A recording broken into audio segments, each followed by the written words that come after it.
Welcome back. I'm Yang Xinmeng coming to you live from Beijing. Now we continue to follow the developing Middle East situation. A major escalation today. The United States has joined Israel in a direct military strike on Iran and bombed 3 major Iranian nuclear sites. The operation employed 6 B-2 stealth bombers, dropping GBU-57 bunker buster bombs on the heavily fortified Fordo site, while cruise missiles targeted Natanz and Isfahan. President Trump, in a late-night address on June 21st, U.S. time, hailed attacks as a spectacular military success, claiming Iran's enrichment capabilities had been completely and totally obliterated, and warned of further strikes if Iran does not stand down. Well, analysts warn that U.S. military entry could rapidly transform the Israel-Iran clash into a broader regional war. Now, according to Israel's Channel 14, Iran launched at least 20 missiles and more than 10 impact sites have been reported. Chinese President Xi Jinping said earlier that ceasefire is an urgent priority for resolving the conflict in the Middle East. He had a phone conversation with Russian President Vladimir Putin and stressed that the use of force is not the right solution to international disputes. The UN Secretary General Antonio Guterres expressed being gravely alarmed and seriously shocked by the strikes, urging immediately de-escalation and emphasizing that there's no military solution. The only hope is diplomacy, warning of catastrophic consequences for civilians, the region, and the world. And many more countries, including Egypt, Jordan, and the UAE, have called for maximum restraint, immediate ceasefire, and return to dialogue. They emphasize the need to safeguard civilians and prevent spiral effects. Now, we're now joined by a Middle East expert, Dr. Abdullah Al-Ahmed. Welcome, Dr. Ahmed. Thank you so much for joining us. So first, could you please briefly introduce the current situation in the Middle East? Yeah, thank you very much. I believe that USA uses P2 bombers to achieve many targets. Targeting nuclear reactors in Natanz and in Tehran and in Isfahan, I think. And that's for many reasons. First, I think they try to destroy targets at depths of 60 meters or more. This is first, using such pumps. And second, I think it's they want to send a message to Tehran that USA will be fully involved in this war. From other hand, I think Iranian cannot intercept this aircrafts because the air defense system like 300 SS-300, 400 was destroyed in early stages of the war. So, based on the Iranian response, I think that this will be defined the cause of the war. I think the next they will see what will be happened. Hopefully, negotiation and peace, but I think the escalation is obvious. Now, if the U.S. B-2 bomber keeps participating in this Israel-Iran conflict, what tactics do you think it will employ, and how much of a threat will it pose to Iran's air defense system? Yeah, I think from the first day, there was fully destroyed air defense systems in Tehran, for example. And I think a big damage there in other cities. That's why they feel free to target any facility there. On the other hand, I think Iranian uses now hypersonic missiles against Israel. But now, after these developments, I mean, what will be next? Will Iran target military bases in the Gulf area? Will Iran close the Strait of Hormuz? That will expand the war. And I think the capability of Iran will be less because now the United States is fully engaged in this war. And as we listened to Mr. Trump yesterday, he said, surrender or end. It means no way for negotiation. He wants a regime change in Tehran. This is the real goal of Israeli and American as well. Thank you. And now facing military pressure from the U.S. and Israel, do you think Iran will continue to fight back or seek negotiations from the world? Yeah, I think Iran is forced to respond because they have no choice. From one side, they have this war, U.S. and Israeli strikes against important targets in Tehran, and from other hand, they are facing now internal, agents and let's say opposition, which they are coordinating with Israel and the West. That's why I think that the question is now, is Tehran able to withstand by its own? I think Iran looking for support, maybe from Russia, Pakistan, or China, because the Israeli and the American, they try to implement a very big project. It's targeting not only Tehran, but also China, Russia, and other countries. So it's all started after, if we remember, 2023, the war against Gaza, and then targeting Hezbollah in Lebanon, regime change in Syria, and now targeting Iran. It's the same project. Israel tried to implement what's called David Corridor to control all the area, and to open such corridor from India via Saudi Arabia, Jordan, Syria, and Iraq, and also to control the whole area of the Near East. That's why I think it's a dangerous game. It's a game changer here. This escalation unacceptable, and hopefully peace will be the other again, I say, but I think it's so far now. Thank you. Everybody is talking about Iranian fighting back, but we haven't heard of any specific retaliatory moves or plans from Tehran. So what do you think are the military considerations behind the potential retaliation choices? I think the choices is limited because it's the capability of response is less now, while the U.S. is fully engaged in this war.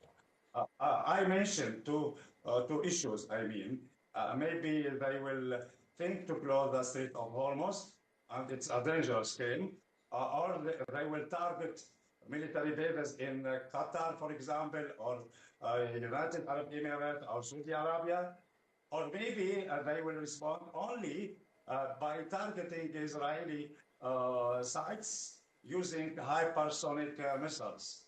This is the only way they have, because they have lack of support, they stand by themselves, and it's very difficult to have other choices. They use what they have now.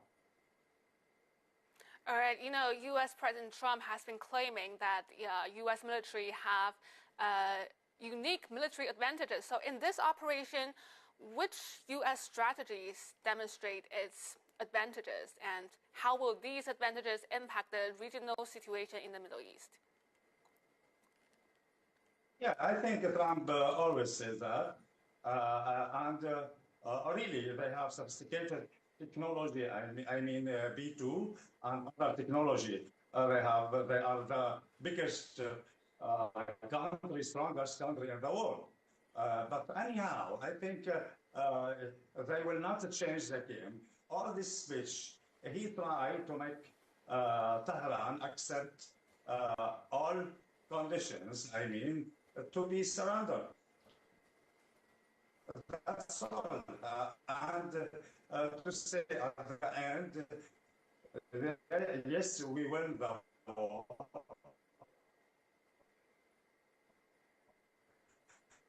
And this is because of me. This is Trump.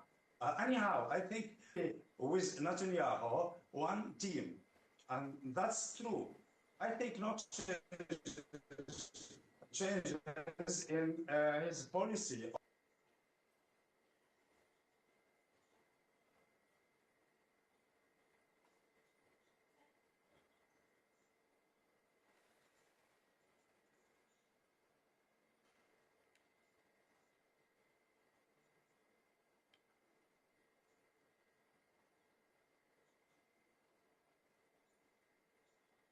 Or to strike these nuclear reactors in Iran. So I think no changes in the United States policy, and I think they will try to finalize the regime change issue in Tehran the same way what they did in Syria and in other countries. And that's why I think Mr. Erdogan, in his speech days ago, he concerned about that because Turkey will be negatively affected by the fall of the regime in Tehran.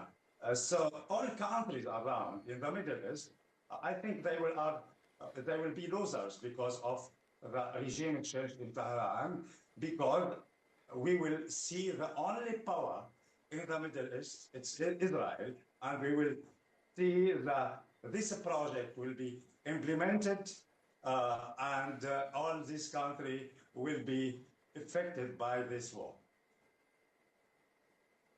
Okay, thank you. And can you also explain a little what are the American military deployments like in the Middle East region? Yeah, I think, do you know, now American already, they are in Syria, money based in Syria, and in Gulf area, in Qatar, in United Arab Emirates, and in Iraq also, as well in Saudi Arabia.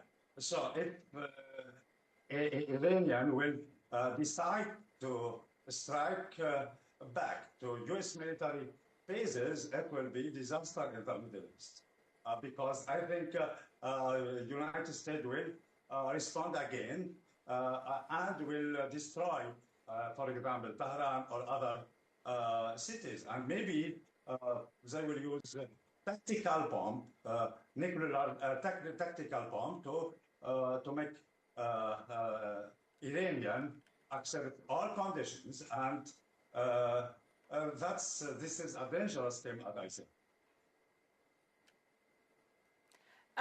Thank you so much. And after today's airstrike, what adjustments do you think the U.S., Israel, and Iran will make to their military equipment and strike strategies in the future?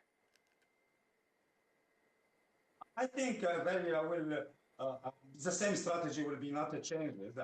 I mean, maybe cyber attacks will be also used in this war. This is a very important issue. To the this awareness they are using. P2 is the highest level, I mean, and Israeli, they use F-35 fighters, Americans fighters, I mean, to destroy all sites in Tehran and in other cities. That's why I don't think they are count on internal networks, because we all know, they cannot, do a regime change in any country using missiles and using airstrikes only. They need something else. That's why they count on internal networks from opposition and some agent related to and coordinating with the West. That's the more dangerous issue in this strategy. But on the strategic level, I think no changes. They only sending messages everywhere. We are the strongest players here, and that's all. Now I have one more question. So what do you think were the considerations behind the U.S. using the GBU-57 bunker busters to strike Iranian nuclear facilities? Is there a risk of nuclear leakage? Yeah, I think Iranian TV put out the possibility of radiation leak. But anyhow, until now, no evidence. But I think the question here, are Iranians were able to move a big quantity of uranium from Fordo, for example, reactor or no, or not, to say the place, for example, or not? This is the question. The next one, I think the leak of radiation can be caused not only by direct strike, but also if such a strike will cut off the power suddenly, it's mean it will be damage to the reactor itself because no cooling, no water to cool the reactor. And that's maybe cause a leak of radiation, and it will be, people will be affected everywhere because it's not a simple issue, it's a big issue. So let's see what will be next. But until now, no evidence that it was some leak of radiation, at least in Tehran or big cities. Thank you so much, Dr. Ahmed. That's all the questions I have for now. Do you have any more information that you want to share or add? We are all waiting. We hope all that the war will be stopped now, and the negotiation will be used to solve all kinds of problems. I think this war against all of us, hopefully peace will be the address. Hopefully all parties will recognize that. So using this weakness and war will solve nothing. Thank you so much, Dr. Ahmed, again for your time and insights. As you said, this war is against all of us. That's very true. Now, as U.S. weapons systems remain on heightened alert throughout the Middle East, the risk of accidental or international escalation looms large. Unless diplomacy resumes swiftly, the region edges closer to widespread conflict. Now we have live signals and correspondents from both sides, Israel and Iran. Let's go to the live signals from the Middle East. Stay tuned. We will continue to follow this developing story closely.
strikes, and the number of personnel there has been reduced.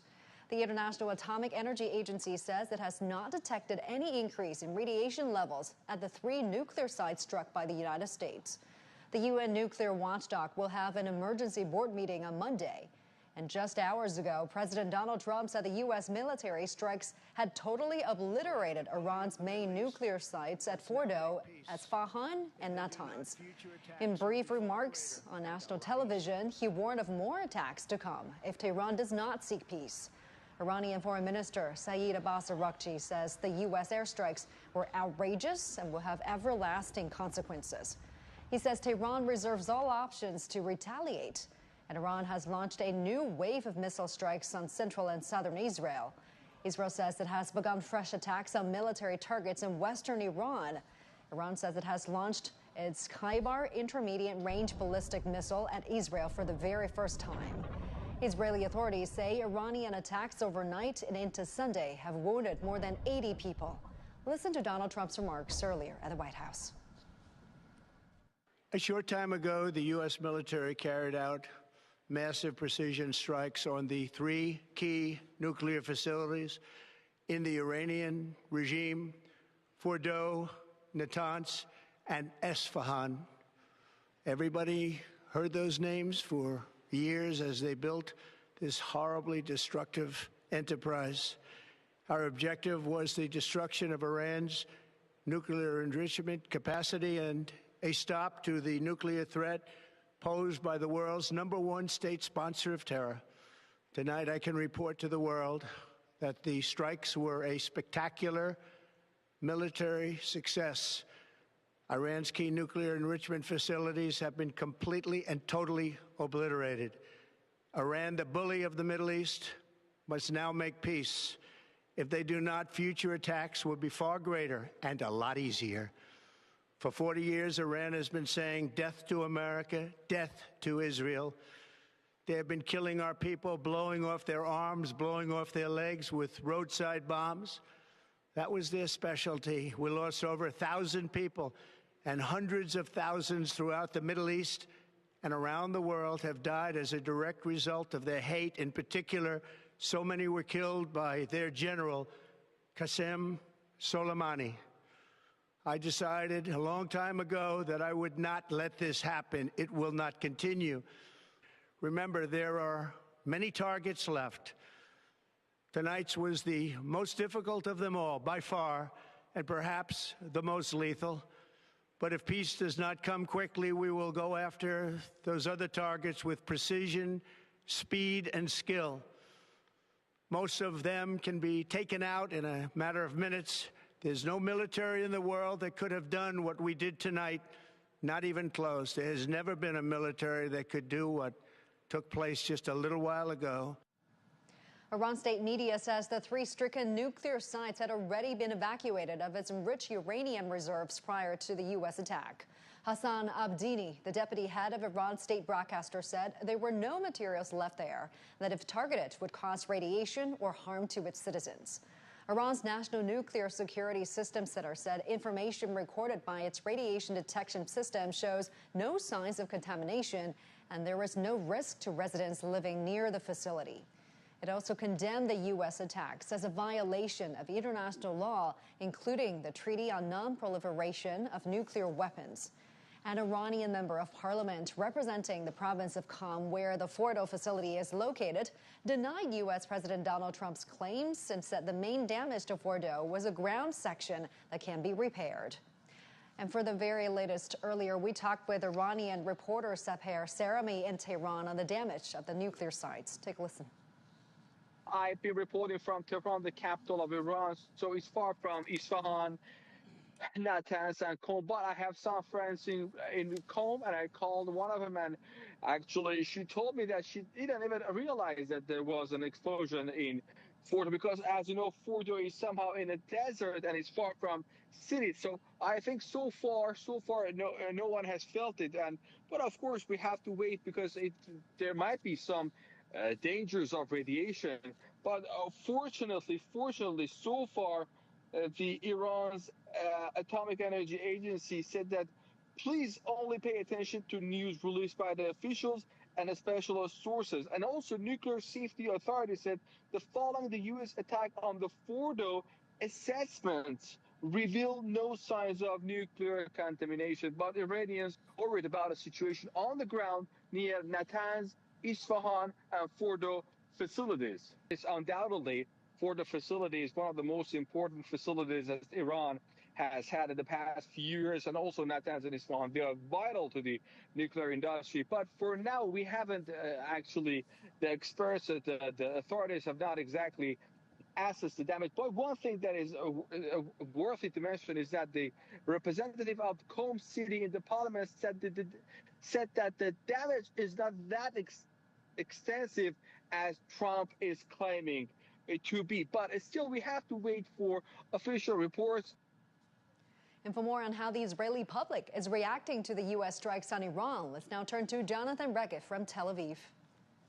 So I can tell you that again, it's a rather early hour, and not only that, there are not going to be a lot of people out in the streets today, as the Home Front Command again toughened the restrictions. The restrictions that were somewhat eased on Thursday have been toughened again, meaning people are basically ordered to stay at home. Businesses are shut, schools are shut, but the public was expecting and hoping the United States to join, because eventually the U.S. has abilities that Israel does not have. Israel does not have the kind of bombers that acted in Iran, and the kind of very heavy bombs that were dropped on Iran. This is something that Israel does not have. Therefore, the public was, generally speaking, hoping for an American involvement in this war. Apart from the restrictions that, as I mentioned, were toughened again, I can tell you that all through the weekend there were somewhat messages to the Israeli public relating about the fact that normalcy is about to come, that routine is about to come. That is obviously not the case, but this was possibly some kind of a decoy plan by Israel along with the United States, perhaps, because since all of the messages here are seen in Iran as well, maybe for the Iranians to see and to think that a response is not yet coming, and then to catch the Iranians by surprise. Let's now take a closer look at 3 nuclear sites in Iran that were attacked by the U.S. Located in the mountains north of Qom, Iran's Fordo nuclear facility lies roughly 90 meters below ground in solid rock. Its structure was designed to shield it from potential airstrikes and to enhance its defense capabilities. Fordo is equipped to enrich uranium to higher levels compared to other facilities. And since the United States withdrew from the Iran nuclear deal in 2018, Tehran resumed enrichment activities at Fordo, including producing uranium with higher enrichment levels. Iran insists its nuclear program is solely for civilian use, including energy and healthcare. The Natanz nuclear site is located in Iran's central Isfahan province. And according to reports, some of its production halls are built deep underground, protected by concrete walls overhead. The Isfahan nuclear facility, also in central Iran, produces machines used for uranium enrichment. It is one of the largest enrichment facilities in Iran and was previously monitored and inspected by the International Atomic Energy Agency. President Donald Trump had threatened more attacks against other targets in Iran if Tehran does not agree to end the conflict with Israel. Following the U.S. attack, Iran has launched strikes on Israel, targeting the major cities of Haifa and Jerusalem. CGTN's Nick Harper has more now from Washington, D.C. The U.S. does not plan to carry out more military action unless it's forced into doing so, and it would do so if Iran were to retaliate. The real hope is, at least from what the US president appears to be saying, is that these strikes will force Iran to the negotiating table to come up with some sort of ceasefire between itself and Israel, but also to potentially negotiate a deal that would see it ditch its nuclear ambitions and stop the enrichment of uranium. That is the ultimate goal for the US president, and that is the step that he is hoping Tehran will take. But obviously what we're seeing unfold literally right now, Iran is not rushing to the negotiating table, and it is instead carrying out more retaliatory airstrikes against Israel. Some of those 40,000 US personnel that are based all around the Middle East might now have a target on their back because of what the US president decided to do by attacking Iran, attacking these 3 nuclear facilities. This opens up the possibility that Iran now might go after US personnel stationed all around the Middle East. It's unclear exactly what the US is doing to try and keep its troops safe. That might be something that the Secretary of Defense, Pete Hegseth, details during his briefing on Sunday morning. Well, the US public in surveys this week has overwhelmingly said that they do not support military action. In terms of Congress, many lawmakers coming out on social media to make statements. We've seen some top Republicans backing Donald Trump, but also some Republicans saying that what he has done is unconstitutional, that he should have sought approval from Congress before unilaterally carrying out these strikes. We've also heard from the Senate Minority Leader Chuck Schumer. He's a Democrat, and he said that no president should be allowed to unilaterally march this nation into something as consequential as war with erratic threats and no strategy. Let's get the latest. We can now go live to our correspondent, Michal Bardavid in Istanbul. Good to have you with us this hour again, Michal. Tell us more about it. What are some of the latest reactions from Turkey regarding the U.S. strikes on Iran? Well, we haven't had a formal reaction from Turkish officials yet, but the OIC meeting, the summit is taking place today, is the second day of the OIC meeting of foreign ministers here in Istanbul. As the host of this OIC meeting, I think Turkey is going to have to give a reaction sooner or later, and we expect it to come during the day. But we do expect that Turkish officials will likely condemn the United States attack on Iran. They will call for de-escalation and for negotiations to take place as soon as possible, but we can expect some harsh criticism from Turkish officials towards Washington. Yesterday, Turkish President Recep Tayyip Erdogan met with the Iranian Foreign Minister Arakci here in Istanbul on the sidelines of the OIC meeting, and later, after that meeting, the Turkish presidency stated that Erdogan had told Arakci that the only way to find a solution to the conflict between Israel and Iran was to resume negotiations between the United States and Iran. And Turkey had stated that they were willing to play a facilitator role in order to resume these talks between the United States and Iran. However, Arakci yesterday here in Istanbul once again reiterated what he had already stated in Geneva on Friday, and he had stated that as long as Israel's attacks continue on Iran, that they would not resume negotiations with the United States. So it's going to be significant to see what he says today. And the Iranian Foreign Minister Abbas Arakci is set to hold a news conference at the Organization of Islamic Cooperation meeting in Istanbul. What can we expect?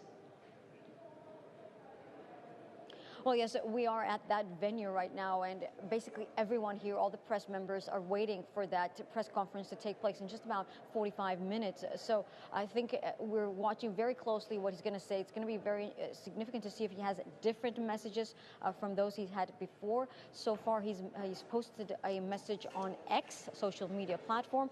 He stated that the attacks were outrageous. He stated that they would have everlasting consequences. He accused the United States of committing violation on the UN Charter and international law. So we do expect some similar messages during the press conference, but it will be more significant to see if he has any new messages, any new developments with these Iranian officials on whether they would take more action, whether they're going to be open to negotiations. It's going to be very critical, so we're going to be monitoring that very closely now. Thank you very much for the update. Michal Bardavid live for us in Istanbul. Appreciate it. Let's get more on the situation on the ground. Let me bring in the Associated Press reporter, Sam Matnick. She is live for us in Tel Aviv. Thank you for joining us, Sam. What more can you tell us about Israel's response to the U.S. strike so far?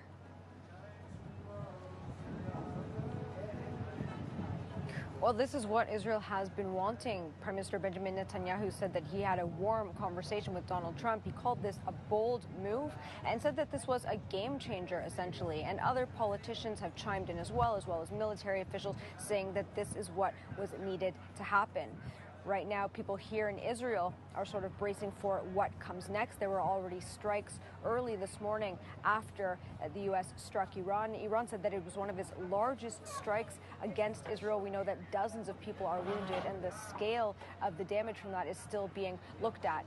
People are kind of staying where they are. The streets are fairly empty, so people here are kind of waiting to see what is going to come next after the U.S. has started hit Iran early last night. Right, and Turkish President Erdogan has called Netanyahu the biggest obstacle to peace in the Middle East. What has been Israel's response to his comment?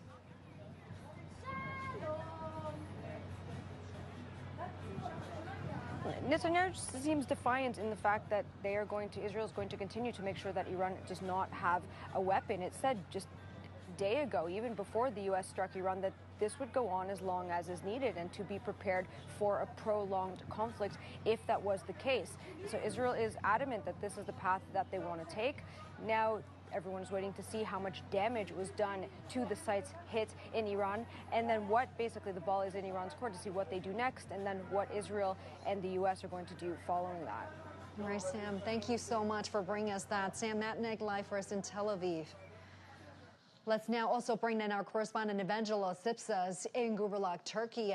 Thank you so much for joining us this hour, Evangelo. Now tell us more about the situation where you are. What has been Turkey's reaction to the U.S. strikes on Iran so far?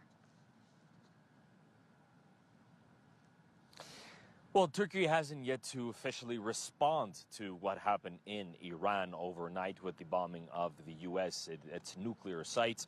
But there has been condemnation on social media from politicians here in Turkey saying that what the U.S. has done is unconstitutional. It's against the charter, the United Nations Charter. It's something that is violating the rights of a sovereign nation like Iran.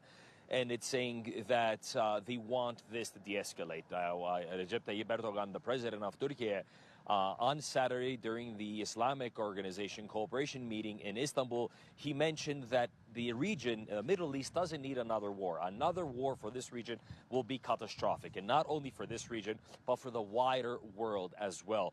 And he said that what Israel has been doing is irresponsible and is only sabotaging the talks between Iran and the United States.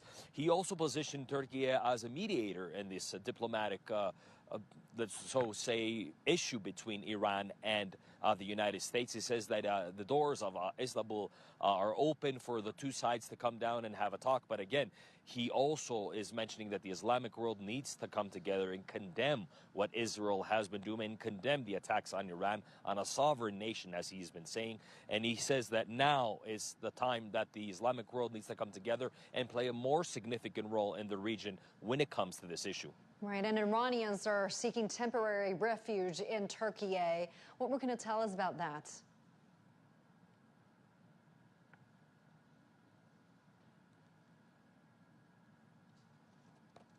Evangelo, looks like we're having some technical problem there. That's our correspondent Evangelo Sipsas live for us at the border crossing between Iran and Turkey.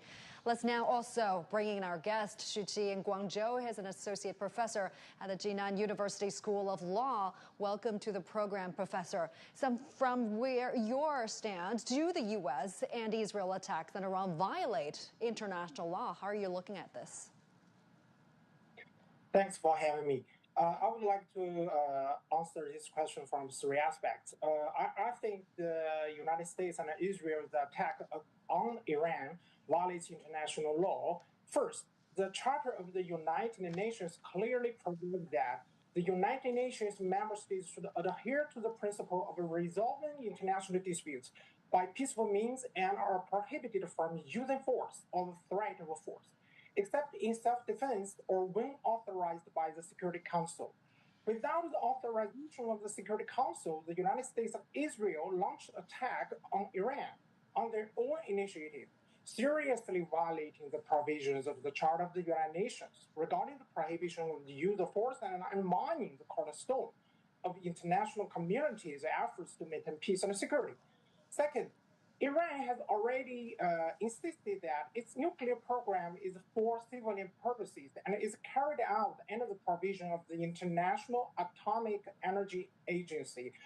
The United States and Israel's attacks on Iran's nuclear facilities not only damage Iran's nuclear facilities, but also potentially pose a risk to the safety of the nuclear materials and the spread of the nuclear technology, violating the principles of the statute of the International Atomic Energy Agency, as well as the peaceful use of the nuclear energy and the prevention of the nuclear weapons proliferation.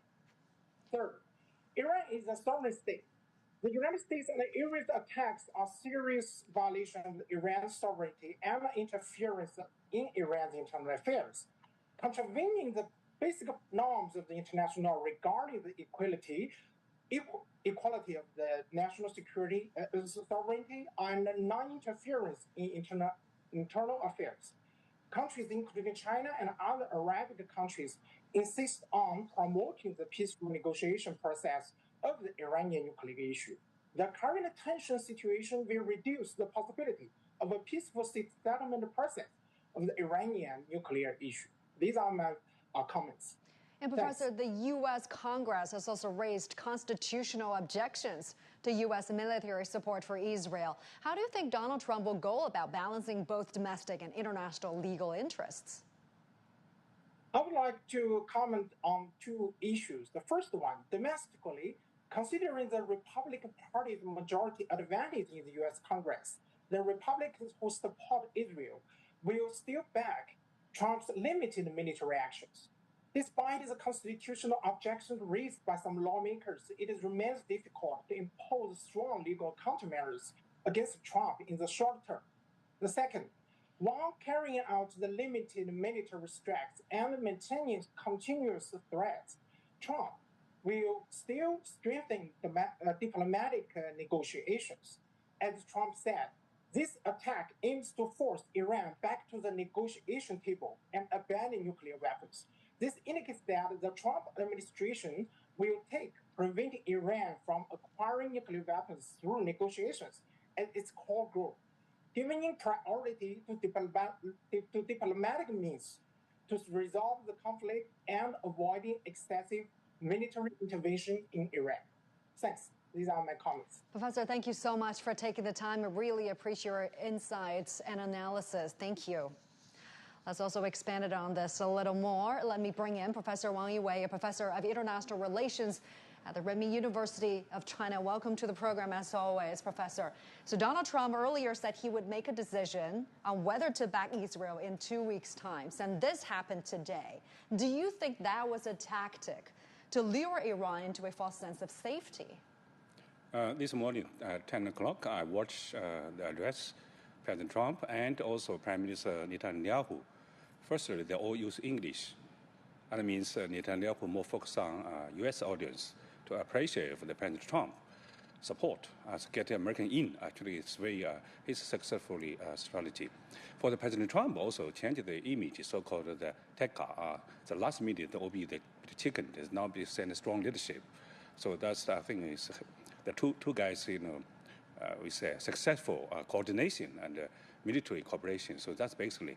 And then number two, I think also the message is they all use the name of the God. The God bless America, God bless Israel. No, mention about the UN, no mention about the non-proliferation of the treaty, international laws. So that's definitely it's a very successful target of to get Tehran be destroyed in the nuclear facilities. And President Trump, in his speech, also warned Tehran against retaliation, saying there are many targets left. What targets might he be referring to?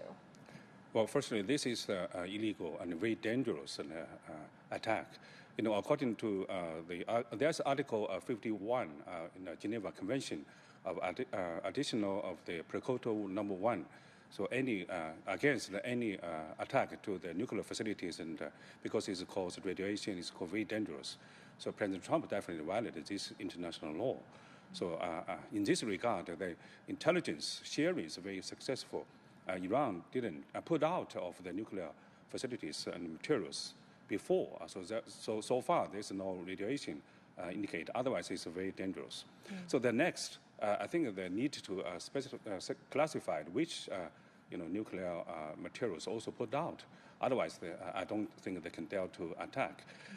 The most important, of course, intention and capacity. American audience, including the MAGA people, say, get something done. That means make the nuclear intention, capacity, all without any future for the Iran. So that's basically because Israel as the only nuclear weapons holder in the Middle East, and then they have so-called the safety and the security. So we have to persuade and encourage with Iran to have the regime change. Otherwise, to negotiate with the United States or with Israel. Right, and Iran has also promised to resist U.S. attacks with all its might.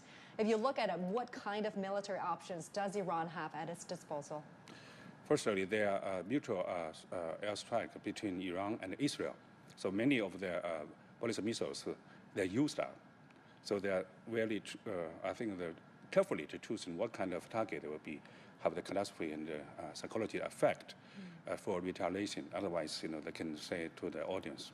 So Iran government, I think, will be select, in my opinion, maybe a headquarters of the number 5 fleet in Bahrain, because this is, I think, symbolic of their attack, and then cause the U.S.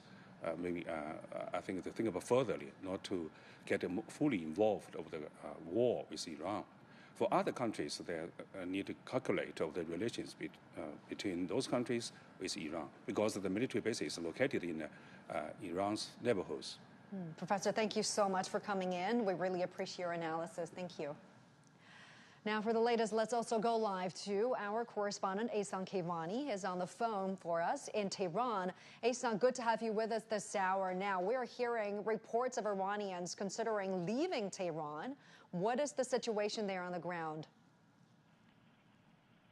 Well, that is right. As of Saturday morning, a group of Tehran residents decided to get back to Tehran to resume the normal lives, and we witnessed heavy traffic in the entrance of Tehran from the northern and southern parts. But following the U.S. attacks on Iran's nuclear facilities in the early hours of morning, a serious concern among the Iranian public, not only in Tehran but across Iran, centers on potential nuclear contamination.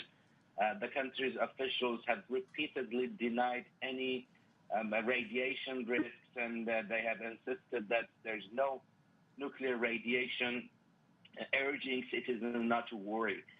One member of the parliament further claimed that dangerous materials had already been evacuated before the attacks. Here in Iran, state media continues to reassure the public that there are no post-attack radiation hazards. And one big concern for people, especially in Tehran, is that if they even decide to leave Tehran towards the southern areas, they fear the contamination risks, because Fordow is just close to the city of Qom, some 170 kilometers south of Tehran. So people still don't know what to do. Back to you. Ehsan, now with Iran's foreign minister expected to hold a press briefing at the OIC meeting in Istanbul, the world is watching. What message is Tehran likely to send to the international community?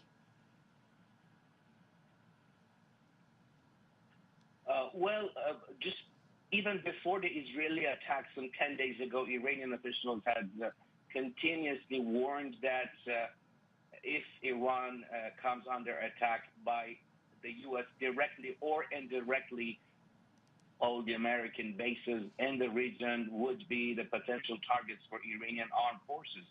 Now, according to the foreign minister, Abbas Araghchi, Iran keeps its rights for legitimate response and defense. And we don't know what really happens. Iran has different options on the table, including hitting back U.S. bases in the region, or making the traffic of oil tankers in the Strait of Hormuz in the Persian Gulf difficult for the global oil and petroleum industry. So there are different options, and we need to wait and see what Iran's response would be to the U.S. direct attack on nuclear facilities in 2 or 3 different locations across the country. All right, Ehsan, thank you so much for bringing us that. Ehsan Kivani on the phone for us from Tehran. We're going to take a short break here on The World Today. Don't go anywhere. We'll be right back.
On the Israel-Iran conflict.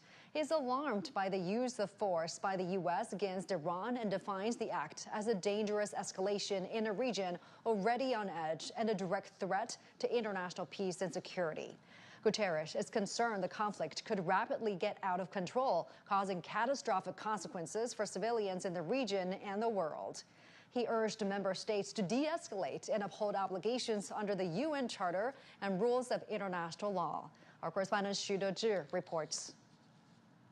Just right after President Trump announced the military operation from the U.S. on the Iranian nuclear sites, we reached out actually to the spokesperson for the Secretary General of the United Nations, and then we have his statement. In his statement, he said he is gravely alarmed by the use of force by the United States against Iran today, and he said it's a dangerous escalation in the region already on the edge and a direct threat to international peace and security. And he said that there's a growing risk that this conflict could rapidly get out of control with catastrophic consequences for civilians, for the region, for the world. And he called all member states to de-escalate and uphold their obligations in the UN Charter and other rules of the international laws. And he also urged all parties to avoid a spiral of chaos. And he stressed again that there's no military solution. The only path forward is diplomacy. The only hope is peace. Actually, just 2 days ago, on Friday, when he made a statement in front of the Security Council, he said something similar. He said give peace a chance, and he said we are not drifting toward crisis. We are racing toward it, and now we see what it means racing to the crisis. And simultaneously, we also reach out to the Israeli mission as well as the Iranian mission to the United Nations. The Israeli mission, they replied me. They said Israel's ambassador to the UN, Denny Denoon, his reaction to this operation is to thank President Trump for his what he called historical decision to prevent Iran from obtaining nuclear weapons. And he said, never again is not just a slogan, it's a policy. For Iran, we didn't really have a direct response yet, but there's report that Iran would ask for another emergency session of the Security Council. That would be the third emergency session that Iran has asked since this escalation between Iran and Israel. More governments and groups around the world are condemning the U.S. strikes on Iran's nuclear facilities, as well as urging diplomacy. British Prime Minister Keir Starmer has called on Iran to return to the negotiating table and reach a diplomatic solution to end the crisis. Australia has reiterated its call for de-escalation, dialogue, and diplomacy following the latest hostilities. Meanwhile, New Zealand has urged all sides to avoid escalation and return to talks, stressing diplomacy over military action. Venezuela's foreign ministry issued a statement denouncing the U.S. actions, which it said was carried out at Israel's request. It called the strikes illegal and reckless and a dangerous violation of the UN Charter and international law. The ministry also demanded an immediate end to hostilities. Cuban President Miguel Diaz-Canel condemned the U.S. strikes on Iran's nuclear sites, calling them a dangerous escalation and a violation of international law. Chilean President Gabriel Boric also urged de-escalation, stating on social media, "We demand and need peace." Colombia called for a return to negotiations as the only responsible path forward, and Mexico emphasized the urgency of restoring peaceful coexistence in the region. Hamas has issued a statement calling the attack a blatant violation of Iran's sovereignty. The group warned the attacks pose a direct threat to international peace and security and reaffirmed its solidarity with the Iranian government and its people. Houthi rebels in Yemen announced the end of their agreements with the United States. They have condemned the U.S. strikes and warned of an imminent military response. They threatened to resume attacks on U.S. vessels and warships in the Red Sea. And the Houthis also reiterated their solidarity with Iran in opposition to the United States and Israel. Meantime, Saudi Arabia's foreign ministry has condemned the U.S. strikes, calling it a violation of Iran's sovereignty. Saudi Arabia stressed the need to restrain and for calm and urged the international community to end the crisis in Iran.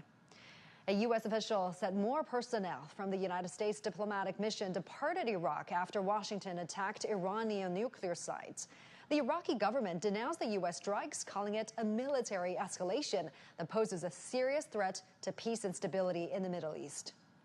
And Reuters reports that a senior Iranian source says most of the highly enriched uranium at the Fordo nuclear site was moved to an undisclosed location ahead of the U.S. strikes, and the number of personnel there has been reduced. The International Atomic Energy Agency says it has not detected any increase in radiation levels at the 3 nuclear sites struck by the U.S. The UN nuclear watchdog will have an emergency board meeting on Monday. And just hours ago, President Donald Trump said the U.S. military strikes had totally obliterated Iran's main nuclear sites at Fordo, Isfahan, and Natanz. In brief remarks on national television, he warned of more attacks to come if Tehran does not seek peace. And Iranian Foreign Minister Saeed Abbas Araghchi says the U.S. strikes were outrageous and will have everlasting consequences. He says Tehran reserves all options to retaliate. And Iran has launched a new wave of missile strikes on central and southern Israel. Israel says it has begun fresh attacks on military targets in western Iran. Iran says it has launched a Skybar intermediate-range ballistic missile at Israel for the first time.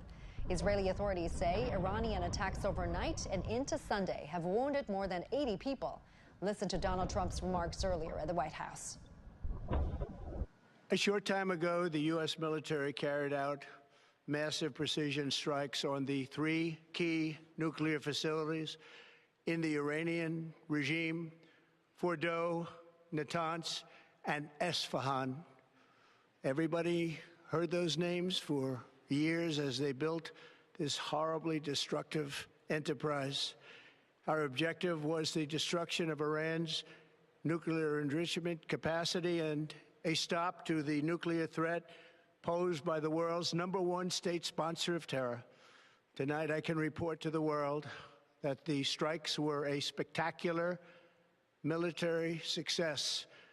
Iran's key nuclear enrichment facilities have been completely and totally obliterated. Iran, the bully of the Middle East, must now make peace. If they do not, future attacks will be far greater and a lot easier. For 40 years, Iran has been saying death to America, death to Israel. They have been killing our people, blowing off their arms, blowing off their legs with roadside bombs. That was their specialty. We lost over 1,000 people, and hundreds of thousands throughout the Middle East and around the world have died as a direct result of their hate. In particular, so many were killed by their general, Qasem Soleimani. I decided a long time ago that I would not let this happen. It will not continue. Remember, there are many targets left. Tonight's was the most difficult of them all, by far, and perhaps the most lethal. But if peace does not come quickly, we will go after those other targets with precision, speed, and skill. Most of them can be taken out in a matter of minutes. There's no military in the world that could have done what we did tonight, not even close. There has never been a military that could do what took place just a little while ago. Iran state media says the 3 stricken nuclear sites had already been evacuated of its enriched uranium reserves prior to the U.S. attack. Hassan Abdini, the deputy head of Iran state broadcaster, said there were no materials left there that, if targeted, would cause radiation or harm its citizens. Iran's National Nuclear Security System Center said information recorded by its radiation detection system shows no signs of contamination, and there's no risk to residents living near the facility. It also condemned the U.S. attacks as a violation of international law, including the Treaty on Non-Proliferation of Nuclear Weapons. An Iranian member of parliament representing the province of Qom, where the Fordo facility is located, denied U.S. President Donald Trump's claims and said the main damage to Fordo was a ground section that can be repaired. And earlier, we talked with Iranian reporter Sapir Sarami in Tehran on the damage to the nuclear sites. Have a listen. I've been reporting from Tehran, the capital of Iran, so it's far from Isfahan, Natanz, and Qom. But I have some friends in Qom, and I called one of them, and actually she told me that she didn't even realize that there was an explosion in Fordo, because, as you know, Fordo is somehow in a desert and it's far from cities. So I think so far, no one has felt it. But of course, we have to wait, because there might be some dangers of radiation. But fortunately, so far, the Iran's Atomic Energy Agency said that please only pay attention to news released by the officials and specialist sources. And also, Nuclear Safety Authority said that following the U.S. attack on the Fordo, assessments reveal no signs of nuclear contamination. But Iranians are worried about a situation on the ground near Natanz, Isfahan, and Fordo facilities. It's undoubtedly Fordo facility is one of the most important facilities that Iran has had in the past few years, and also Natanz and Isfahan. They are vital to the nuclear industry. But for now, we haven't actually, the experts, the authorities have not exactly assessed the damage. But one thing that is worthy to mention is that the representative of Qom City in the parliament said that the damage is not that extensive as Trump is claiming it to be. But still, we have to wait for official reports. For more on how the Israeli public is reacting to the U.S. strikes on Iran, let's now turn to Jonathan Regev for Tel Aviv. So I can tell you that again, it's a rather early hour, and not only that, there are not going to be a lot of people out in the streets today, as the Home Front Command again toughened the restrictions. The restrictions that were somewhat eased on Thursday have been toughened again, meaning people are basically ordered to stay at home. Businesses are shut, schools are shut, but the public was expecting and hoping the United States to join, because eventually the U.S. has abilities that Israel does not have. Israel does not have the kind of bombers that acted in Iran, and the kind of very heavy bombs that were dropped on Iran. This is something that Israel does not have. Therefore, the public was, generally speaking, hoping for an American involvement in this war. Apart from the restrictions that, as I mentioned, were toughened again, I can tell you that all through the weekend there were somewhat messages to the Israeli public relating about the fact that normalcy is about to come, that routine is about to come. That is obviously not the case, but this was possibly some kind of a decoy plan by Israel along with the United States, perhaps because since all of the messages here are seen in Iran as well, maybe for the Iranians to see and to think that a response is not yet coming, and then to catch the Iranians by surprise. In New York City, demonstrators gathered on June 21st in support of Iran and Palestine. CGTN spoke with attendees about their views on America's involvement in the conflict between Israel and Iran.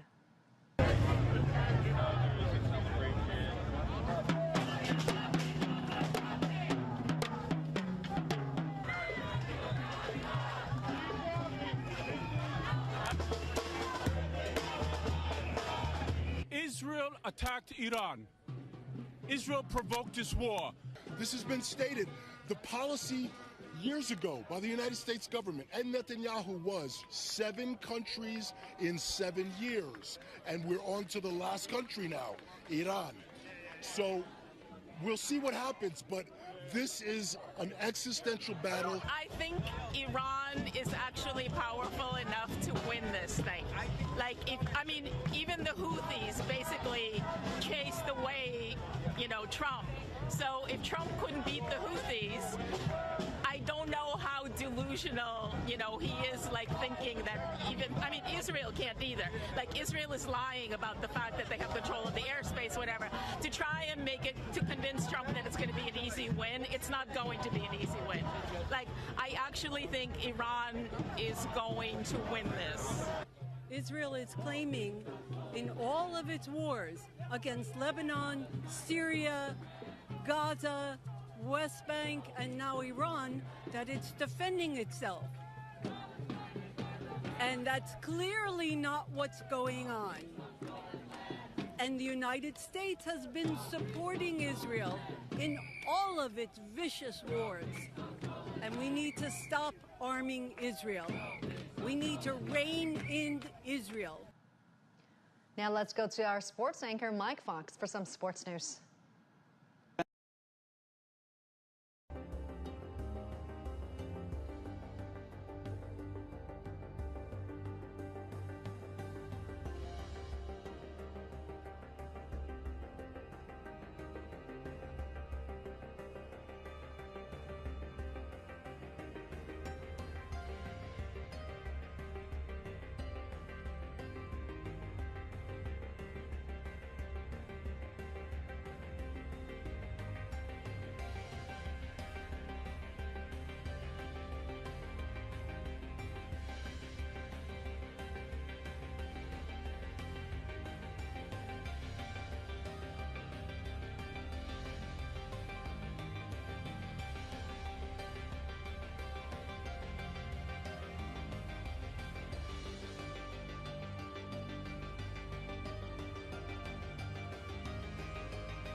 Li Chueyuan coming to you live in Beijing.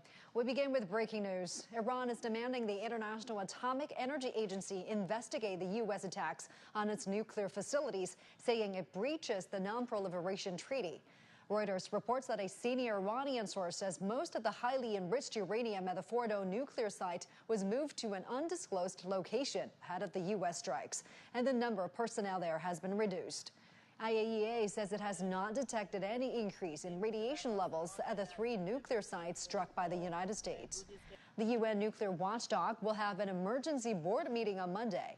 Just hours ago, President Donald Trump said the U.S. military strikes had, quote, totally obliterated Iran's main nuclear sites at Fordo, Isfahan, and Natanz. In brief remarks on national television, he warned of more attacks to come if Tehran does not seek peace. Iranian Foreign Minister Saeed Abbas Araghchi says the U.S. strikes were, quote, outrageous and will have everlasting consequences. Iran has launched a new wave of missile strikes on central and southern Israel. Israeli authorities say Iranian attacks overnight and into Sunday have wounded more than 80 people. Israel says it has begun fresh attacks on military targets in western Iran. And countries in the region, including Oman and Qatar, have condemned the U.S. attacks, which President Donald Trump called a spectacular success at the White House. Take a listen. A short time ago, the U.S. military carried out massive precision strikes on the 3 key nuclear facilities in the Iranian regime: Fordo, Natanz, and Isfahan. Everybody heard those names for years as they built this horribly destructive enterprise. Our objective was the destruction of Iran's nuclear enrichment capacity and a stop to the nuclear threat posed by the world's #1 state sponsor of terror. Tonight, I can report to the world that the strikes were a spectacular military success. Iran's key nuclear enrichment facilities have been completely and totally obliterated. Iran, the bully of the Middle East, must now make peace. If they do not, future attacks will be far greater and a lot easier. For 40 years, Iran has been saying death to America, death to Israel. They have been killing our people, blowing off their arms, blowing off their legs with roadside bombs. That was their specialty. We lost over 1,000 people, and hundreds of thousands throughout the Middle East and around the world have died as a direct result of their hate. In particular, so many were killed by their general, Qasem Soleimani. I decided a long time ago that I would not let this happen. It will not continue. Remember, there are many targets left. Tonight's was the most difficult of them all, by far, and perhaps the most lethal. But if peace does not come quickly, we will go after those other targets with precision, speed, and skill. Most of them can be taken out in a matter of minutes. There's no military in the world that could have done what we did tonight, not even close. There has never been a military that could do what took place just a little while ago. And earlier, we talked with Iranian reporter Safar Sarami in Tehran on the damage to the nuclear sites. Have a listen. I've been reporting from Tehran, the capital of Iran, so it's far from Isfahan, Natanz, and Qom. But I have some friends in Qom, and I called one of them, and actually she told me that she didn't even realize that there was an explosion in Fordo, because as you know, Fordo is somehow in a desert and it's far from cities. So I think so far, no one has felt it. But of course, we have to wait because there might be some dangers of radiation.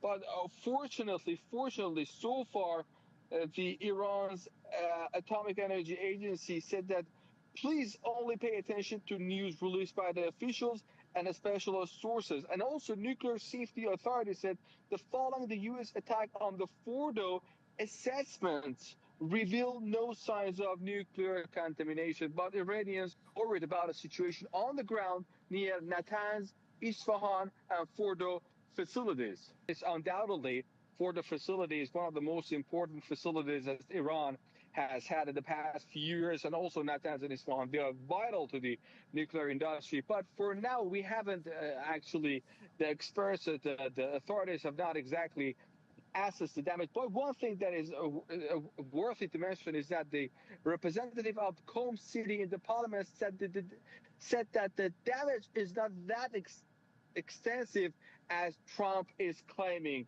it to be. But still, we have to wait for official reports.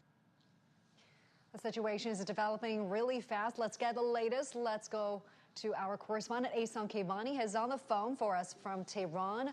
Asan, thank you for joining us this hour. Now, Iran says it reserves all options to defend itself after the U.S. strikes on its nuclear facilities. Is Tehran planning more military responses? Well, in response to these attacks, Iran has already intensified its attacks on Israel. The IRGC announced today that Iran has used a ballistic missile with technology of multiple warheads for the first time against Israel. The IRGC announcement says that in the wave or stage 20 of the Operation True Promise 3, Iran targeted Israeli territories with 40 high-tech and destructive missiles. But regarding to a possible reaction to the U.S. attacks, even before Israeli attacks Iran 10 days ago, Iranian government and military commanders had always threatened and warned that if the United States directly or indirectly attacks Iran, all the American bases in the region would be legitimate targets for Iran's military forces.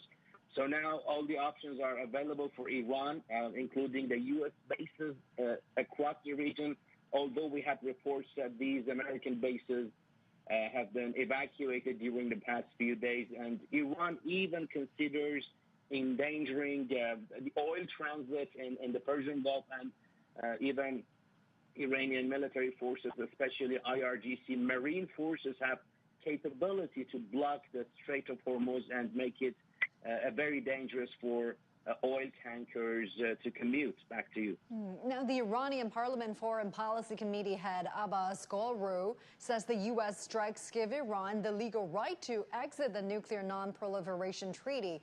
What's the Iranian government's response to that? Well, following the United States attack on Iran's nuclear facilities, we haven't had any clear reaction and announcement by the Iranian government. But what we heard earlier from the officials and authorities in Iran is that withdrawing the NPT, considering the recent U.S. attacks, is very probable. So we can expect that Iran will soon withdraw from the non-proliferation treaty. But the next stage, which is moving towards a possible nuclear weapon, is something that we need to wait and see, because already some, the high officials, aides, in fact, and some officials had already talked about Iran's possible move towards a nuclear weapon. All right, Ehsan, thank you so much for that update. Ehsan Kivani on the phone for us in Tehran. We really appreciate it. Now, Israelis are bracing for more escalations after Iran launched more strikes this morning. The Associated Press reporter Sam Matnick has the latest from Tel Aviv. Prime Minister Benjamin Netanyahu said that he had a warm conversation with Donald Trump. He called this a bold move and said that this was a game changer, essentially. And other politicians have chimed in as well as military officials, saying that this is what was needed to happen.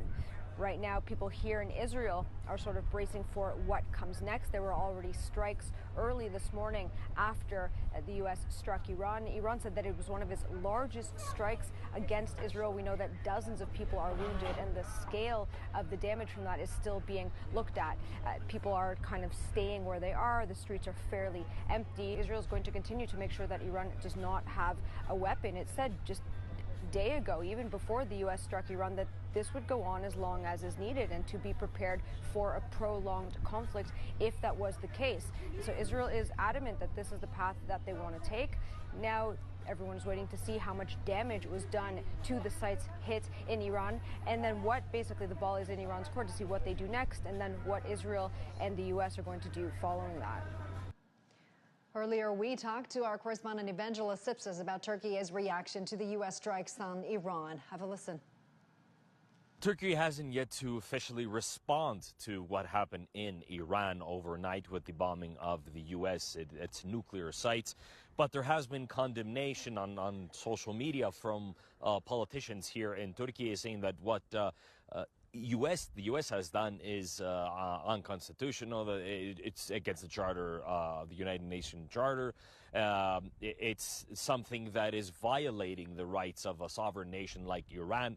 and it's saying that they want this to de-escalate. Recep Tayyip Erdogan, the president of Turkey, on Saturday during the Islamic Organization Cooperation meeting in Istanbul, he mentioned that the region, Middle East, doesn't need another war. Another war for this region will be catastrophic, and not only for this region, but for the wider world as well. And he said that what Israel has been doing is irresponsible and is only sabotaging the talks between Iran and the United States.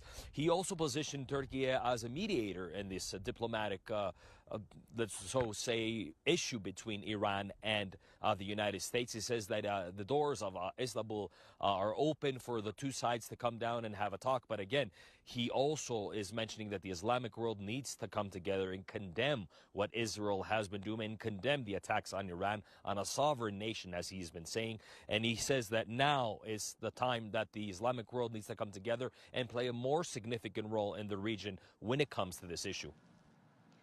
Let's now take a closer look at 3 nuclear sites in Iran that were attacked by the United States. Located in the mountains north of Qom, Iran's Fordow nuclear facility lies roughly 90 meters below ground in solid rock. Its structure was designed to shield it from potential airstrikes and to enhance its defense capabilities. Fordow is equipped to enrich uranium to higher levels compared to other facilities.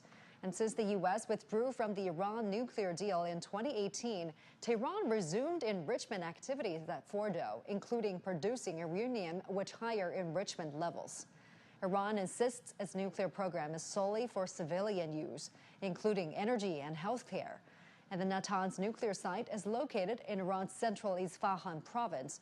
According to reports, some of its production halls are built deep underground, protected by concrete walls overhead. The Isfahan nuclear facility, also in central Iran, produces machines used for uranium enrichment. It is one of the largest enrichment facilities in Iran and was previously monitored and inspected by the International Atomic Energy Agency. President Donald Trump has threatened more attacks against other targets in Iran if Tehran does not agree to end the conflict with Israel. CGTN's Nick Harper has more from Washington, D.C.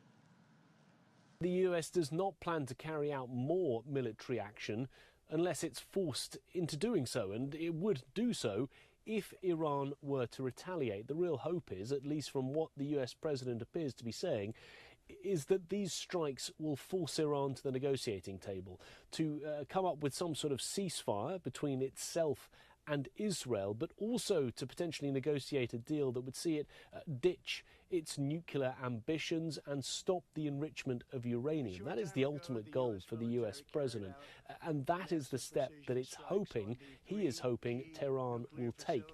But obviously what we're seeing unfold literally right now, Iran is not rushing to the negotiating table and it is instead carrying out more retaliatory airstrikes against Israel. Some of those 40,000 US personnel that are based all around the Middle East might now have a target on their back because of what the US president decided to do by attacking Iran, attacking these 3 nuclear facilities. This opens up the possibility that Iran now might go after US personnel stationed all around the Middle East. It's unclear exactly what the US is doing to try and keep its troops safe. That might be something that the Secretary of Defense, Pete Hegseth, details during his briefing on Sunday morning. Well, the US public in surveys this week has overwhelmingly said that they do not support military action. In terms of Congress, many lawmakers coming out on social media to make statements. We've seen some top Republicans backing Donald Trump, but also some Republicans saying that what he has done is unconstitutional, that he should have sought approval from Congress before unilaterally carrying out these strikes. We've also heard from the Senate Minority Leader Chuck Schumer. He's a Democrat, and he said that no president should be allowed to unilaterally march this nation into something as consequential as war with erratic threats and no strategy. Fox News reports that the United States dropped 6 bunker buster bombs in its strikes on the Fordow nuclear facility. In an earlier interview, retired U.S. Air Force Colonel Cedric Leighton, a military analyst for CNN, explains the mechanism behind the GBU-57 bunker buster bomb. It is the only known weapon in the world that could destroy Fordow. You might have heard about bunker busters. It's the type of weapon that can be used to attack a site like Fordo, a site where Iran is enriching uranium that's buried about 300 feet beneath the ground. There's only one weapon in the world that can destroy a place like Fordo, and there's only one plane in the world that can carry that weapon. That weapon is the GBU-57, a sophisticated bunker buster called the Massive Ordnance Penetrator, or MOP. The MOP is 20.5 feet long, weighs about 30,000 pounds, and it can strike a deeply buried target after multiple impacts with pinpoint accuracy. And the only plane that can carry it is the B-2. Israel doesn't have any of these planes or any of these bombs, and that's why they want the U.S. to join their aerial campaign against Iran. Happening this moment, we're standing by for a press conference. Iranian Foreign Minister Abbas Araghchi will be talking to the press in Istanbul, Turkey. We'll bring that to you once that happens. But before that, let's talk a little bit more about the latest situation. Let me bring in Professor Wang Yiwei, a professor of international relations at the Renmin University of China and a senior fellow at the Taihe Institute. Welcome back, Professor. Now, Oman has condemned U.S. strikes on Iran's nuclear facilities, calling it an illegal aggression. What's your response to that? What could be the regional implications? Well, definitely illegal. Either not be authorized by the U.S. Congress or by the UN, definitely. So this, they say, illegal. It's not just illegal, it's more dangerous because it's a nuclear facilities and so-called radiation, violated with the Geneva Convention. So that's and most importantly, the people don't trust the UN, don't trust the IAEA, don't trust the Treaty of the Non-Proliferation Treaty. So I think Iran will be quit of that treaty. And, one another opposite example is North Korea. They're definitely not to ask the IAEA to supervise over their facilities and then succeed.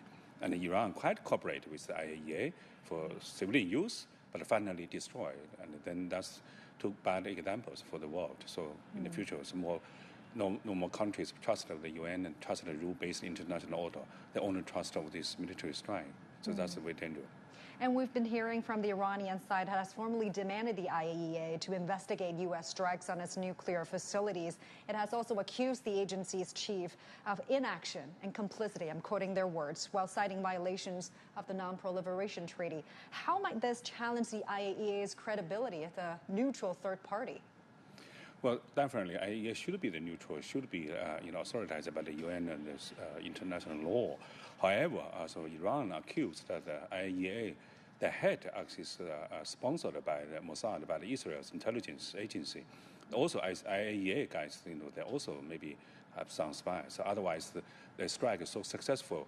How can you know about, exactly the position and also without nuclear materials, so that really can attack. So that definitely is a cooperate, not just of the U.S. and the Israel intelligence, but also maybe IAEA contribute to that successful strike. And beyond Iran, how might these strikes undermine U.S. efforts to rally allies against nuclear threats, given that attacks on IAEA-supervised facilities could set a destabilizing precedent? Well, definitely. If you cooperate with the IAEA, cooperate with the UN, and then this is the consequences. So no more other countries will be trusted of that, of the U.S. Promise or the international law. So that's a very dangerous situation.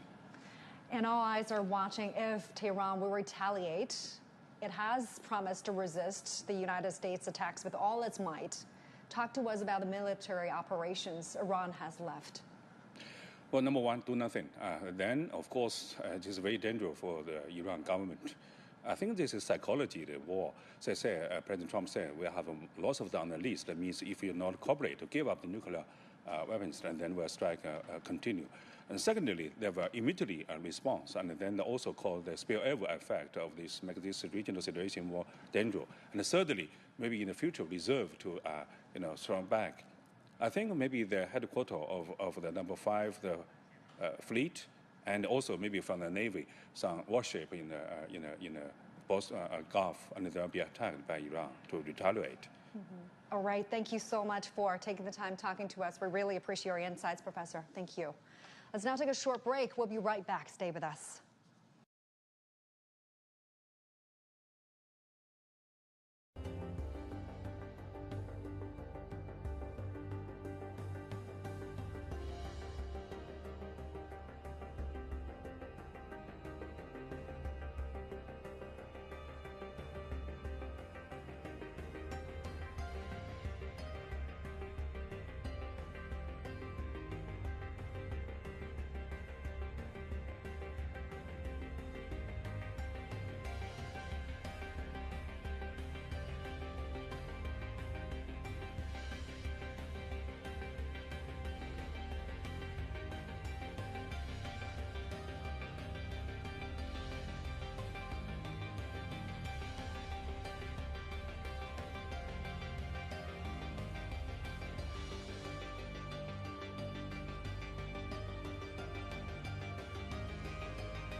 Hello and welcome back to the special live streaming coverage on Israel-Iran conflicts. I'm Zheng Chunying, live in Beijing.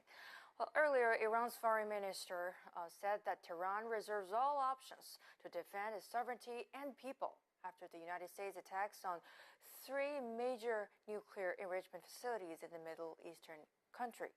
Iran also launched its 20th wave of missile and drone strikes against Israeli military targets, according to the Iranian media. And for more analysis, we're now joined by our current affairs commentator, Mr. Rong, who is a professor from Sichuan University. Great to have you with us, Professor Rong.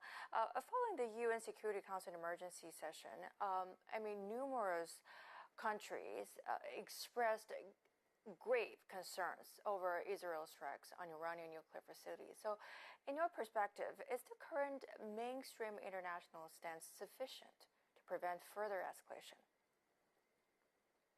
Definitely, I think the answer is more need to be done. It is true, I think, back in June 20th local time, the UN Security Council held an emergency session on the security situation in Middle East. And the Chinese side, the Chinese ambassador to UN expressed its principal positions and calling upon early and ceasefire and political and the return to the negotiation tables.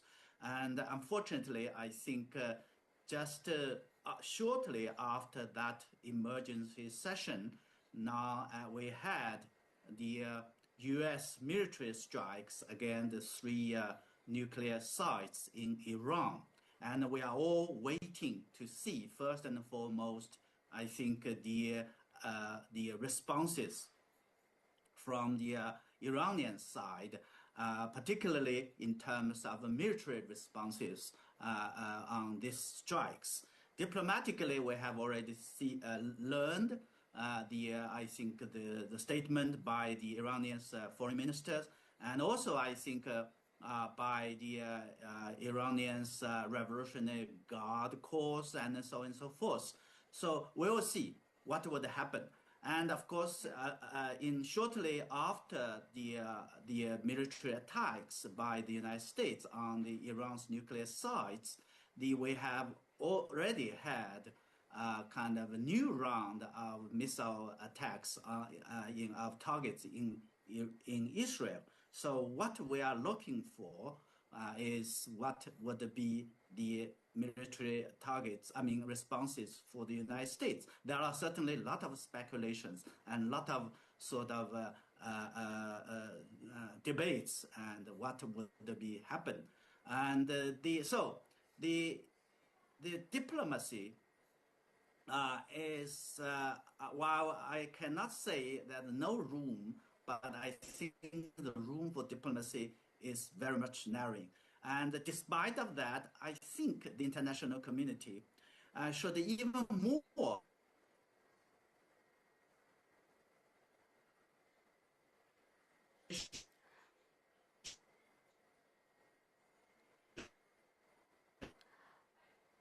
Okay, I think there seems to be some technical problems, and now we'll get you live pictures from the press conference from the Iranian Prime Minister.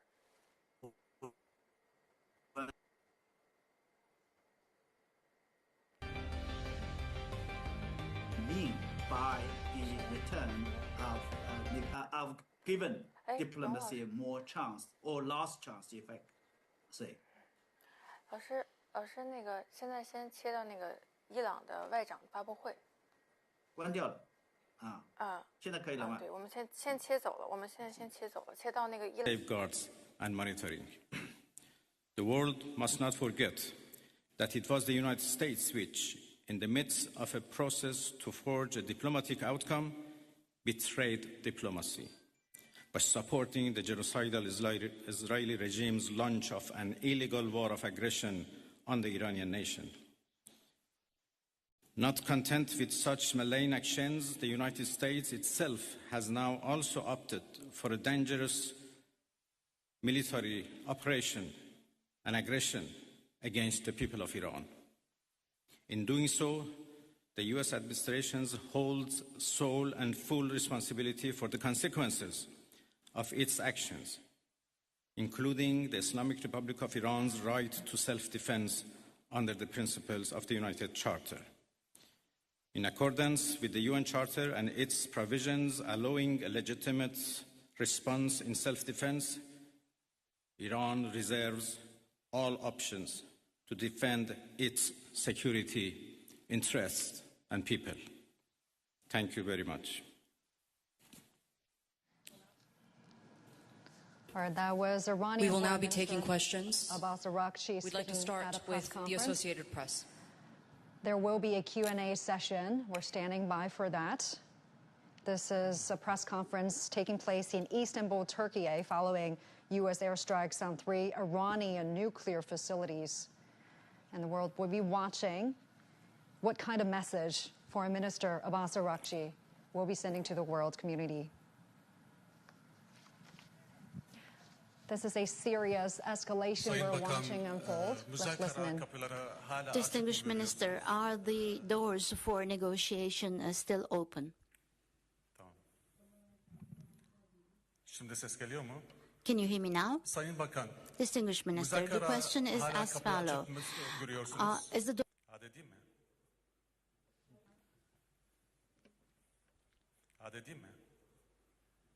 No translation.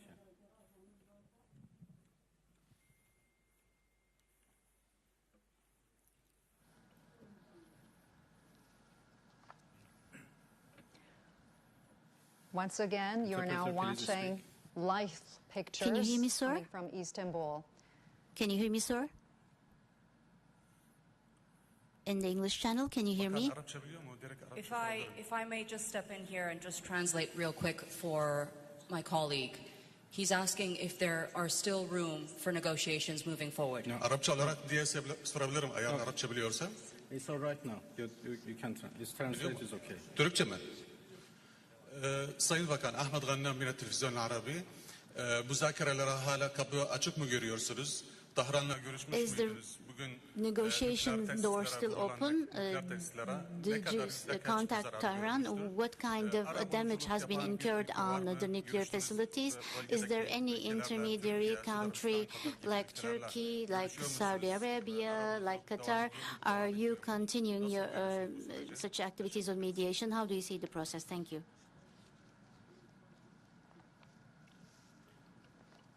Well, I have been in touch with Tehran, of course. I still do not have exact information about the level of damages, but I don't think it matters how much damages have been made. Attacking a nuclear facility by itself is an unforgivable violation of international law and should be condemned. Yesterday, as I said, I had discussion and talks with a number of foreign ministers of the region. Almost all of them are very much concerned and interested to play a role to end this aggression by Israel, of course. They were worried about a possible attack by the United States, but yesterday we were all talking about how to stop the Israeli aggression. Well, of course, the door for diplomacy should be always keep open, but this is not the case right now. My country has been under attack, under aggression, and we have to respond based on our legitimate right of self-defense. And we will do that as long as needed and necessary. We'd now like to take a question from Al Jazeera.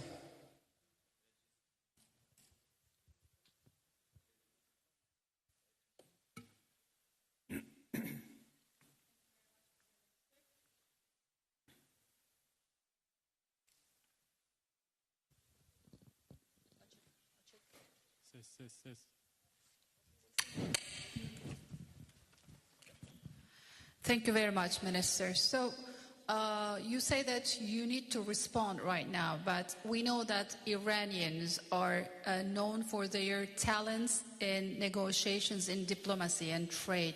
What would be the conditions after responding for Iran to come back to a negotiation table, maybe with the US as well? And Turkey has been offering that Ankara can mediate for a trilateral between Turkey, US and Iran. What would be your response to that? Because right now the US is technically involved in this conflict. Thank you. Well, I think it is irrelevant to ask Iran to return to diplomacy, because we were in the middle of diplomacy. We were in the middle of talks with the United States when Israelis blew it up. And again, we were in the middle of talks and negotiation with Europeans, happened only 2 days ago in Geneva, when this time Americans decided to blow it up. So we were in diplomacy, but we were attacked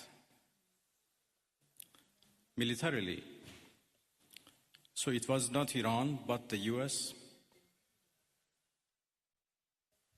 who betrayed diplomacy. They betrayed negotiations.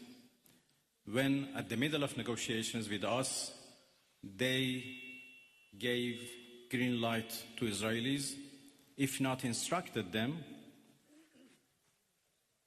to attack Iran's nuclear facilities. I think they have proved that they are not men of diplomacy, and they only understand the language of threat and force. And this is very unfortunate. The United States showed that they have no respect to United Nations Charter. They have no respect to international law. They have no respect to any international law regarding, managing the world and facing challenges of the world. There is no red line that they have not crossed. And the last one, and the most dangerous one, happened only last night, when they crossed a very big red line by attacking nuclear facilities. I don't know how much room is left for diplomacy. We are now calculating the damages. And as I said, the damages are not only for our nuclear facilities. The damages are for the United Nations Charter. It was not only Iran's facilities which was bombed, it was also the United Nations Charter. It was also non-proliferation regime and NPT, which was bombed last night by Americans. And it was the rule of law and international law which was bombed. So now we have to see how much room is left for diplomacy, and we will decide. I'd like to hand over to TRT World.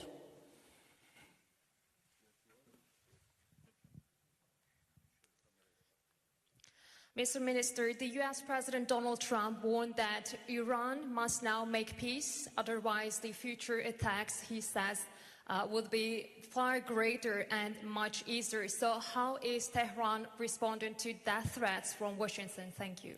I think it's not up to Iran to respond to that. The whole international community should respond of such a clear threat against the United Nations Charter. Iran has done nothing wrong. We do not understand why Iran should be attacked for a false accusation that Iran is seeking nuclear weapons. It's now more than 20 years that we are trying to prove that our peaceful nuclear program is in fact peaceful and would remain peaceful. We negotiated for a long time with the so-called P5+1, and we came to a deal which the whole world celebrated as an achievement of diplomacy. And then it was the US who withdrew from that deal and reimposed their sanctions and restarted their threats. Again, we were negotiating with the same administration. Then all of a sudden they decided to attack us, first by Israelis, then by themselves. And now they are threatening us for more attacks. So it's not up to Iran, but it's up to the international community to condemn this, to prevent this. Otherwise, there would be nothing left for the international law, for the security at the world level. The Security Council should play its role, should play its responsibility to condemn and prevent these kind of threats. We will certainly defend our interest. We will certainly defend our territorial integrity, our sovereignty, and our people. And I'm so glad that our people are now fully understand what injustice they are doing against the Iranian people. They are united and in solidarity with the government, and we stand firm against any aggression. Next, CNN Türk.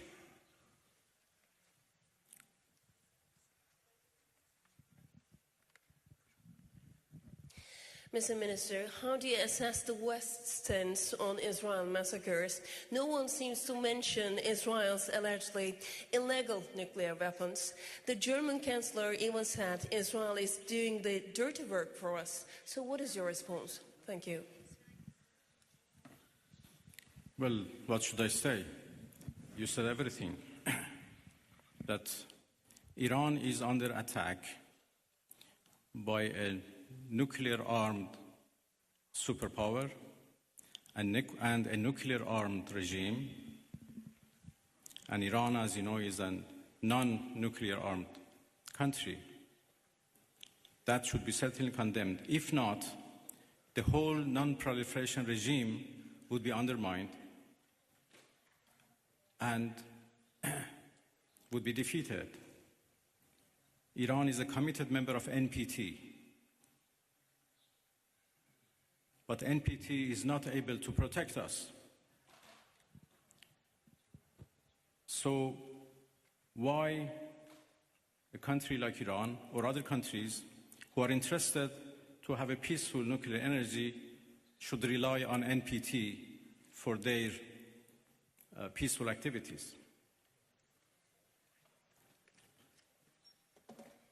It is very unfortunate that Israel is doing, as the German Chancellor called, a dirty job.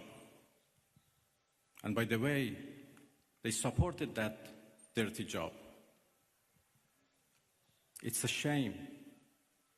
They know that Israel is doing a dirty job and they support it, and they give it every right to do it, and they call it defending itself.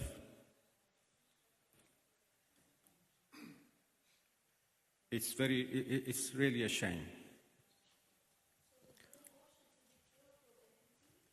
Pardon? Well, I think I'm not in a position to reveal what we are going to do in response to what Americans did last night.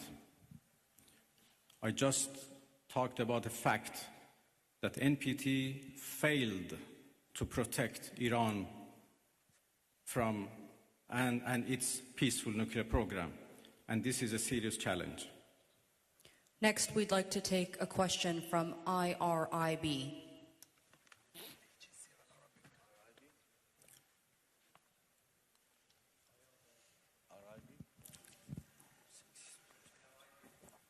IRIB, if I can get a question from IRIB.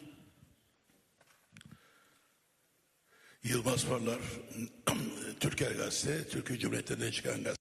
I'm from a Turkic newspaper and also representing Net News Agency. It is indicated that China is supporting Iran.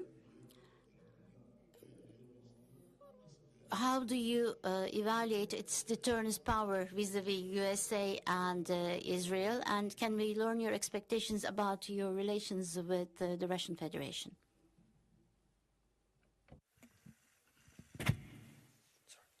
Well, there was a problem with the translation, or I think with the device, it doesn't work properly. I understood the last part of your question. Well, I'm going to Moscow this afternoon, and I have a meeting with President Putin tomorrow morning. Russia is a friend of Iran, and we enjoy a strategic partnership, and we always consult with each other and coordinate our positions. Russia has been a part and the participants of JCPOA, so they have been always a party to nuclear negotiations. And even in the past 2-3 months that we were negotiating with the United States, we always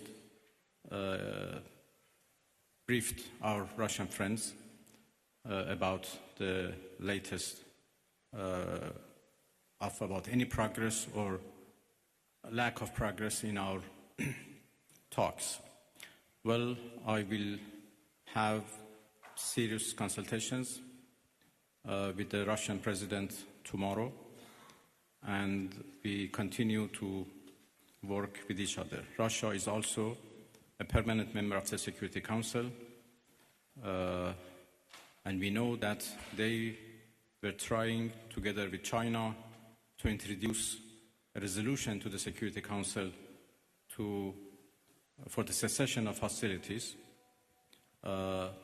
Obviously, now the situation has been changed, and I will have discussion with them that how it should be proceed.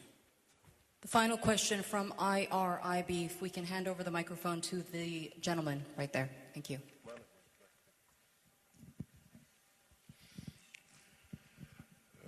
خسته نباشید آقای عراقچی. از خدمتتون که دیروز آقای اردوغان صحبت‌هایی داشتن در رابطه میانجیگری، فکر می‌کنید نقش ترکیه در این رابطه به چه دلیل خواهد بود؟ میتونه ترکیه Thank you. Yesterday, President Erdogan mentioned a mediation instrument. Can Turkey handle such a diplomacy or mediation activity? اردوغان رئیس جمهور محترم ترکیه داشتم. هم ترکیه I had very productive meetings with the President of the Republic of Turkey yesterday, and I also had contacts with some of the countries of the region. Some of the countries of the region, such as Turkey, are indicating that they could be mediating so that the attacks from Israel could stop. I do believe that I'm going to start some actions and discussions about this to prevent this American aggression. Turkey very definitely has condemned the Israeli attacks, and also the countries of the region have also condemned these attacks. Now all the countries of this region and the Islamic countries are condemning the massacres and the killing of Israel. We, as members of the OIC and the foreign ministers, we had a special meeting on the situation in Iran.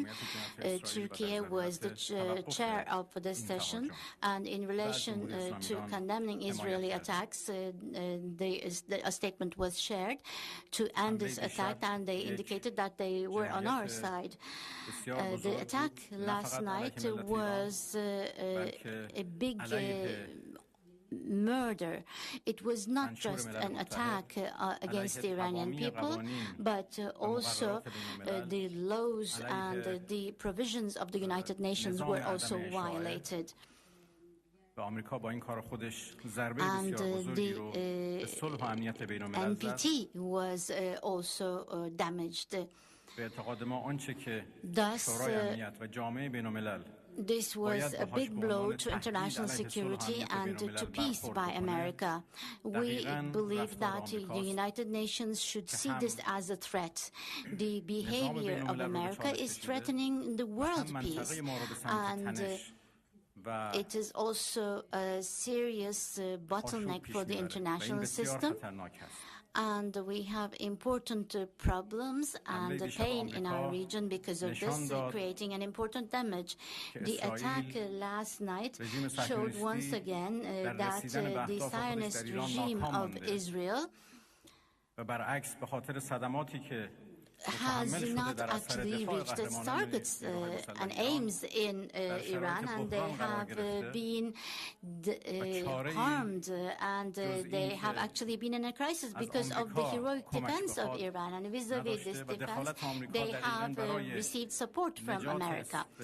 And this direct intervention of America is actually to save the Zionist regime, and maybe to save the prime minister specifically of the Zionist regime. This was the reason why America acted this way, and this shows that the White House is under the influence of this individual called Netanyahu, and this is a shame for the all American citizens. We continue to defend our country in a heroic manner. Our armed forces are ready. Our people with high level of self-confidence and with high level of motivation is ready to defend itself. The Iranian people's national honor has been damaged, and to win this back, they will defend themselves. We will never take a step back from our own law, from our honor, from our territory, and from our people. Bloomberg Habertürk.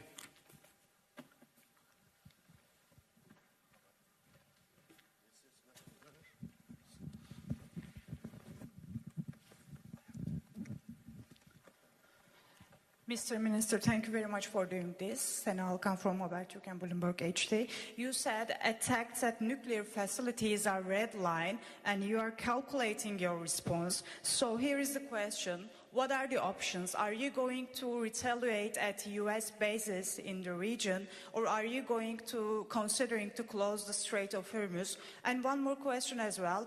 2 times while you are at the table of negotiation, Israel and U.S. attacked your soil. So do you still have the same level of trust to Western diplomacy? Thank you. There are a variety of options available to us, and that's it. We never trusted Western countries when we negotiated them, and there are now even more reasons why we shouldn't trust them at all. Of course, the way for diplomacy should be always remain open. But, as I said, we are not in the situation right now to decide how to engage in diplomacy once again and with whom. So let's wait for our response first.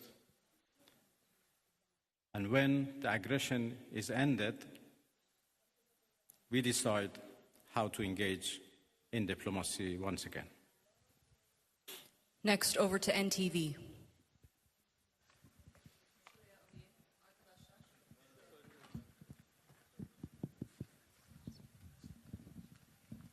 Mr. Minister, thank you. I would like to ask a quick question. You had many dialogues with Mr. Steve Witkoff, the U.S. representative, during the negotiations.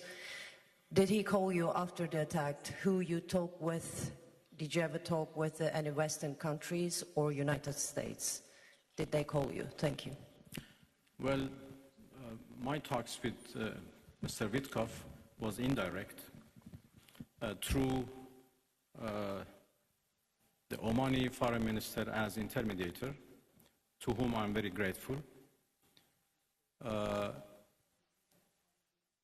And when the talks were stopped because of the U.S. aggression, we are still receiving messages from Americans through different channels, Oman in particular, and there are also others who are passing the messages of the United States to us. And if needed, we respond to those messages through intermediators. Well, thank you very much, everybody. I think we are done.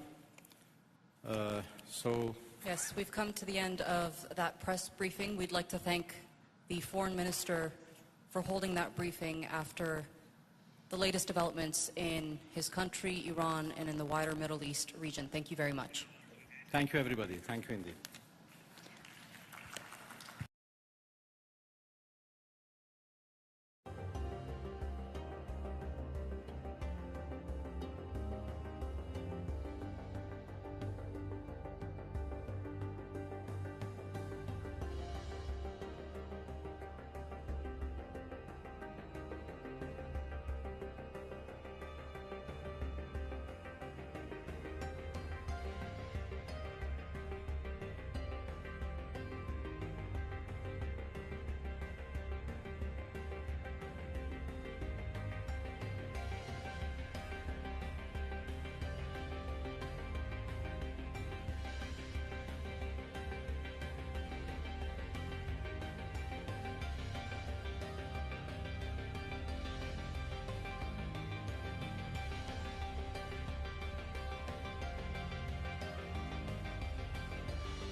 Hello and welcome back to the special live streaming coverage on Israel-Iran conflict with CGT and I'm Zheng Chunying live in Beijing.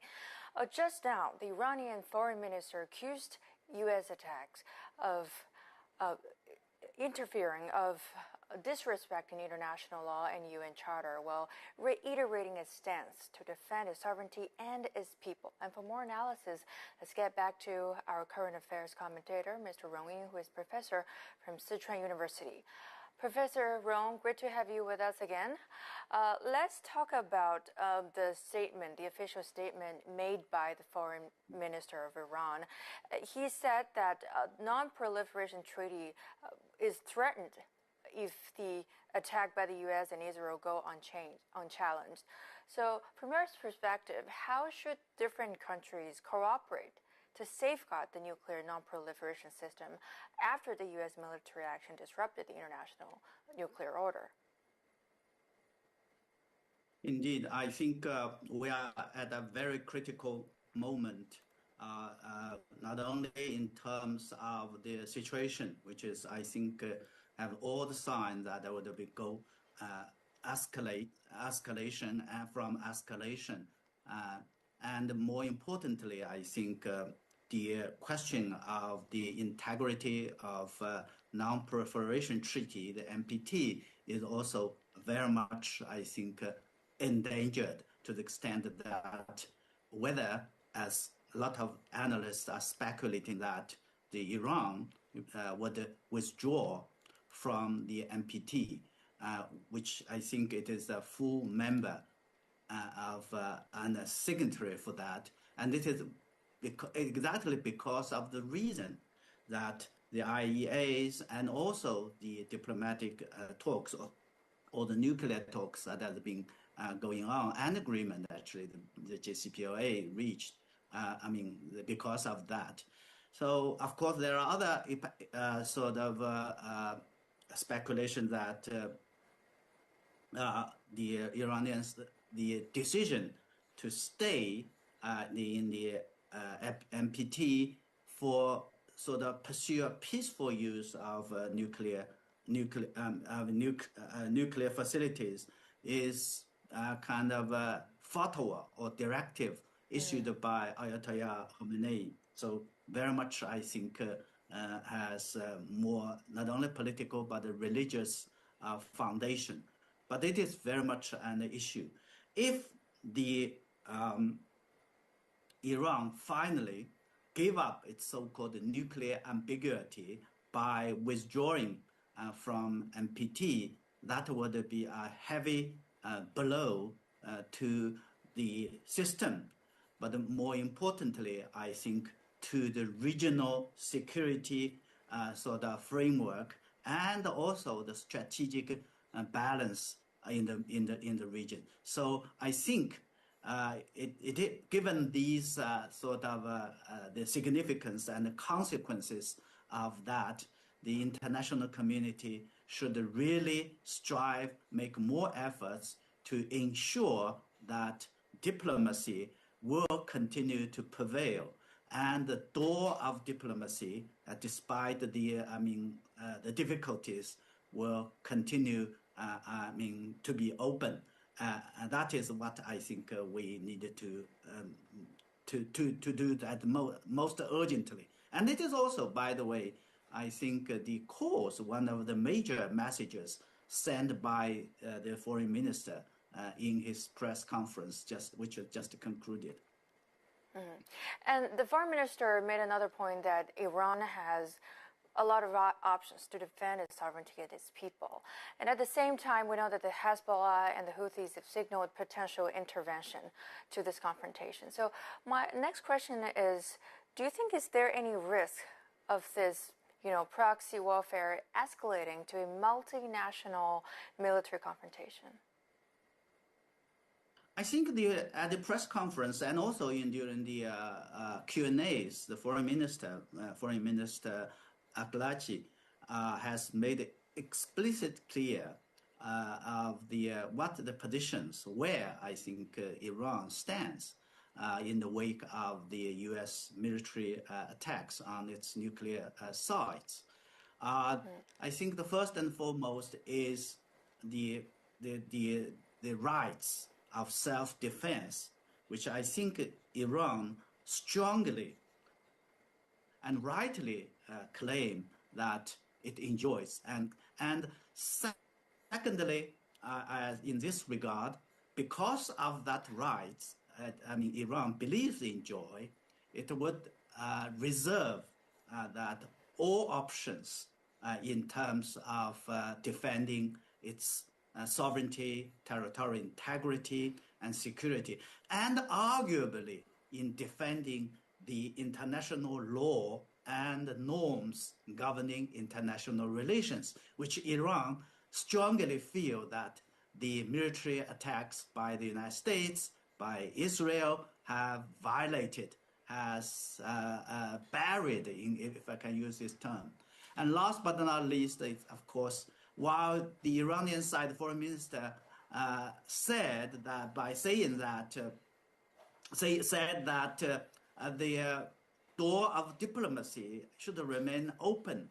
At this moment, Iran is very much focusing on to exercise its right for self-defense. And that's why it's calling upon, actually, the international community to make more efforts. The UN Security Council, he's calling on and holding a new, emergency meetings, sessions. He's calling on the IEA. He's calling on Iran is reaching out to the international community, big countries in the region and beyond, by phone conversation and so on and forth, to express its views and making the point that Iran, the positions in the wake of that. So to answer your question, I think we cannot rule out the possible sort of responses, be it the Iran by itself militarily against targets in Israel, and possibly in the military assets of the United States in the region. While in the meantime, I think we may have to wait and see how the diplomacy is going to work out. That's why I think it is, again, even more important for the international community to work jointly, coordinatedly, to ensure the there will be no more escalation, and there will be no more escalation to the extent that the situation will go out of control. However, according to the speech made by President Donald Trump earlier this morning, he said that he made it clear that the main objective of the U.S. attack is to eliminate Iran's nuclear capability. Well, Iran also threatens heavy retaliation. So do you think this mutual brinkmanship could reshape the Middle East existing security landscape?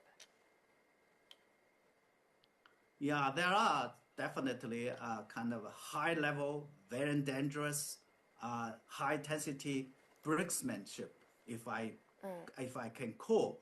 What I would rather is a kind of arguably, it is kind of another kind of diplomacy, because it was reported that before the decision was made by the United States, by President Trump, to launch that military strikes, the United States has, through the third party or through, creative way, to send out a message to Iran that the primary objective of that strike was meant for the nuclear sites.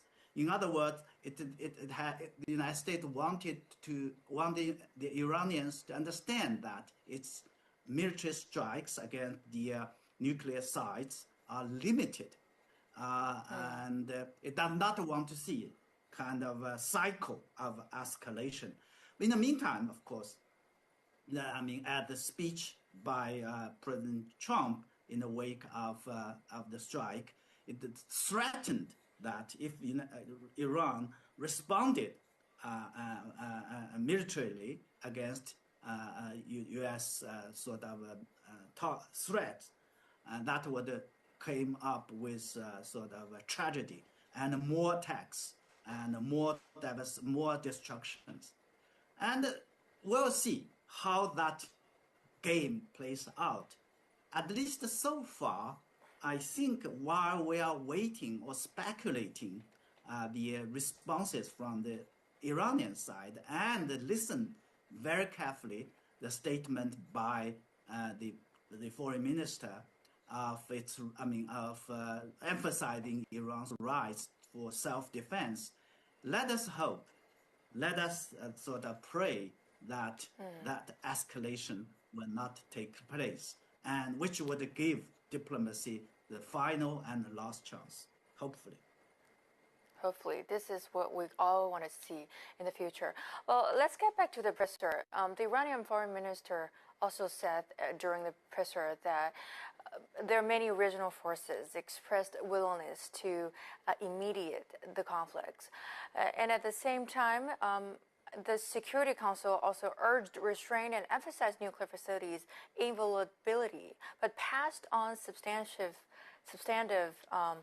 resolution. Do you think is it adequate for the crisis? And what more should be done by the international community to get everything back on the negotiation table?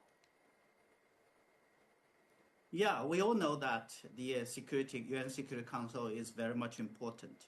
It is important not only because of the functions, but also I think the expectations and the urgency in this crisis, where all the parties, the international community that had been hoping for. But we all know the rules of the games. We all know that one of the permanent member of the UN Security Council, which has the veto power, as the directly party is concerned, it just done the military exercises, military strikes against a member of UN. So, in other words, it is quite reasonable to expect that a resolution of UN Security Council, which was supposed to be legal binding, will not sort of adopted if it contains strong legally binding measures against in response to the ongoing crisis, which is very much led by the Israel and the United States. So what would it be? What kind of diplomacy diplomatically we can do? And of course, I think I personally would feel that if the UN Security Council is not able to come up with a kind of resolutions or kind of solutions in response to that, the UN General Assembly, as we have seen most recently on the similar crisis, for example, on the question of Palestine and Israel conflict, could come up and similar resolutions, even though that resolution are not legally binding. It would very much send a strong signal, diplomatically and morally, and condemning, the violations of sovereignty, territorial integrity, and international laws and norms like that. And it would certainly very much, in a way, translate the support and the positions of the majority of the international community. If you look at the I think the numbers, I would believe there will be huge numbers for that. So in addition to that, of course, there are other efforts as we have seen. The foreign minister of Iran, the fact that it's holding this conference, in Istanbul, he is attending the OIC, the Organization of Islamic Cooperation meetings, and also working with the host Turkey and others. So in all, let us see that again, diplomacy will prevail, and solution will be found, political solution through diplomacy. But in the meantime, we hope and we pray that escalation will not take place. Yes, and you've stressed that the U.S. is really playing a very significant role in catalyzing this conflict. We know that U.S. military deployments reveal dual-track preparations, strategic bombers for precision strikes on nuclear facilities, while carrier groups posture defensively. So from your perspective, which intervention scenario, limited air campaign or comprehensive regime change operation, is currently assessed as more probable? There are a lot of debates, ongoing debate, heated debates. I think unprecedented, as I can see in the United States, on the fallout, on the pros and cons of the military involvement in this conflict. First, I think when the Israel's military strikes started, it was something I think related to, very much focused on whether the United States should be dragged into this conflict. If the statement by the Secretary Rubio that the United States would not, just a unilateral sort of actions and so on and so forth. Of course, there are other speculations, and as the Iranians has been accusing that there must be a coordinated sort of operation, if not, cleared specifically by the United States. But the arguments, if one follows, would find that there are a lot of those who, oppose that, is very much, I think, concerned the first and foremost, I think, the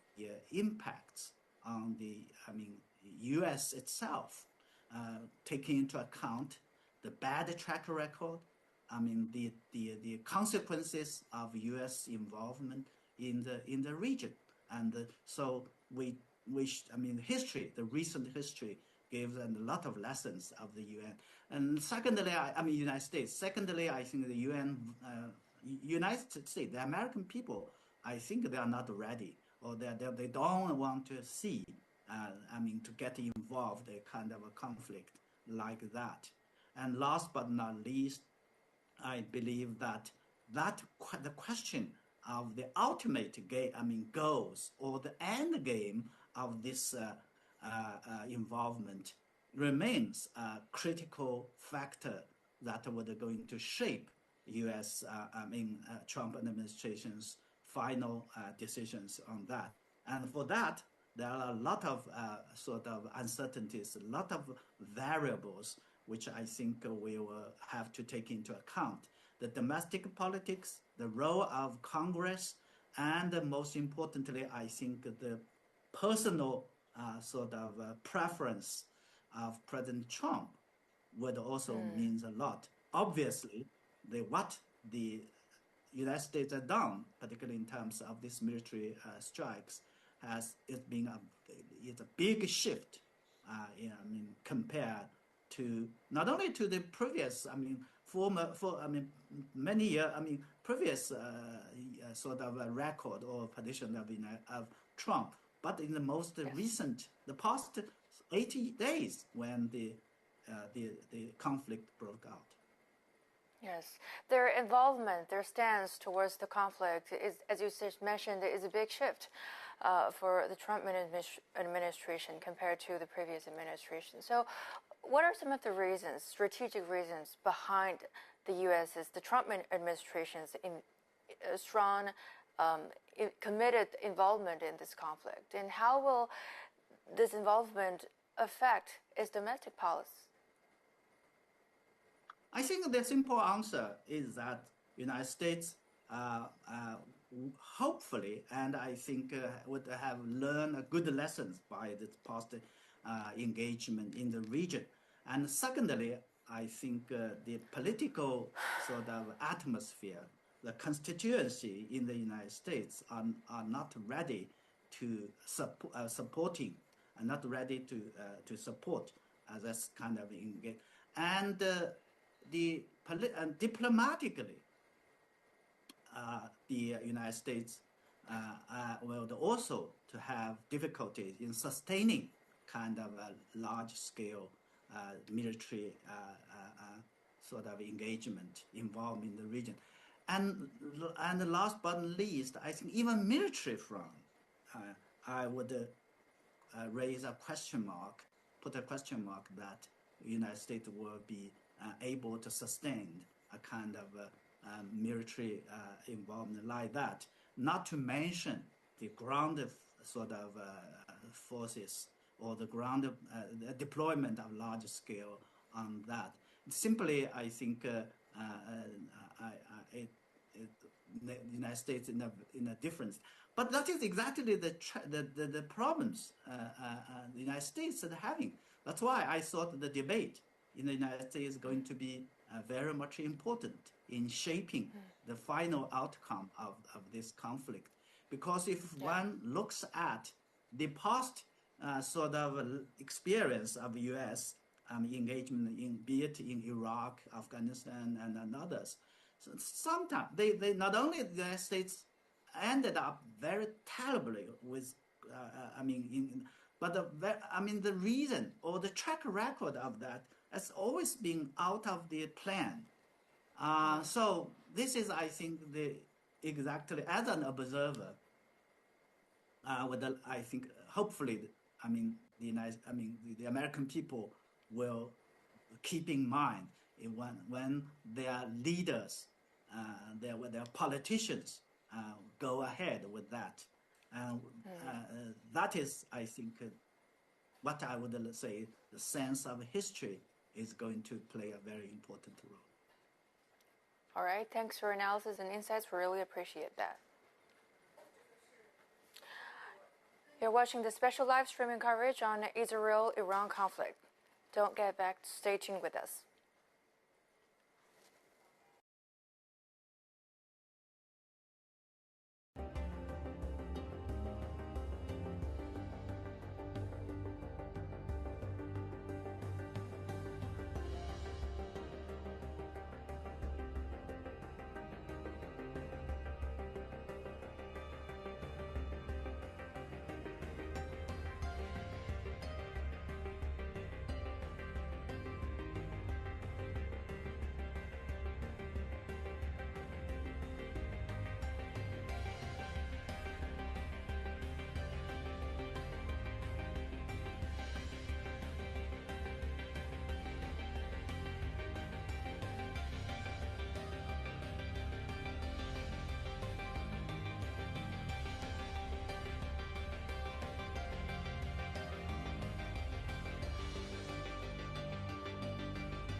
Iran conflict with CGTN. I'm Zheng Chunying, live in Beijing.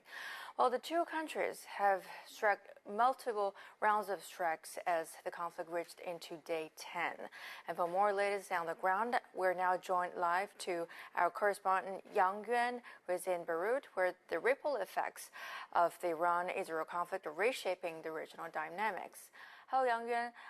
You're in Lebanon. Tell us, how has the country reacted to the recent military development? Hi, hello.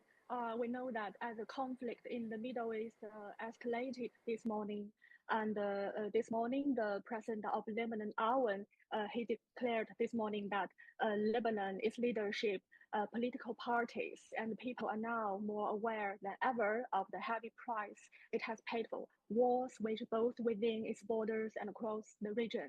And Aoun stressed that the country has no interest in enduring further conflict, emphasizing that the cost of such wars has already exceeded Lebanon's capacity to bear.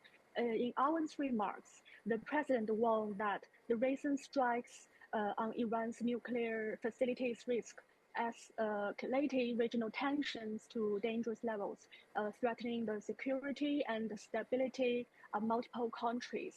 Our also called for restraints on all sides and urged the initiative of serious and constructive negotiations and aimed at restoring stability in the region and preventing further losses of life and destruction. What about the reactions from the Gulf countries? Okay, let's take a look at the reactions from the Gulf countries this morning. We know that first, Bahrain and other Gulf states also lie near the Iran's Bushehr nuclear reactors, which has reportedly been target of Israeli strikes. Their proximity just across the narrow waters of the Gulf has raised regional security concerns, especially amid fears of radioactive fallout or wider escalations. This morning, Bahrain issues public guidance following U.S. strikes on Iranian nuclear sites. We know that this country, Bahrain, home to the U.S. Central Command's regional base, issued public safety guidance in the wake of American strikes on Iranian nuclear sites. In the light of recent developments in the region's security situation, we urge citizens and the residents to use the main roads only when necessary to maintain public safety and to allow the relevant authorities use the roads efficiently, which is set by the Interior Ministry statements. And the capital city also said that 30% of the government's employees, including those in the ministries and the government agencies, will work from home starting immediately, which is following by the US attacks.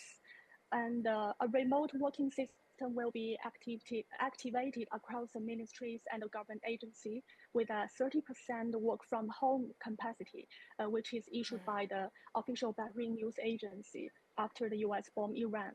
We know that nearly 9,000 defense personnel are stationed in Bahrain, including the military and civilian staff. The U.S. Navy's Fifth Fleet provided security to ships and aircraft in this region. And other countries like Kuwait, they have the emergency plan in a similar development. The Kuwait Finance Ministry said on Sunday it has activated its emergency plan to ensure the continuity of financial and service operations with high efficiency.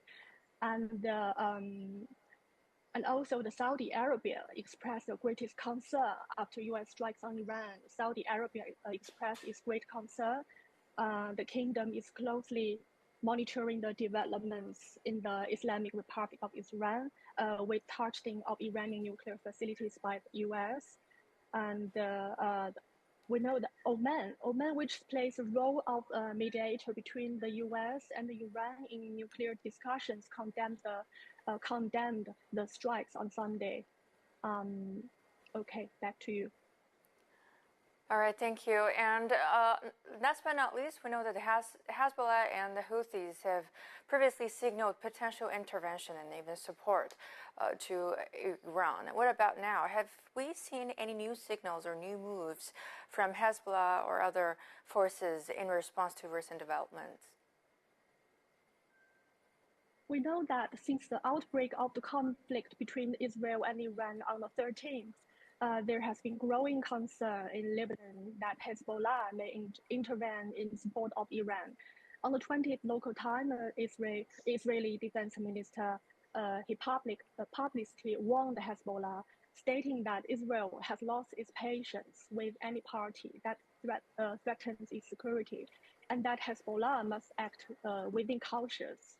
He also criticized Hezbollah's leader, Qasem, saying that he has not learned from his previous one. His remarks were in response to Qasem's statement made the night before, in which he declared that Hezbollah is not neutral and would take what it deemed appropriate actions. And these remarks quickly sparked widespread debate within the country, within the Lebanon.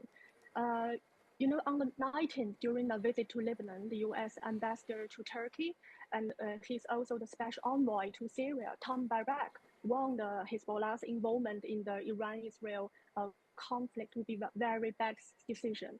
The Lebanese-American diplomat emphasized that all efforts must be made to control the situation and avoid further escalations. Otherwise, a new round of Israeli military action against Lebanon will be triggered. We know that during the conflict with Israel from October 2023 to November 2024, Hezbollah suffered significantly losses, and its capabilities were notably diminished. However, the public opinion in Lebanon remain concerned that if Iran makes a direct request, Hezbollah might be drawn into the escalating regional conflict. Since the outbreak of the Iran-Israel conflict, the Lebanese security agents have implemented several precautionary measures, including maintaining those communication with Hezbollah officials, increasing surveillance of the Palestinian refugee camp, and also working to prevent and pro-Iranian groups from initiating the military actions, all in an effort to keep the Lebanon from being dragged into the war. Back to you, Beijing. All right, thanks for reporting. That's our reporter Yang Yuan from Beirut in Lebanon. Take care.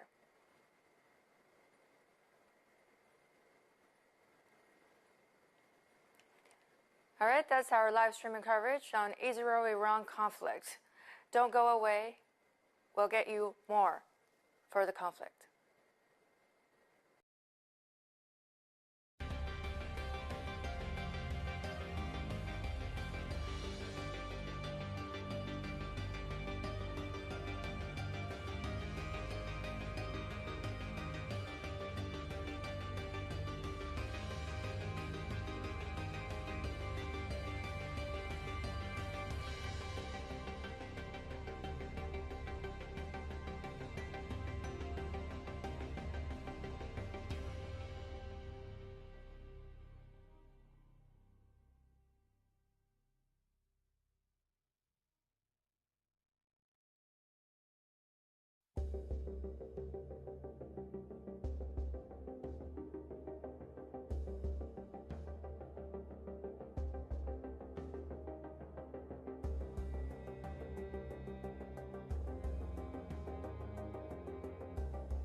Iran's major main nuclear sites, marking a dramatic escalation as Washington joins Israel's conflict with Tehran.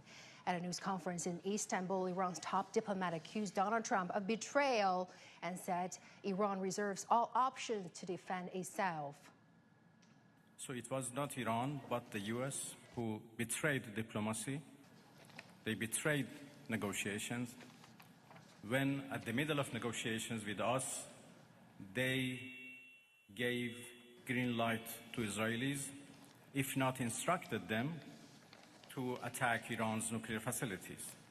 The United States showed that they have no respect to United Nations Charter. They have no respect to international law. And as I said, the damages are not only for our nuclear facilities, the damages are for the United Nations Charter. It was not only Iran's facilities which was bombed, it was also the United Nations Charter. It was also Non-Proliferation Regime and NPT which was bombed last night by Americans. And it was the rule of law and international law which was bombed. So now we have to see how much room is left for diplomacy, and we will decide.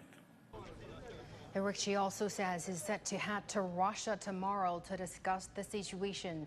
Israeli health authorities say at least 86 people have been injured overnight and into Sunday morning amid fresh Iranian strikes.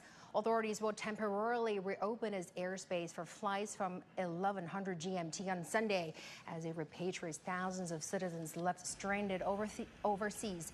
Iran's Revolutionary Guard says 40 missiles have been fired towards Israel, including one of its biggest, the Kabar Shakan type missile. Israeli military says it has carried out fresh attacks on military targets in western Iran. President Donald Trump has called the strikes on 3 Iranian nuclear sites a spectacular success. Israeli Prime Minister Benjamin Netanyahu has lauded Donald Trump's decision to strike Iran, saying it will, quote, change history. And for the very latest, we'll go live to Safar Sarami in Tehran. Good to see you there, Safar. So Iran's foreign minister has said that Iran would defend itself at all possible means necessary. So what concrete steps is the Iranian government considering following the U.S. airstrikes?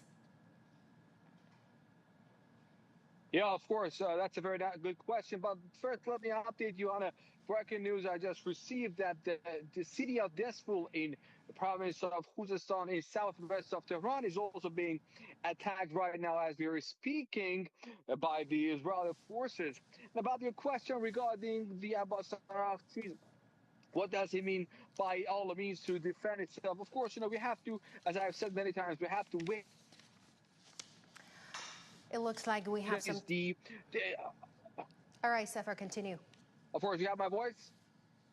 Of course, because I have said many times regarding military actions or retaliation, we have to wait and see what the supreme leader says, what the IRGC says, what the army says.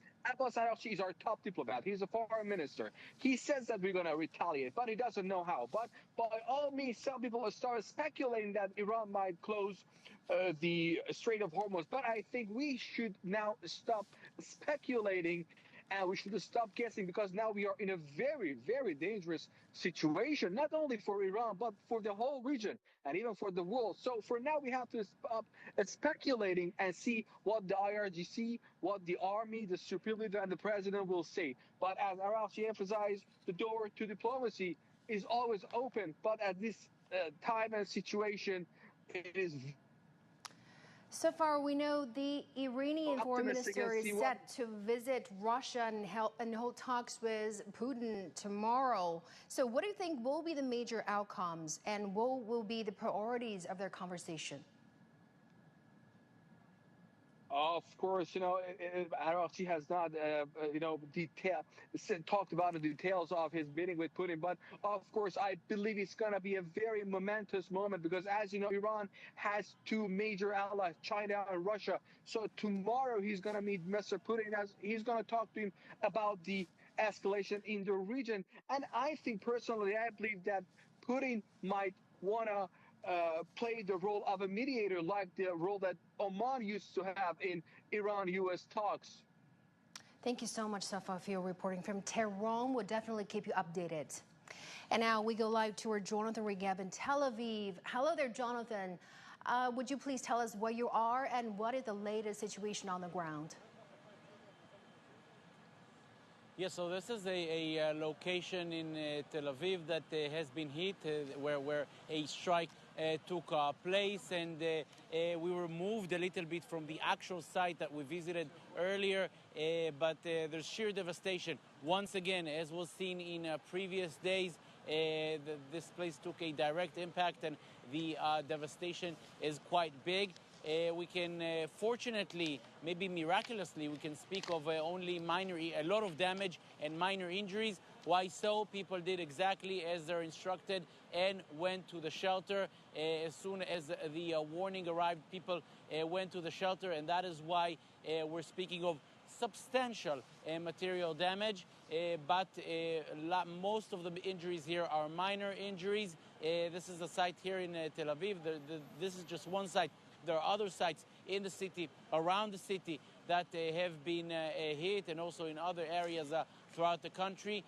The amount of missiles that were fired was not very big. We're speaking of some 25 to 30. This is different from the 60 or 70 missiles that Iran used to fire at once about a week ago.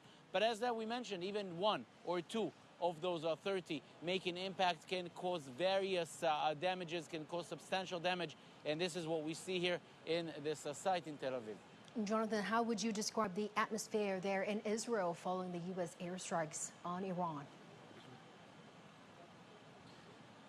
So I would call it as not joy, but clear maybe satisfaction. Israel wanted the United States to be involved in this conflict for various reasons. First, the United States has abilities that Israel does not have.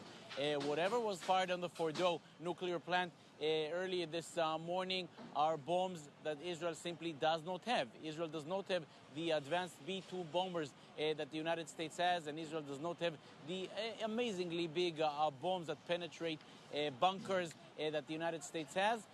So there is hope that now that the United States has joined, Iran will perhaps get a clearer message as to what it's standing up against, not only Israel, but Israel, the United States, and possibly even other Western European countries that have expressed support for the American move.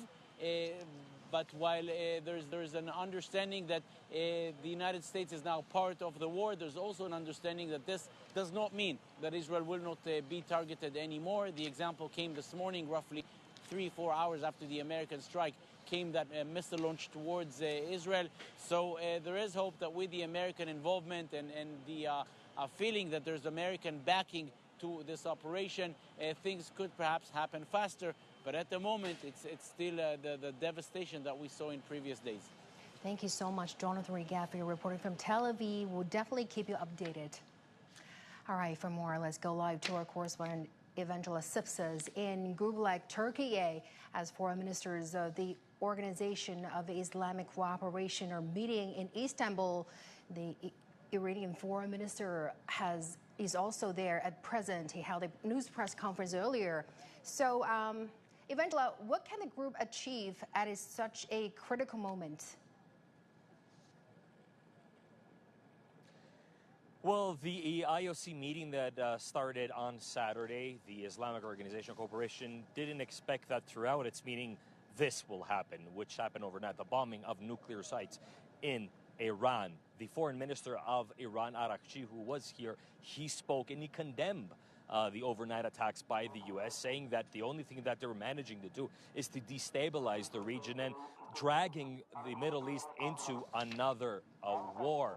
That's what he has been saying. He also mentioned that this is against the United Nations Charter. It says that what it's doing is only putting oil in the fire, is causing more problems in the Middle East and in the region. It says that this now is shaping future of the region, mentioning that these attacks now are going to bring a new era for the region, but also for the whole world. He says that along with his counterpart. They mentioned that this is the time now that the Islamic world needs to take more action. The Islamic world needs to step up and take more responsibility to stand up against the actions against Israel, the attacks that Israel has done, but also what the U.S. has done overnight. He mentioned that now is the time for the Islamic world to play a more significant role in shaping the future, but he also wanted the Islamic world to condemn these attacks. He wants them to say that what they're doing is illegal and it's an act of terrorism. So this is pretty much what he mentioned. There's some very strong words. And at the closing, actually, of his his press conference, he mentioned that Iran has all the rights to defend itself with all necessary means. No, we don't know what that means, whether that will be some sort of retaliation or not, but we do know from previous announcements from the Iranian government that these kind of words mean that Iran will continue what it's doing and won't back down. Thank you so much for your reporting from Gublek, Turkey. We'll definitely keep you updated. Over in the United States, where President Donald Trump had threatened more attacks against other targets in Iran if Tehran does not agree to end the conflict with Israel. Donald Trump is slated to have a meeting with his national security team as he weighs more U.S. actions in the war. The top Democrat in the U.S. House of Representatives has accused Donald Trump of pushing the United States towards war. For the very latest, we'll go live to Han Peng in Washington, D.C. Good to see you there, Han Peng. So this is a critical moment. I want to get your reaction from the U.S. as President Donald Trump's decision to strike without congressional approval has strong fears, criticism from both Democrats and Republicans. So who accused of him of pushing the country towards war? What more can you tell us about the reactions from the United States? Well, actually, in the United States, the reactions are very divided. Almost right after the strikes, former House Speaker Nancy Pelosi not only accused President Trump of ignoring the Constitution by acting without congressional authorization of war, but also emphasized that such a move will endanger American servicemen, diplomats, and others. Democratic lawmakers such as Bernie Sanders have also introduced bills to block funding for any further military action on Iran without explicit congressional approval, citing the War Powers Act.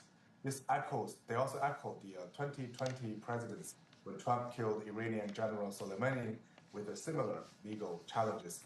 All this has actually sharpened the division between the Republicans and Democrats. Some Republicans, like Senators Lindsey Graham and also Tom Cotton, are actually urging Trump to take an even tougher action. They think that Trump is not tough enough. However, some of Trump's other Republican allies, such as Congresswoman Marjorie Taylor Greene, are actually vocally against U.S. involvement, saying such involvement is actually working against the U.S. national interest.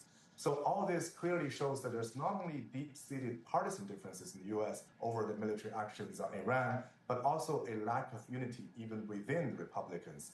Is also probably the reason why Trump has to resort to surprise attacks against Iran twice, since the 2020 killing of General Soleimani, where otherwise the White House can hardly unite different factions in the U.S. to get involved in Iran-Israel conflict. Han Peng, we know that the U.S. Defense Secretary Pete Hegseth and the Chairman of the Joint Chief of Staff Air Force General Dan King are set to brief the media at the Pentagon very shortly. So what key updates can we expect?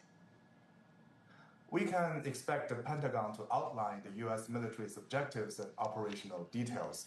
U.S. Defense Secretary is likely to emphasize the effectiveness of the strikes, especially the use of 6-bunker buster bombs on Iran's nuclear facilities. He's also likely to, just repeat the same thing like what Trump said. The U.S. says he's likely to say that there's irreversibly, degradation of Iran's uranium enrichment capabilities, while Iran would say that the damages are fixable and there's no nuclear leaks, that's according to the Iranian government right now. The briefing may also highlight what Trump calls unprecedented U.S.-Israel coordination, with Israel providing critical intelligence on the underground infrastructure while the U.S. forces executed the strikes. On the U.S. deterrence to Iran, we can also expect that there will be updates on the 3 U.S. aircraft carrier deployment, the USS Ford, which is arriving the day after tomorrow, USS Carl Vinson, and also USS Nimitz. which are forming a historic naval presence in the Middle East by the U.S. Sanctions will be another focus, including targeting Iran's military supply chain and also oil exports. However, this briefing will, I believe, downplay the risks of escalation. It's likely to frame the strikes as surgical and avoid discussions on what if Iran gets determined to fight back. It will also avoid mentioning the potential oil price spikes. So, some analysts have already estimated that the prices can reach $130 per barrel if Hormuz is blocked. Back to you, Hona. Thank you so much, Han Peng, for your reporting from Washington, D.C. We'll definitely monitor closely about the latest press conference coming up shortly in Pentagon. Thank you so much. The U.S. has maintained a significant military presence in the Middle East for decades, with an estimated 40,000 to 50,000 troops stationed across the region, according to the Council on Foreign Relations. The U.S. operates at least 90 military sites across the region under Central Command, or CENTCOM. 8 of these are permanent bases located over Bahrain, Egypt, Iraq, Jordan, Kuwait, Qatar, Saudi, and the UAE. Among the most critical bases is Qatar's Az Usaid Airspace, which is the largest U.S. military facility in the region, housing 10,000 troops and nearly 100 aircraft, as well as drones. Bahrain is also home to the Naval Support Activity, home to roughly 9,000 military and civilian personnel. In Kuwait, Camp Rifjan serves as a primary logistics and command hub for the U.S. forces. The UAE's Ardafara Air Base hosts advanced stealth jets like the F-22 Raptor, along civilian aircraft. And in Iraq, Arabi Airspace supports critical air operations, particularly in northern Iraq and Syria. In New York City, meanwhile, demonstrators gather on June the 21st to support Iran and Palestine. CGTN has talked with participants and attendees about their views on U.S. involvement in the conflict.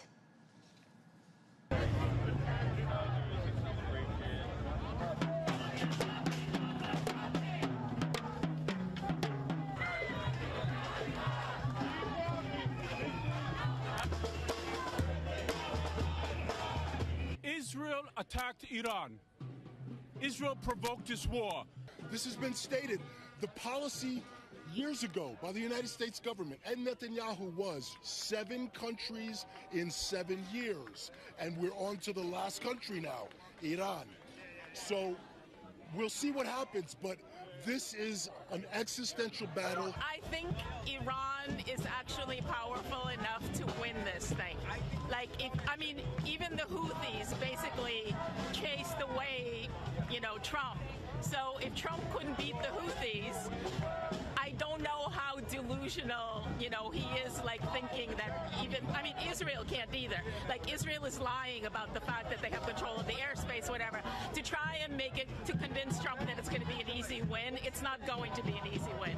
I actually think Iran is going to win this. Israel is claiming in all of its wars against Lebanon, Syria, Gaza, West Bank, and now Iran, that it's defending itself. And that's clearly not what's going on. And the United States has been supporting Israel in all of its vicious wars. And we need to stop arming Israel. We need to rein in Israel.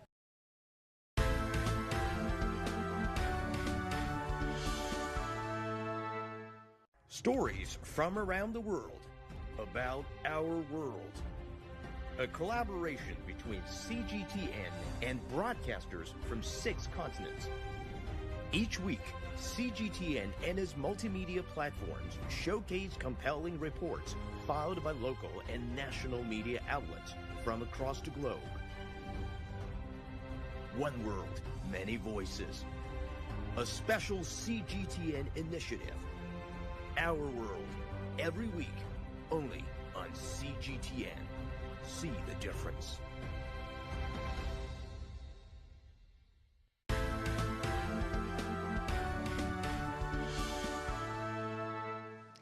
Tonight, right, one question cuts through the smoke. Were the U.S. airstrikes on Iran's nuclear facilities a bold act of deterrence or a reckless provocation that pushes us closer to a world war?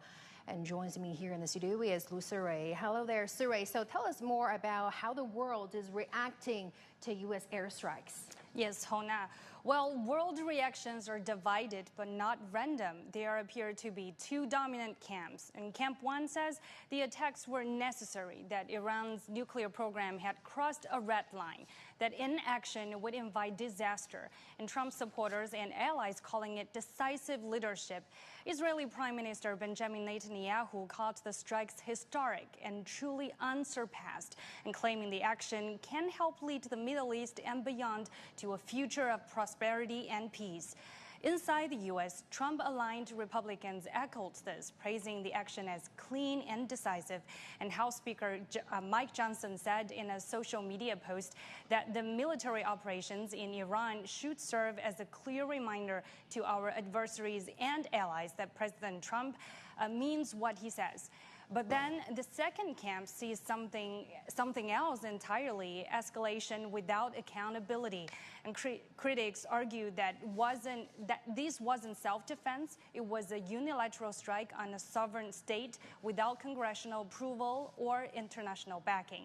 And the UN condemned it. Secretary General Antonio Guterres condemned the action and calling it a dangerous escalation in a region already on the edge and a direct threat to international peace and security. And Russia warns against U.S. strike on Iran nuclear sites as catastrophic. And New Zealand's Foreign Minister Winston Peters said the ongoing military action in the Middle East is extremely worrying, and he urged all parties to return to talks. And the country is sending a C-130J Hercules aircraft to the Middle East as part of efforts to assist its citizens who are stranded in Iran and Israel. An Australia government spokesperson stated, "We continue to call for de-escalation, dialogue and diplomacy." And how has Iran responded? The Atomic Energy Organization of Iran responded quickly, stating the attacks are a savage assault that goes against international law. And Iran also vows not to allow the country's nuclear program to be stopped by these strikes. But the Iranian government has not provided information on the full extent of the damages. No retaliation yet, but no promise there won't be. And critics ask, if we bomb a program under international monitoring, what incentive is left for any nation to cooperate? This isn't just a military strike, it's a stress test for global order, law, diplomacy, and restraint. Thank you so much, Surey, for your reporting for us. We'll definitely keep you updated. China has strongly condemned the U.S. attack on Iran and is targeting of nuclear facilities under the supervision of the IAEA.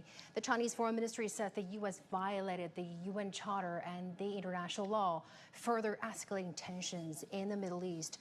China has called on all parties involved, especially Israel, to ease hostilities, ensure the safety of civilians, and engage in dialogue and negotiations. The Foreign Ministry also said that Beijing stands ready to work with the international community to contribute to restoration of peace and security in the region. And on Friday, British, French, German, and EU top diplomats held talks in Geneva with the Iranian Foreign Minister Abbas Araghchi. They urged Iran to revive diplomatic efforts with the United States to find a solution in the standoff over its nuclear program. For the very latest, we'll go live to Ross Collin in Paris. Good to see you there, Ross. You know, things have been escalating very quickly. How are European countries responding now? Yeah, things have been escalating in terms of that reaction from across Europe. We have heard from the British Prime Minister saying that Iran must come back to the negotiating table. Germany saying that Iran must immediately restart negotiations with the United States. Also from the European Union, the High Representative for Foreign Affairs, Kaja Kallas, she has called on all parties to take a step back and also saying that negotiations must continue. A diplomatic solution is the only way forward for Iran. We've also heard from Ursula von der Leyen as well, the President of the European Commission. I've got a statement that's just come out in the last few minutes from France as well, from the Foreign Ministry here in Paris, saying that France has taken note with concern the strikes carried out last night by the United States against Iran, saying that France was neither involved in the strikes nor in the planning of the strikes, saying that we urge the parties to exercise restraint in order to avoid any escalation. Ross, we know Iran's foreign minister took to social media with a pointed question for the UK and the United States, asking how Iran can return to the negotiating table. It never truly left, accusing the US and Israel of sabotaging the talks. So given this escalation, how do you think can Europe bring Iran back to diplomacy? Well, there is alignment in terms that France, the European Union, the United Kingdom all say that they believe that Iran can never have a nuclear weapon. There needs to be negotiations. They need to continue in that format that you mentioned. The European Union, the United Kingdom, France and Germany meeting in Switzerland on Friday with the Iranian Foreign Minister Abbas Araghchi, who's off to Moscow to meet Vladimir Putin on Monday. So they are hoping, the European countries, that they can somehow managed to keep open those diplomatic channels to Iran to convince the Iranian officials and Iranian ministers that there is a path for diplomacy, because we heard a little bit earlier on today from the Iranian foreign minister saying that he thinks there may be no room now for diplomacy, saying that the United States and Israel blew up that diplomatic solution. Certainly, the European Union and other European countries like the United Kingdom will be hoping that there is a chance for diplomacy in the days ahead. Thank you so much, Ross, for your reporting from Paris. We'll definitely monitor the latest reaction from Europe. We appreciate your reporting. All right, for more analysis, let's go live to Harvey Zodin, Senior Fellow at the Center for China and Globalization. He's also a political appointee in Jimmy Carter administration. Thank you so much for joining us at this very moment. So we know the United States is now involved in the conflict directly on the 9th day after Israel launched attacks on Iran. Prior to his second term, Donald Trump said he would keep the United States out of foreign conflicts, and he has reiterated that he hates war. And now he launched this, airstrikes on Iranian nuclear facilities. What is your take on the timing of U.S. action? President Trump changes his mind faster than a Sichuan Bianyan mask changer. See, he ran on a platform to instantly end conflicts, such as in Ukraine and in the Middle East. He hasn't been successful, and neither have been his promises to grow the economy or expel illegal aliens. So he has become what psychologists tell us are the thing he hates the most, and that is being a failure, a loser. So a tried and true way to escape from his record is to divert attention. And having a war is a time-honored tradition in America for doing so. So that's how I explain the timing.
Hello and welcome to CGTN's live streaming coverage on Israel-Iran conflict.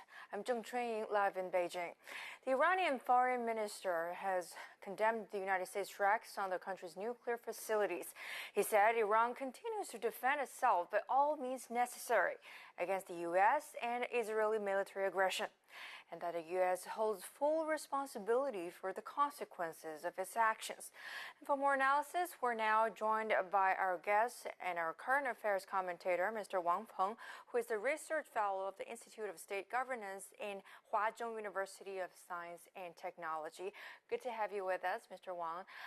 So developing nations collectively condemned Israel's military actions at the International Atomic Energy Agency, or IAEA, a special session. So from your perspective, how will this divergence impact the effectiveness of the future international coordination mechanism? First, we should pay attention to the erosion of consensus-critical institutions. When major blocs, especially emerging and global countries, publicly diverge during IAEA sessions, it weakens the credibility of multilateral bodies. For instance, when developing nations spoke out unanimously against Israel's actions, it shattered what should have been a unified front, complicating future decisions on nuclear safety or non-proliferation. Secondly, the acceleration of parallel diplomacy trends.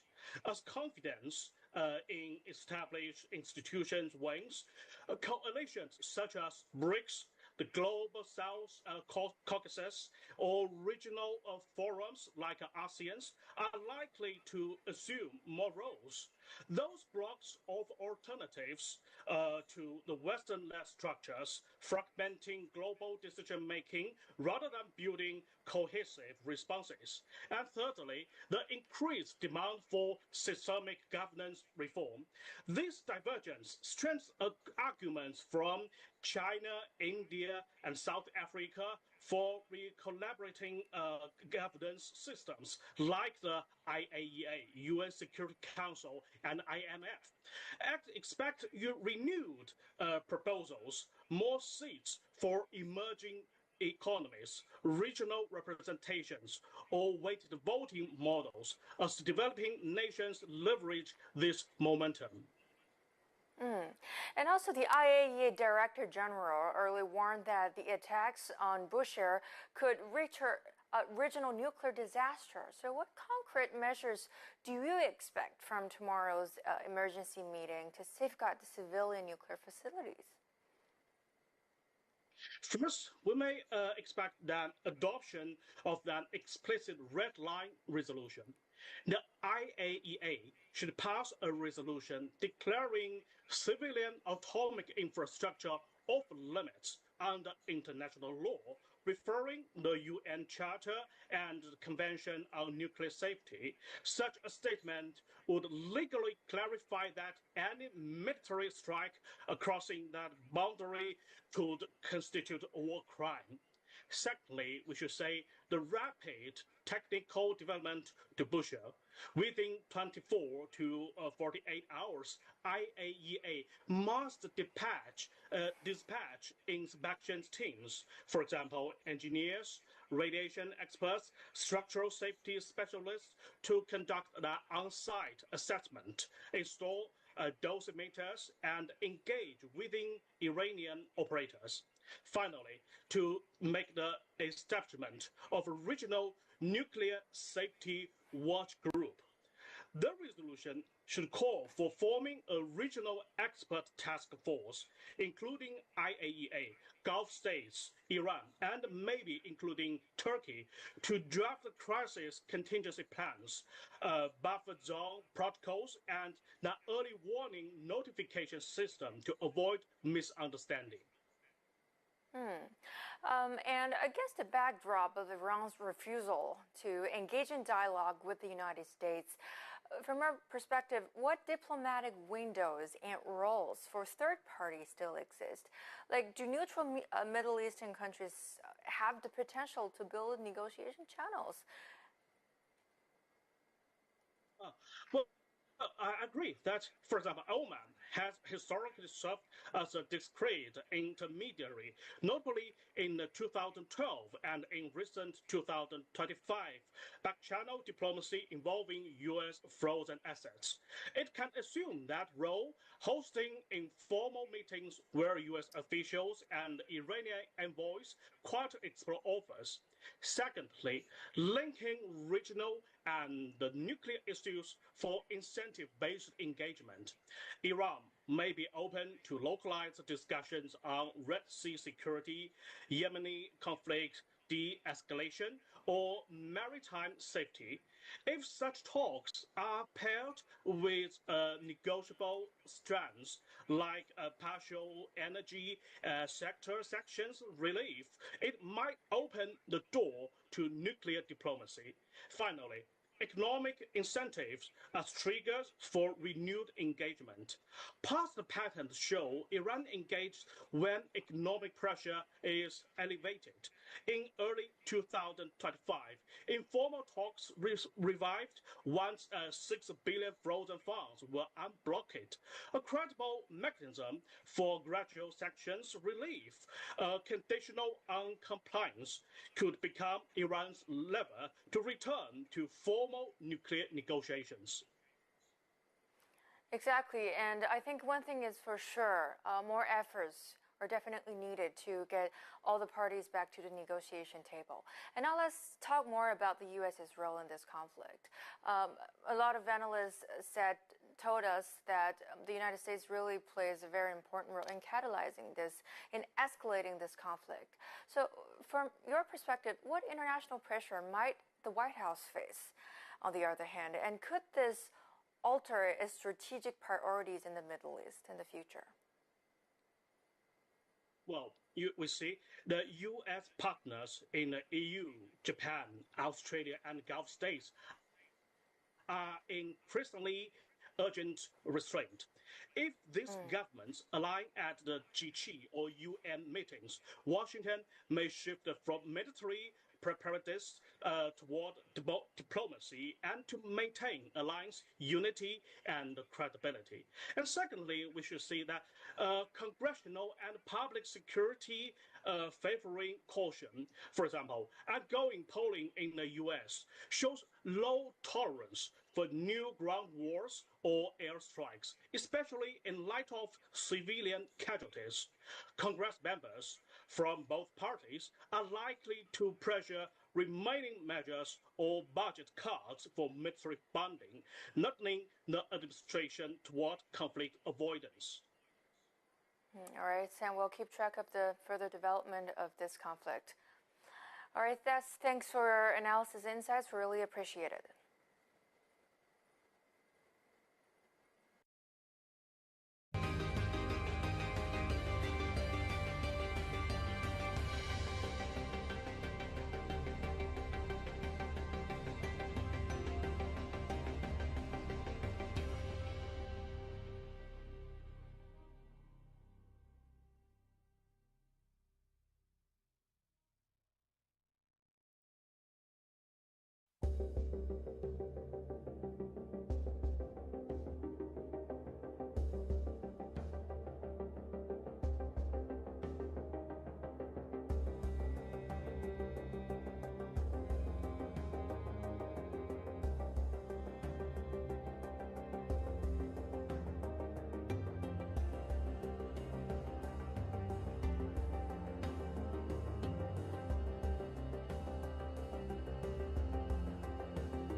Located in the mountains north of Qom, Iran's Fordo nuclear facility lies roughly 90 meters below ground in solid rock.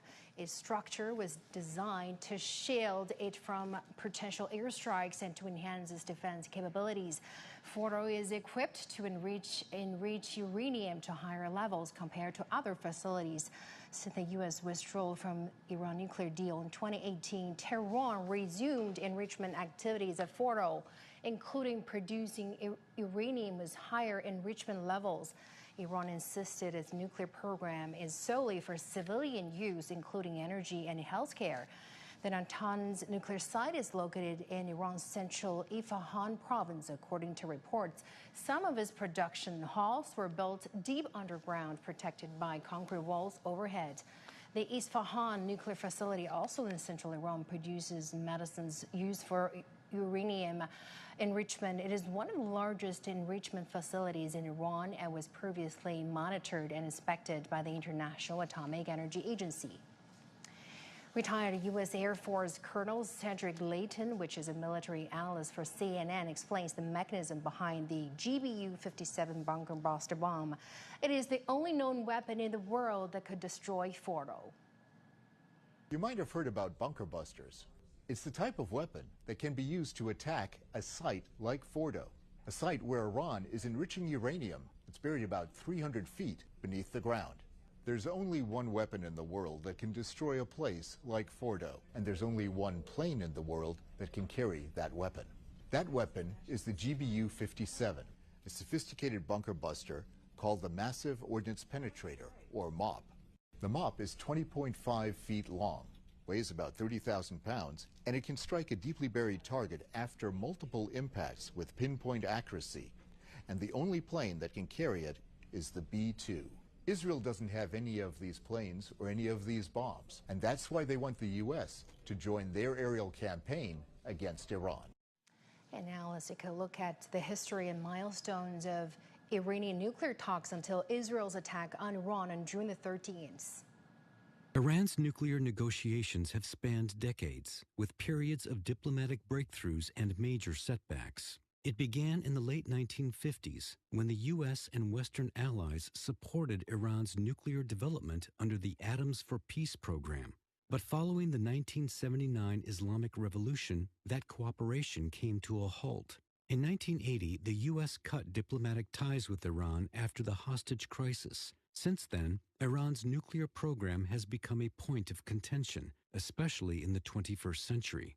Iran insists its nuclear activities are strictly peaceful, but the West, led by the U.S., has expressed concern over possible weapons development, which has led to waves of sanctions. Despite several rounds of talks, a lasting agreement remained elusive. That changed in 2015. We've got a historic chance to pursue a safer and more secure world. This deal offers an opportunity to move in a new direction.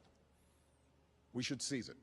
That deal, the Joint Comprehensive Plan of Action, or JCPOA, was reached between Iran and the 5 permanent members of the UN Security Council, plus Germany. Iran agreed to limit its nuclear program and allow extensive IAEA inspections in exchange for lifting economic sanctions.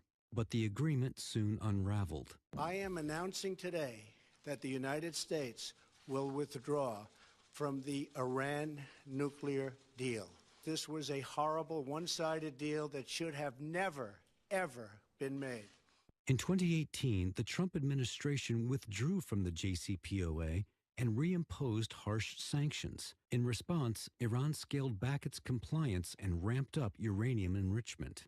Talks resumed in Vienna in 2021 under the Biden administration, but key disagreements persisted. Then, in 2025, during Trump's second term, fresh negotiations were launched, this time brokered by Oman. But after 5 rounds of negotiations, a consensus has still to be reached. Iran maintains its nuclear program is civilian in nature. The U.S. insists Iran must halt all uranium enrichment as part of any new deal. Tensions rose further on June 12 when the IAEA Board of Governors passed a Western-backed resolution declaring Iran in breach of its safeguard obligations under the NPT. Tehran slammed the move as politically motivated.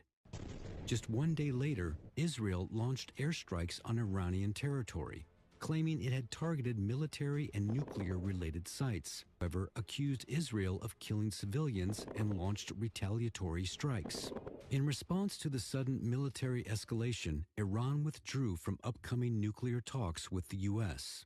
For now, negotiations remain at a standstill. Israel's devastating attacks have killed dozens of Iranian top military officials and scientists. John Gilmore has more.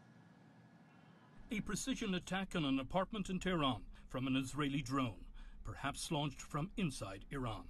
This type of targeting by Israel has had a devastating effect on Iran's military elite over just a few days. Among those killed, Mohammad Bagheri, Chief of Staff of Iran's armed forces since 2016, killed in the first wave of the attacks last Thursday. He was second in command of the whole Iranian military, below only Supreme Leader Ayatollah Ali Khamenei. Hossein Salami, Commander-in-Chief of the Islamic Revolution Guard Corps, or IRGC, the elite Iranian force Salami fought in during the Iran-Iraq War of the 1980s, before becoming its commander in 2019. Ali Hajizadeh, commander of the aerospace force of the IRGC, who led Iran's missile program, is also dead. He led the Iranian response to Israeli rocket attacks in April 2024, the first direct missile attack on Israel by Iran. Gojeh Mali Rashid was Deputy Commander-in-Chief of Iran's armed forces and was responsible for coordinating joint military operations for the IRGC. His fighting experience also dated back to the Iran-Iraq War of the 1980s. The IRGC's head of intelligence, Mohammad Qasemi, was also killed. He was under US and UK sanctions. Several nuclear scientists have also been slain by Israel, the most senior, Faridun Abbasi, the former head of the Iranian Atomic Energy Organization. He had also been a member of the Iranian parliament and advocated for Iranian sovereignty when it comes to atomic energy production. John Gilmore, CGTN, Washington. Israel is now facing conflict on two fronts as military chief has warned of a prolonged campaign in Iran while military operations continue in Gaza. Apart from the billions of dollars in direct military spending, global media and defense analysts are asking the same question. Are these expenses sustainable over time? A January report by the Israeli business newspaper Calculus finds the economic toll of the Gaza conflict had reached over $67.5 billion by the end of 2024. And that figure only accounts for military operations, civilian expenditures, and revenue losses. The report said the costs were a heavy burden, highlighting the need for substantial increases in Israel's defense budget over the next decade. The escalating tensions with Iran have raised concerns that the budget could face further strain. Riyam Aminok, a former financial advisor to the IDF chief of staff, said the recent conflict with Iran is costing almost $725 million a day in military spending alone. He said the initial 2 days of fighting totaled around $1.45 billion. That's excluding damage to civilian property and broader economic fallout. The Wall Street Journal reports Israel's spending over its war effort is largely due to the use of its multi-layered missile defense systems. The Israeli government has reported over 400 missiles launched towards Israel each day, most of which require sophisticated air defense systems to stop. More missiles mean more interceptors, and the defense systems each carry hefty price tags. The Iran Institute for Economic Policy says ammunition and interceptor usage each day in the conflict with Iran is more expensive than for Gaza or Hezbollah. The institute estimates defense-related spending against Iran could cost Israel $12 billion if fighting persists for a full month. Other military expenditures include the cost of keeping dozens of warplanes, such as F-35 fighter jets. Each costs around $10,000 per hour of flight time. With offensives on two fronts, Israel's military spending isn't slowed down anytime soon. The direct military costs, plus spending on restoring civilian infrastructure, insurance for Israeli commercial and cargo traffic, medical care, and other expenses will continue to be a burden on the country's defense budget. Global markets are bracing for turbulence after President Donald Trump announced U.S. airstrikes on Iranian nuclear facilities. Investors anticipate a knee-jerk reaction when trading resumes on Monday. Oil prices are expected to surge along with a rush towards safe haven assets. Analysts warn of immediate stock sell-offs as uncertainty looms over how far the conflict could escalate. The U.S. airstrikes mark a deepening of the U.S. involvement in the Middle East hostilities. All right, before I go, a quick recap of a top story at this hour. Iranian Foreign Minister Abbas Araghchi has strongly condemned what he calls, quote, criminal U.S. airstrikes on Iran's nuclear facilities. Earlier, President Donald Trump said U.S. airstrikes, quote, totally obliterated Iran's main nuclear sites, marking a dramatic escalation as Washington joins Israel's conflict with Tehran. At a news conference in Istanbul, Iran's top diplomat accused Donald Trump of betrayal and said Iran reserves all options to defend itself. So it was not Iran, but the U.S. who betrayed diplomacy. They betrayed negotiations. When at the middle of negotiations with us, they gave green light to Israelis, if not instructed them to attack Iran's nuclear facilities. The United States showed that they have no respect to United Nations Charter. They have no respect to international law. And as I said, the damages are not only for our nuclear facilities, the damages are for the United Nations Charter. It was not only Iran's facilities which was bombed, it was also the United Nations Charter. It was also Non-Proliferation Regime and NPT, which was bombed last night by Americans. And it was the rule of law and international law which was bombed. So now we have to see how much room is left for diplomacy, and we will decide. Araghchi also says he's set to head to Russia tomorrow to discuss the situation. Israeli health officials say at least 86 people have been injured overnight and into Sunday morning amid fresh Iranian strikes. Authorities will temporarily reopen its airspace for flights from 1100 GMT on Sunday as they repatriate thousands of citizens left stranded overseas. Iran's Revolutionary Guard says 40 missiles have been fired towards Israel, including one of its biggest, the Kembar Shakan type missile. Israeli military says it has carried out fresh airstrikes on military targets in western Iran.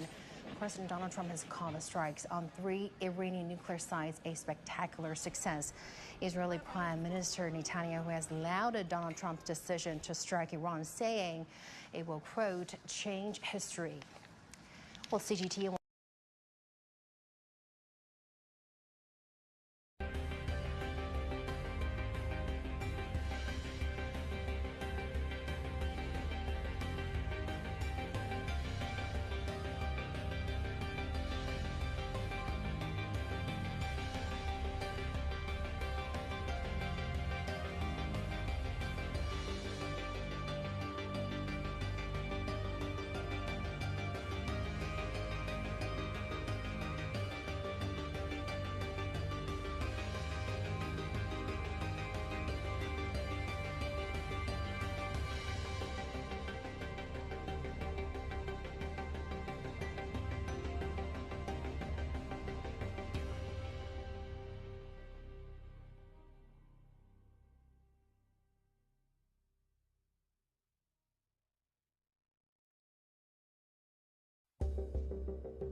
news. Iran's Foreign Minister Abbas Araghchi has strongly condemned what he calls criminal U.S. airstrikes on Iran's nuclear facilities. Earlier, President Donald Trump said U.S. airstrikes totally obliterated Iran's main nuclear sites, marking a dramatic escalation as Washington joins Israel's conflict with Tehran. At a news conference in Istanbul, Iran's top diplomat accused Donald Trump of betrayal and said Iran reserves all option to defend itself. Take a listen. So it was not Iran, but the U.S. who betrayed diplomacy. They betrayed negotiations. When, at the middle of negotiations with us, they gave green light to Israelis, if not instructed them, to attack Iran's nuclear facilities. The United States showed that they have no respect to United Nations Charter. They have no respect to international law. And as I said, the damages are not only for our nuclear facilities, the damages are for the United Nations Charter. It was not only Iran's facilities which was bombed, it was also the United Nations Charter. It was also non-proliferation regime and NPT, which was bombed last night by Americans. And it was the rule of law and international law which was bombed. So now we have to see how much room is left for diplomacy, and we will decide. Araghchi also says he's set to head to Russia tomorrow to discuss the situation. Israeli health authorities say at least 86 people have been injured overnight and into Sunday morning amid fresh Iranian strikes. Authorities will temporarily reopen its airspace for flights from 1100 GMT on Sunday as they repatriate thousands of citizens left stranded overseas. Iran's Revolutionary Guard says 40 missiles have been fired towards Israel, including one of its biggest, the K-Bar Shaykhon type missile. Israeli military says it has carried out fresh attacks on military targets in western Iran. And President Donald Trump has called the strikes on 3 Iranian nuclear sites a spectacular success. Israel's Prime Minister Benjamin Netanyahu has lauded Donald Trump's decision to strike Iran, saying it will change history. An Israeli military spokesperson says the U.S. strikes on 3 nuclear sites in Iran early Sunday were carried out in coordination with the Israel Defense Forces. The military official said coordination with the U.S. military has been close over the years and has tightened even more recently. He added that the IDF will continue to strike in Iran. He also said the IDF is continuing and determined to achieve its operational objectives, which is to eliminate what he described as the existential threat to the state of Israel, inflict damage on Iran's nuclear program, and cripple its missile array. At least 23 people have been injured after waves of Iranian missiles struck multiple areas across northern and central Israel. We're cutting in to the breaking news, a Pentagon press conference. Let's now listen in. Or severely degrade Iran's nuclear program. And as the chairman of the Joint Chiefs will demonstrate, it was an incredible and overwhelming success. The order we received from our commander-in-chief was focused, it was powerful, and it was clear. We devastated the Iranian nuclear program. But it's worth noting the operation did not target Iranian troops or the Iranian people. For the entirety of his time in office, President Trump has consistently stated for over 10 years that Iran must not get a nuclear weapon. Full stop. Thanks to President Trump's bold and visionary leadership and his commitment to peace through strength, Iran's nuclear ambitions have been obliterated. Many presidents have dreamed of delivering the final blow to Iran's nuclear program, and none could until President Trump. The operation President Trump planned was bold and it was brilliant, showing the world that American deterrence is back. When this president speaks, the world should listen. And the U.S. military, we can back it up. The most powerful military the world has ever known. No other country on planet Earth could have conducted the operation that the chairman is going to outline this morning. Not even close. just like Soleimani found out in the first term. Iran found out when POTUS says 60 days that he seeks peace and negotiation, he means 60 days of peace and negotiation. Otherwise, that nuclear program, that nuclear capability will not exist. He meant it. This is not the previous administration. The President Trump said no nukes. He seeks peace, and Iran should take that path.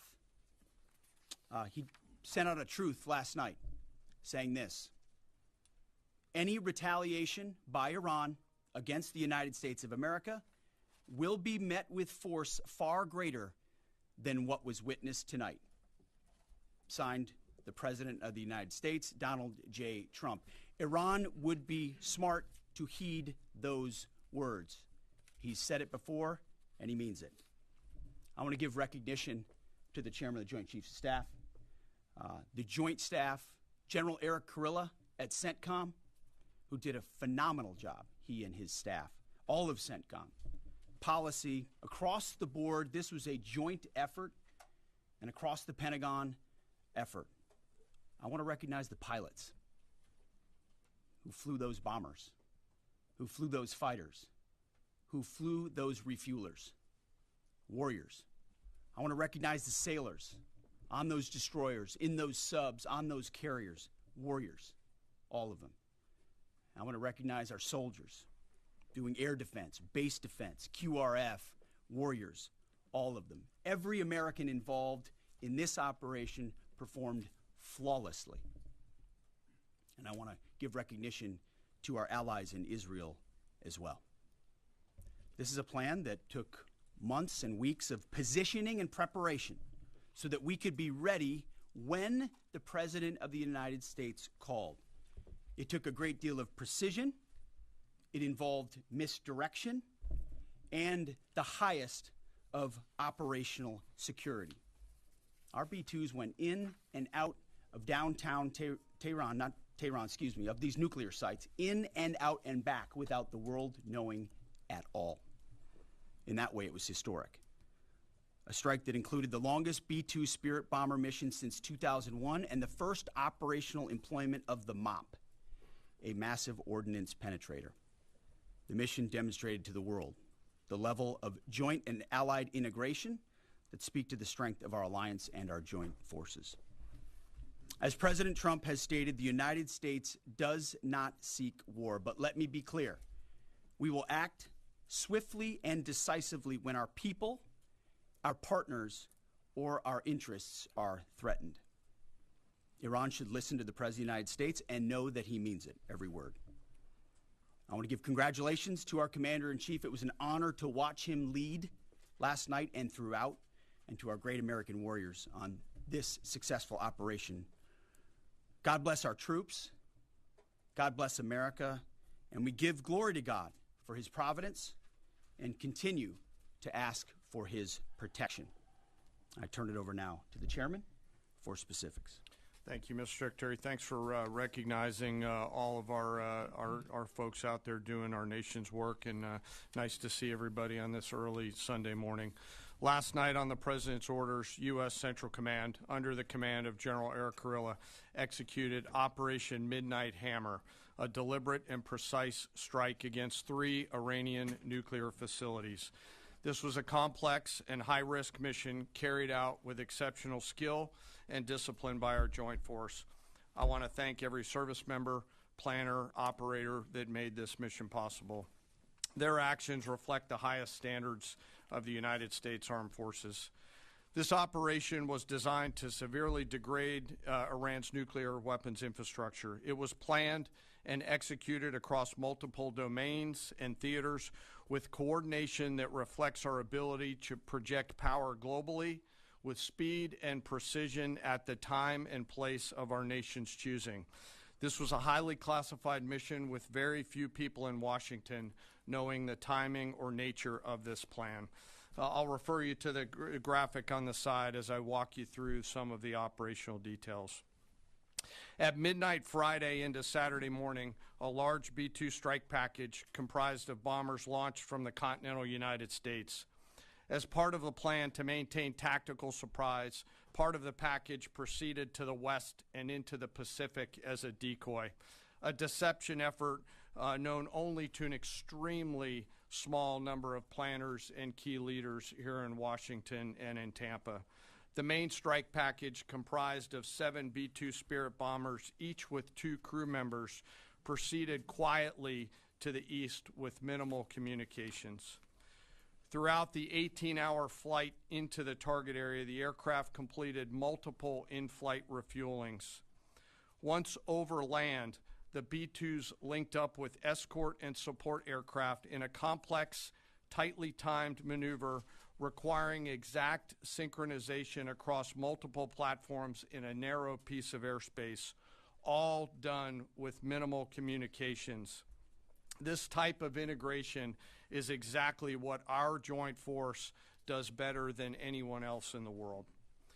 At approximately 5 p.m. Eastern Standard Time last night, and just prior to the strike package entering Iran, a U.S. submarine in the Central Command Area of Responsibility launched more than 24 Tomahawk land attack cruise missiles against key surface infrastructure targets at Isfahan. As the Operation Midnight Hammer strike package entered Iranian airspace, the U.S. employed several deception tactics, including decoys, as the 4th and 5th generation aircraft pushed out in front of the strike package at high altitude and high speed, sweeping in front of the package for enemy fighters and surface-to-air missile threats. The strike package was supported by U.S. Strategic Command, U.S. Transportation Command, U.S. Cyber Command, U.S. Space Command, U.S. Space Force, and U.S. European Command. As the strike package approached Fordo and Natanz, the U.S. protection package employed high-speed suppression weapons to ensure safe passage of the strike package, with fighter assets employing preemptive suppressing fires against any potential Iranian surface-to-air threats. We are currently unaware of any shots fired at the U.S. strike package on the way in. At approximately 6:40 p.m. Eastern Standard Time, 2:10 a.m. Iran time, the lead B-2 dropped 2 GBU-57 massive ordnance penetrator weapons on the first of several aim points at Fordo. As the president stated last night, the remaining bombers then hit their targets as well, with a total of 14 MOPs dropped against 2 nuclear target areas. All 3 Iranian nuclear infrastructure targets were struck between 6:40 p.m. and 7:05 p.m. Eastern Time. Again, that's about 2:10 in the morning local time in Iran, with the Tomahawk missiles being the last to strike at Isfahan to ensure we retain the element of surprise throughout the operation. Following weapons release, the Midnight Hammer strike package exited Iranian airspace and the package began its return home. We are unaware of any shots fired at the package on the way out. Iran's fighters did not fly, and it appears that Iran's surface-to-air missile systems did not see us. Throughout the mission, we retained the element of surprise. In total, U.S. forces employed approximately 75 precision-guided weapons during this operation. This included, as the president stated last night, 14 30,000-pound GBU-57 massive ordnance penetrators, marking the first ever operational use of this weapon. I know that battle damage is of great interest. Final battle damage will take some time, but initial battle damage assessments indicate that all 3 sites sustained extremely severe damage and destruction. More than 125 U.S. aircraft participated in this mission, including B-2 stealth bombers, multiple flights of 4th and 5th generation fighters, dozens and dozens of air refueling tankers, a guided missile submarine, and a full array of intelligence, surveillance, and reconnaissance aircraft, as well as hundreds of maintenance and operational professionals.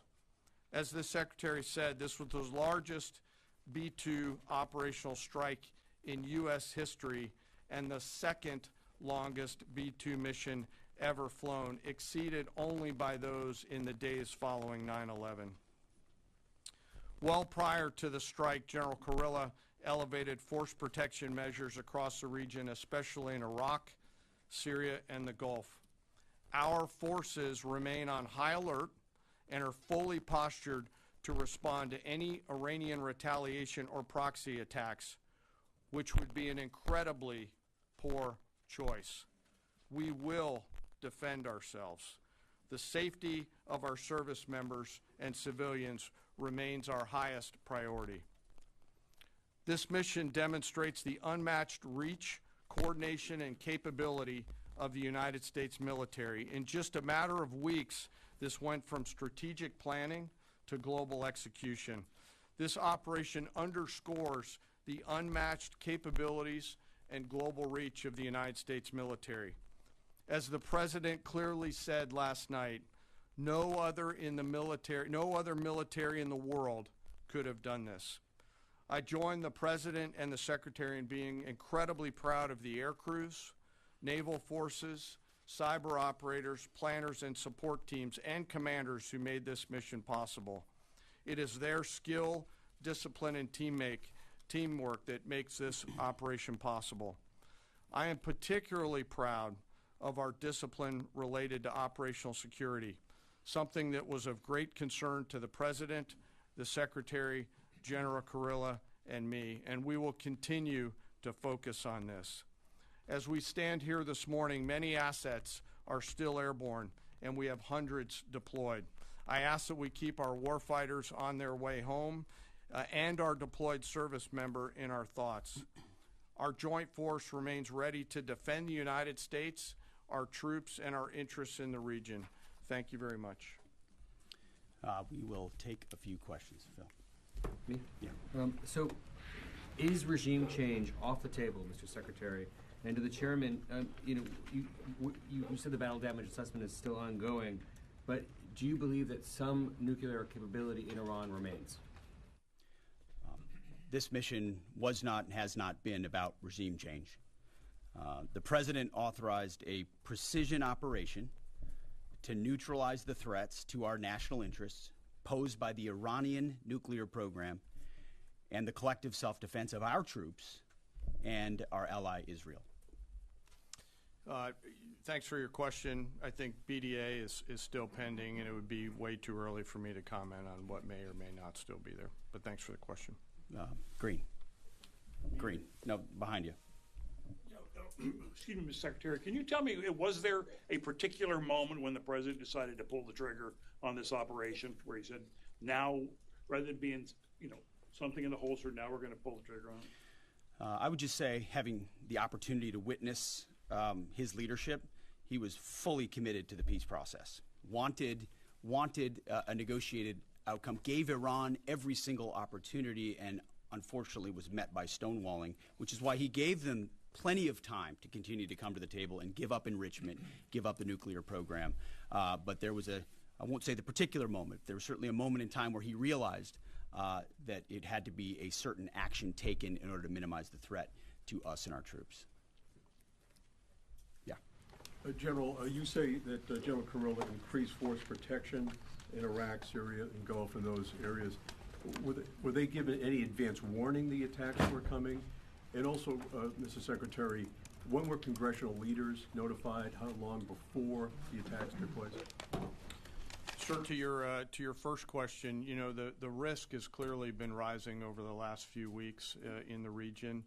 Based on that, and not a particular awareness of this operation, we've made smart decisions to minimize the risk to U.S. forces in the region. So they were given no advance warning? No, sir. And congressional? They were notified after the planes were safely out.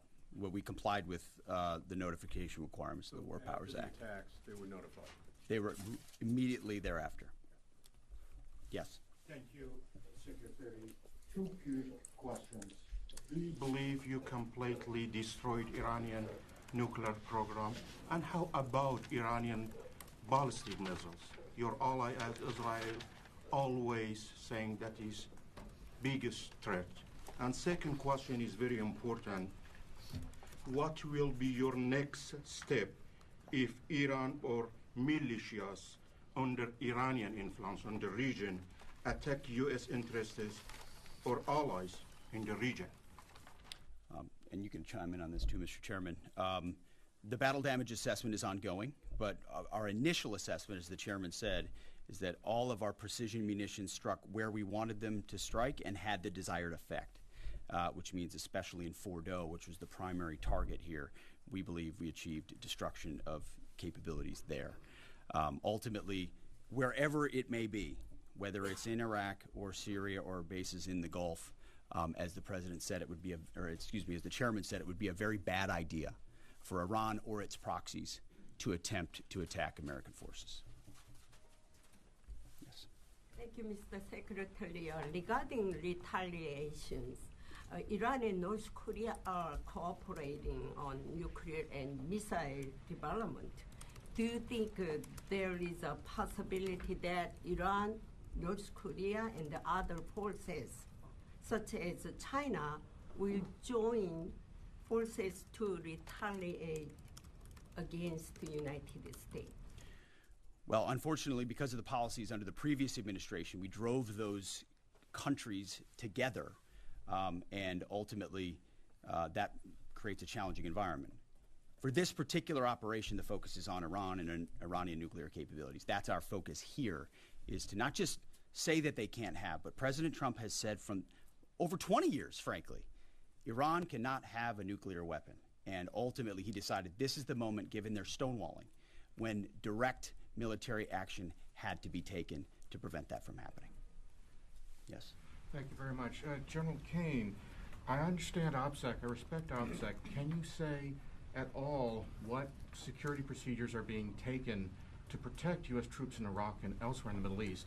And Secretary Hegseth, as a global war on terrorism veteran, what do you say to veterans who may be concerned the U.S. is getting into another open-ended war in the Middle East over weapons of mass destruction? Thanks, sir, for the question. I won't comment on what force protection measures are being taken in the region. What I will say is we're being proactive and not reactive, and being very thoughtful about ensuring that we do all that we can to protect our forces out there. And I would just say, as the president has directed and made clear, this is most certainly not open-ended. It doesn't mean it limits our ability to respond. We will respond if necessary. The most powerful military in the world is postured and prepared to defend our people. But what the president gave us, as I said, was a focused, powerful, and clear mission on the destruction of Iranian nuclear capabilities. Those were the targets. That's what was struck. That's what was overwhelming. That's what was overwhelming. That's what the Iranian regime needs to understand, as the president put out last night. He wants peace. There needs to be a negotiated settlement here. We ultimately demonstrated that Iran cannot have a nuclear capability. That is a very clear mission set on this operation. Yes, hold on. Yes, right there. Thank you, Mr. Secretary. Question for the Secretary and the Chairman. How was this strike coordinated with the Israelis on a strategic level, militarily, and on a tactical level? Was there any direct Israeli military participation in this operation? Well, I would say certainly Israel had an incredible military success, especially at the beginning and ongoing, in degrading Iranian capabilities, in degrading Iranian launchers, MRBMs. It's been incredible to watch what our ally Israel has been able to do. And there certainly have been conversations. I mean, General Kurilla at CENTCOM has worked closely in the defense of Israel for many years. And part of this operation was the defense of Israel and the ongoing defense of Israel. But as it pertains to this strike, this was U.S. operated and U.S. led. We took advantage of some of the preparatory work that's been done over the past week and a half in terms of axis of approach. I won't get into the particulars, but as the Secretary said, it was a U.S. strike. We made sure we were not in the same piece of airspace and sky. Aside from that, that was the extent of it. We'll take a couple more.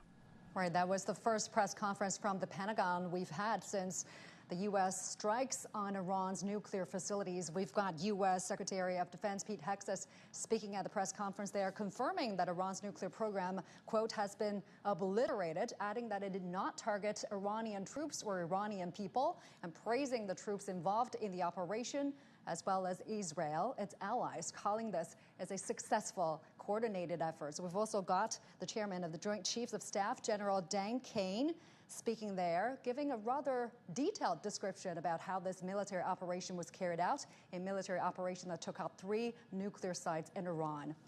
Now, Iranian President Masoud Pezeshkian has condemned U.S. strikes on his country's nuclear site. In his first response, Pezeshkian said the attack revealed Washington was, quote, behind Israel's military campaign in Iran and acted after seeing what he calls Israel's obvious inability. Let's now go live to our correspondent, Tony Waterman. She's joining me in Washington, D.C. Good to see you there, Tony. What can we expect from the Pentagon briefing? Now, the briefing is still ongoing. What do you think this message is going to be resonated by the public? Well, we're getting a lot of new details about how this operation took place. Just last night, in the last 12 hours or so, we have a name for the operation now called Midnight Hammer. And the general, Dan Kane, who is the chairman of the Joint Chiefs of Staff, saying that while the president has been saying that all of these nuclear sites have been obliterated, he, interestingly enough, said that it is too soon to say whether Iran still retains some nuclear capabilities. But that was the main objective here for the president when he made this decision. In terms of those details that we have received, the Defense Secretary, Pete Hegseth, saying that there was a group of B-2 stealth bombers that took off from the United States, from that base in Missouri, and that they essentially split into 2 different units. One unit was used as a decoy. It flew out west over the Pacific, and that was the one that the media thought was headed to Guam. This was the one that they thought was going to be potentially stationed there for some sort of future attack. And then there was this secondary group of B-2 stealth bombers that flew towards Iran. They flew, he said, for about 18 hours. There was multiple refuelings that took place mid-air during this time, and that they entered Iranian airspace, and this is where they started to drop those bombs, those bunker-busting bombs. 14 in total were used in this attack, but also we learned in this press briefing that there was a U.S. submarine that was also involved that shot off about 24 Tomahawk missiles at the Isfahan nuclear site. And this was meant to be also sort of a distraction, but also to keep the Iranians, if they were aware of what was happening, and it does not seem from this press briefing that they were, to keep them on their toes about what was happening. So that submarine shooting off, which was stationed in the Persian Gulf, shooting off those Tomahawk missiles as part of the attack. In total, this entire operation lasted just 25 minutes, according to the defense secretary. He was saying that the defense capabilities, the nuclear capabilities in Iran have been severely damaged in these attacks, obliterated. He used that word as well. But again, the chief, the general there, General Kane, saying that it's too soon to tell whether or not all of the nuclear capability, which was the main objective here, has been taken out. And also, how's the American public reacting to Washington's strikes on Iran? Well, there's been a lot of mixed feelings about what has taken place. You have, of course, Donald Trump's staunch loyalists who say that this was a necessity, that Iran cannot have a nuclear weapon. Texas Senator Ted Cruz commended the president for these attacks, but even people within his own party, people who have been very loyal to the president, have come out against these attacks. So Marjorie Taylor Greene, for instance, has said that this is a war that the United States should not be getting involved in. There's a lot of concern, of course, of what the response, the potential retaliation from Iran could be, especially since the U.S. has about 40,000 troops that are stationed across the Middle East. They would be the most vulnerable and easiest targets if Iran were to retaliate. But, you know, heading into these strikes, just last week, there were a number of polls that were conducted, and they, by and large, showed that the vast majority of Americans did not want the United States to get involved. Don't forget that when President Trump was running for president, he campaigned on ending what he called stupid, endless wars, not getting involved, really taking an America first approach, looking at the problems in the United States instead of using U.S. resources, whether they be the military or whether they be financial, not using those resources to get involved in other places. It's perhaps a little too early to tell what Americans think about this attack now that it has happened, but going into that, many Americans did not want the U.S. to get involved. All right, Tony, thank you so much for that. Tony Waterman, live for us in Washington, D.C. Appreciate it. President Donald Trump's decision to strike without congressional approval has drawn fierce criticism from Democrats who accused him of pushing the country toward war. CDT's Hampone in Washington, D.C. has more from the reactions from the U.S. Almost right after the strikes, former House Speaker Nancy Pelosi not only accused President Trump of ignoring the Constitution by acting without congressional authorization of war, but also emphasized that such a move will endanger American servicemen, diplomats, and others. Democratic lawmakers such as Bernie Sanders have also introduced bills to block funding for any further military action on Iran without explicit congressional approval, citing the War Powers Act. They also echoed the 2020 presidents when Trump killed Iranian General Soleimani with similar legal challenges.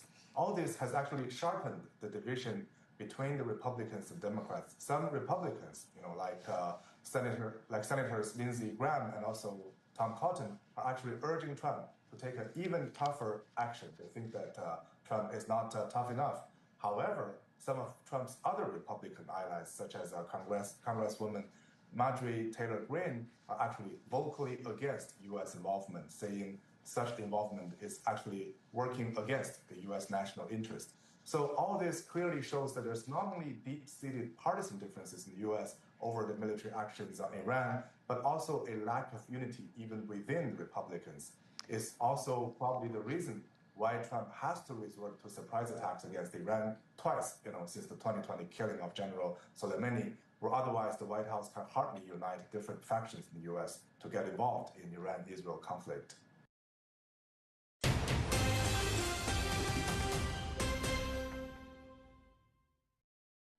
Welcome back. Now let's take a short break. The United States has maintained today marks the final day of this year's Beijing International Book Fair. The event welcomed over 1,700 overseas publishers from 80 countries, many drawn by growing global interest in China's development and cultural influence. Highlights included leading academic journals like Science China and National Science Review, showcasing the country's rising role in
U.S. airstrikes on Iran's nuclear facilities.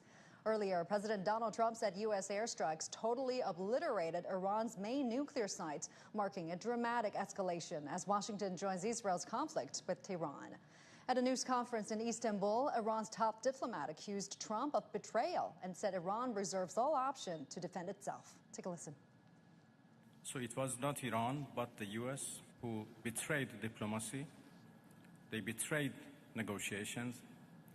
When at the middle of negotiations with us, they gave green light to Israelis, if not instructed them to attack Iran's nuclear facilities. The United States showed that they have no respect to United Nations Charter. They have no respect to international law. And as I said, the damages are not only for our nuclear facilities, the damages are for the United Nations Charter. It was not only Iran's facilities which was bombed, it was also the United Nations Charter. It was also Non-Proliferation Regime and NPT which was bombed last night by Americans. And it was the rule of law and international law which was bombed. So now we have to see how much room is left for diplomacy, and we will decide. Iraqi also says it's set to head to Russia tomorrow to discuss the situation. Israeli health authorities say at least 86 people have been injured overnight and into Sunday morning amid fresh Iranian strikes.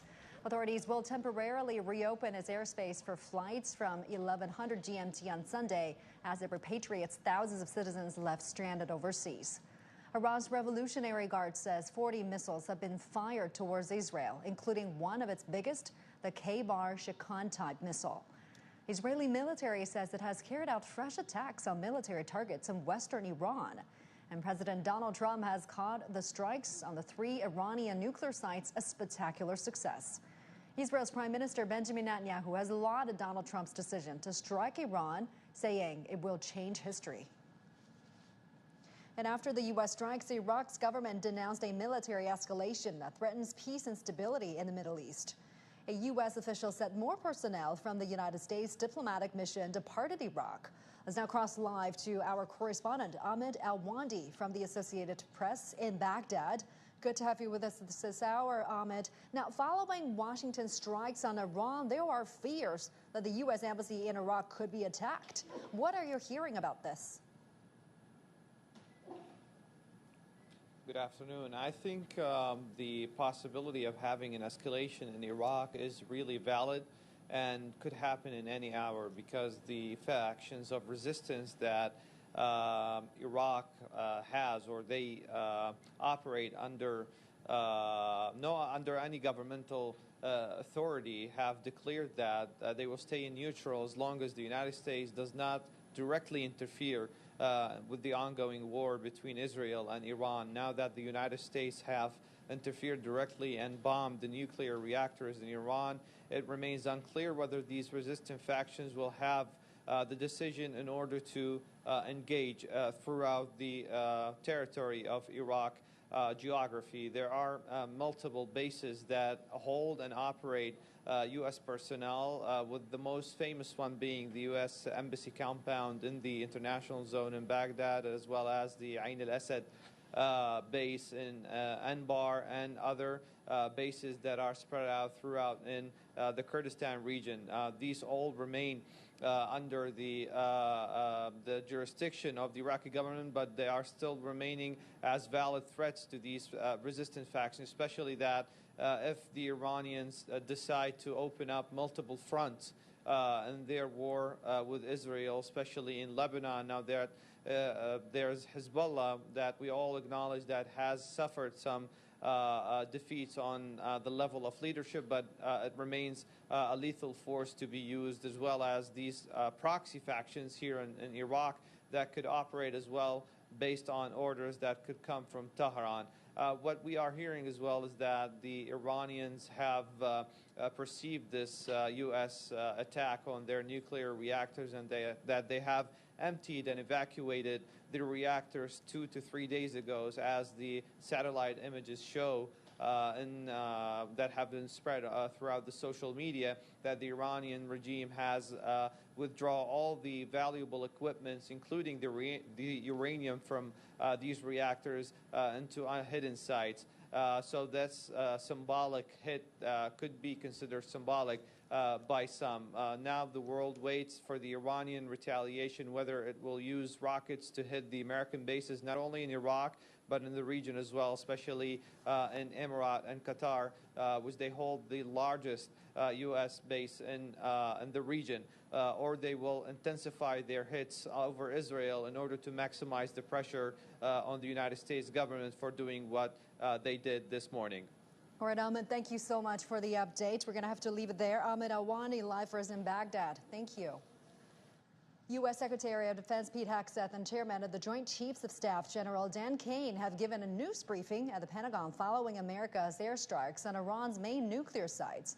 Our Einar Tengen is joining us now for more discussion as a senior fellow at the Taihe Institute and chairman of Asia Narratives. Good to have you with us this hour, Einar.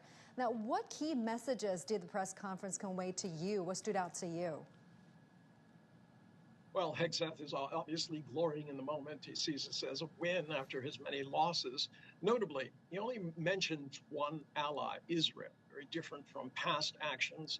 He talked about months of positioning, which later became weeks. They gave it a name. There were 7 $2.5 billion dollar stealth bombers who delivered 14 bunker busters at 20 million apiece, estimated. Over 60 Tomahawk missiles launched from submarines, cost about between 2.4 and 4 million apiece. So this was not inexpensive, at minimum 400 billion US dollars, not including all the other costs. So obviously there was no end game talked about here, just pure military stuff. He said no regime change, but Israel is dedicated to regime change, and the U.S. backs Israel. It claims self-defense, but what did Trump offer? Unconditional surrender. So there's going to be some problems with the fact that there was no advance warning to bases. They didn't comply with the War Powers Act, which it doesn't say you can shoot and then tell us. You're supposed to confer beforehand. And interesting, no battle damage assessments. So it seems that they're trying to parse exactly what war means. If you just fire off missiles, that's fine. If you have troops there, then it's not okay. And the U.S. has directly entered the conflict 9 days after Israel's attacks on Iran. Before his second term, President Donald Trump said he would keep the U.S. out of foreign conflicts. How to interpret the timing of this U.S. intervention?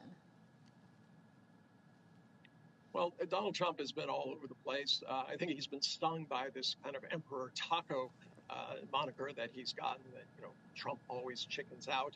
And he wanted to show that he was serious. But, remember, this is asymmetrical. U.S. beating up on Iran is not exactly, taking on a peer competitor. This was just aimed at sending a message not only to Iran, but the rest of the world, that Donald Trump is willing to use missiles to blow you up if you don't give him what he wants. All right, Einar, thank you so much for that. We're going to have to leave it there. Einar Tengen live for us there. Appreciate it. Now, President Donald Trump's decision to strike without congressional approval has drawn fierce criticism from Democrats who accused him of pushing the country toward war. CGTN's Han Pon in Washington, D.C. has more on the reactions from the United States. Take a listen. Almost right after the strikes, former House Speaker Nancy Pelosi not only accused President Trump of ignoring the Constitution by acting without congressional authorization of war, but also emphasized that such a move will endanger American servicemen, diplomats, and others. Democratic lawmakers such as Bernie Sanders have also introduced bills to block funding for any further military action on Iran without explicit congressional approval, citing the War Powers Act. They also echoed the 2020 precedents when Trump killed Iranian General Soleimani with similar legal challenges. All this has actually sharpened the division between the Republicans and Democrats. Some Republicans, like Senators Lindsey Graham and also Tom Cotton, are actually urging Trump to take an even tougher action. They think that Trump is not tough enough. However, some of Trump's other Republican allies, such as Congresswoman Marjorie Taylor Greene, are actually vocally against U.S. involvement, saying such involvement is actually working against the U.S. national interest. So all this clearly shows that there's not only deep-seated partisan differences in the U.S. over the military actions on Iran, but also a lack of unity even within Republicans is also probably the reason why Trump has to resort to surprise attacks against Iran twice, since the 2020 killing of General Soleimani, where otherwise the White House can hardly unite different factions in the U.S. to get involved in Iran-Israel conflict. On Friday, British, French, German, and EU top diplomats held talks in Geneva with Iranian Foreign Minister Abbas Araghchi. They urged Iran to revive diplomatic efforts with the United States to find a solution in the standoff over its nuclear program. Our correspondent Ross Cullen has the report from Paris.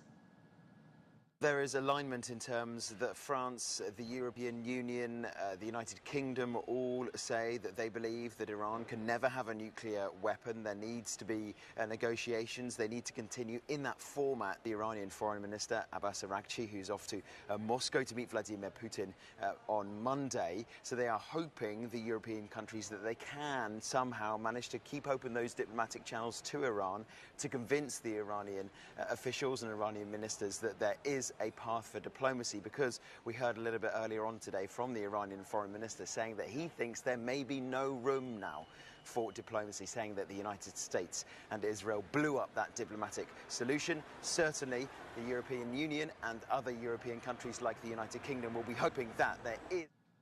And that's a wrap for this hour's World Today. Thank you so much for watching. Coming up next is the World Today with Hona. Stay tuned.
Welcome back. I'm Yang Xinmeng live from Beijing, and now I'm also joined by my colleague Yang Zhou here in the studio. We'll bring you the latest information on the Middle East.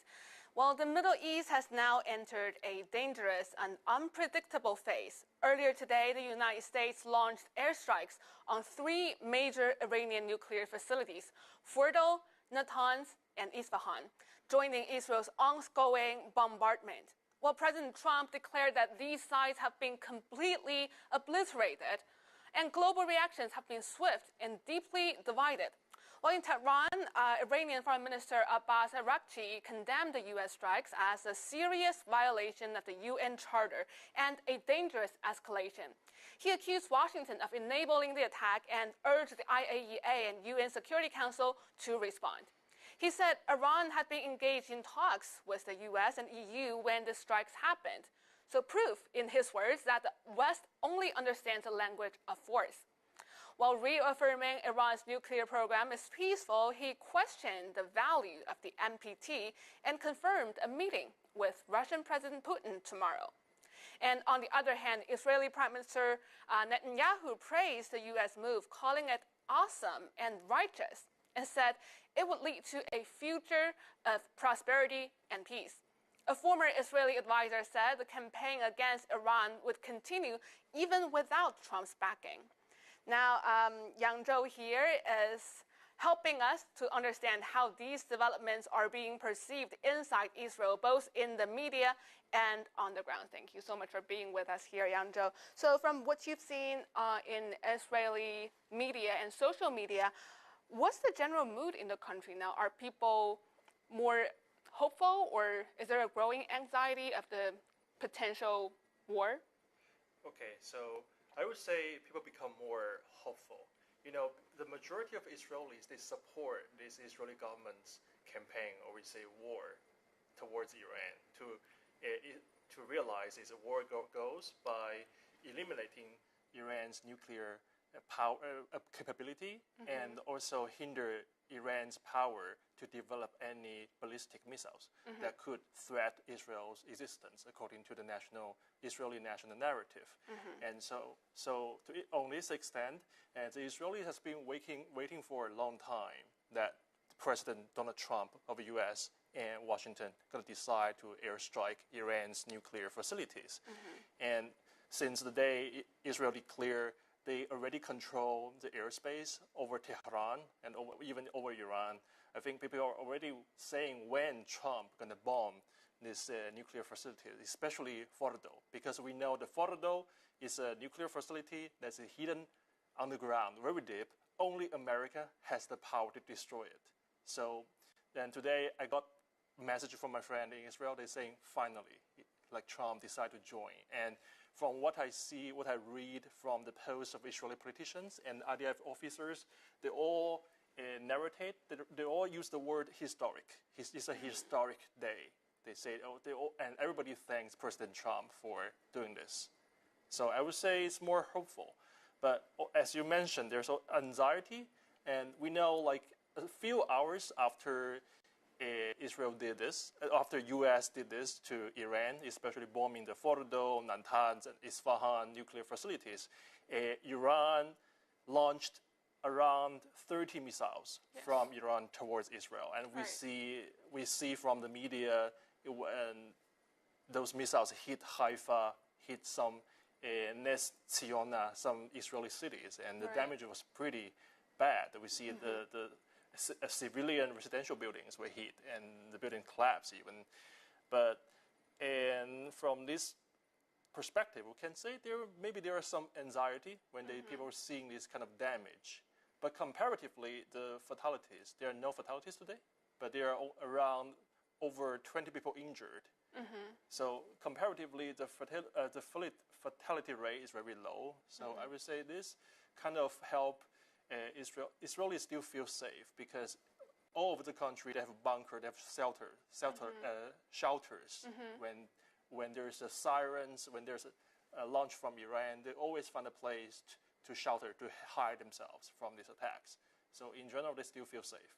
So even though that the damage today is quite hard, there's still more hope than anxiety that is a long-awaited move. I would say, yeah, I agree with you. What you said. Okay. We know that Prime Minister Netanyahu just said it's a awesome and righteous move. So how does his message perceived by the public and by the analysts in Israel? So I opened his Facebook and I read the comments, and everybody was saying thank you, and thank you Netanyahu, and thank you Trump. But we know, like, people in Israel are very divided in terms of their perspective of Bibi Netanyahu. Some people really like him; they call him the King of Israel. Some people really dislike him because we know he faces some scandals, like he took briberies, or there were some corruption like charges against him in the court. People were so divided, and we know, like, in 2023, on October 7th, 2023, Hamas took Israel by surprise, and they killed so many civilians on that attack, and many blamed Bibi Netanyahu for failing to stop this from happening, and also the prolonged war in Gaza had led to, I would say, human catastrophes, like many deaths in Gaza. And Hamas is still not eliminated according to Israel's war goals, and many also blame him for this prolonged war with Hamas. But in terms of Iran, even the opposition parties in the parliament, Israel's Knesset, they support publicly Netanyahu's move to attack Iran's nuclear facilities. Everybody say this is the right thing to do. So for this specific event, I would say people support him in doing this. And today, when he released the video of saying he expressed his gratitude to President Trump, and in both English and Hebrew, I feel people agree with him. But I still saw some posts saying, we thank you for what you did today to Iran, but we don't forgive you for what happened on October 7th, 2023. That's the general mood there. So we've heard that just a few hours ago, Chinese Foreign Ministry said in a presser that China strongly condemns the U.S. strike under the regulation and safeguards of the IAEA, and calling this a serious violation of the UN Charter and the international law. So even so, how is the Israeli government framing this moment? So, are they portraying like a pure success? Or any concern? Yeah, I would say a pure success. We have to understand Israeli logic from here. Why? Many people are asking me also, why Israel suddenly decided to attack Iran, and Iran didn't do anything. They just want to have developed some nuclear power for peace, according to their narrative, right? But from the Israeli narrative, they see this war not starting from last week, a few days before, when Israel decided to strike Iran by Air Force. It started right before, from October 7th to 2023. They believe Iran is using the proxies, the so-called proxies of Iran, to attack Israel from all sides. First, Hamas in Gaza, and then Hezbollah in Lebanon, and also then the Assad government in Syria, and also the Houthis in Yemen. So Israel believes Iran is behind the October 7th attack. That's why we heard the IDF officer and the spokesperson said the war for the last 600 days, he exactly means this, the war start from 2023, not from today. So because Israel believes Iran is behind the Hamas attack at Israel, so they believe this is something they has to do, because if Iran is not, I would say, weakened, there will be more attacks on Israel in the future. And the government even used the frame the war for existence, because Iran threats Israel's existence. That's the main narrative of the Israelis. So for them, it's for national defense. Yes, and they believe the Iran has to be weakened for the Jewish state to be safe. And as you were mentioning, for Israeli people, this is a long-awaited move from the U.S. Now with the U.S. directly involved, how do commentators or analysts see this? Do they see it as a turning point or just a temporary strategic move? Many would say this is a turning point. This is a historical point because U.S. directly joined this war on the Israeli side to go against Iran. And many think this will help to prove they're going to be a success for the Israeli side. They're going to achieve their war goals. But you know what is very interesting, quite after today's airstrikes by the U.S., and there were some photos, satellite photos from the Fordo side, and like from a few days ago. They're showing there were trucks, mysterious. I saw Israeli media quite mysterious trucks, maybe around the site of Fordo. Like there are some assumptions saying probably the Iranians were transferring those uranium enrichment equipment from the Fordo site because they expect U.S. were going to strike there sooner or later. So probably, so for now we don't understand, we don't know yet like how much the Iran's nuclear ability, I would say, will be curbed, I would say hindered. We don't know the result yet, and also I heard from some Israeli media commenters saying at this moment the site itself probably is hit very hard, but we don't know if Iran has more hidden or other mysterious like uranium enrichment site in the country.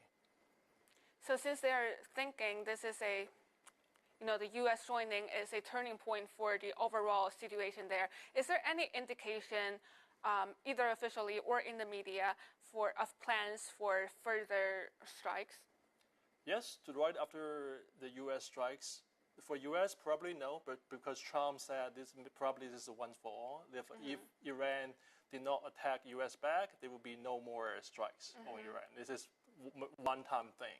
But for the Israeli side, right after U.S. strikes Iran, maybe a few hours later, Israel Air Force is declared they are striking a few cities in Iran. Like they're striking those military targets, like in the city of remember Yazd and also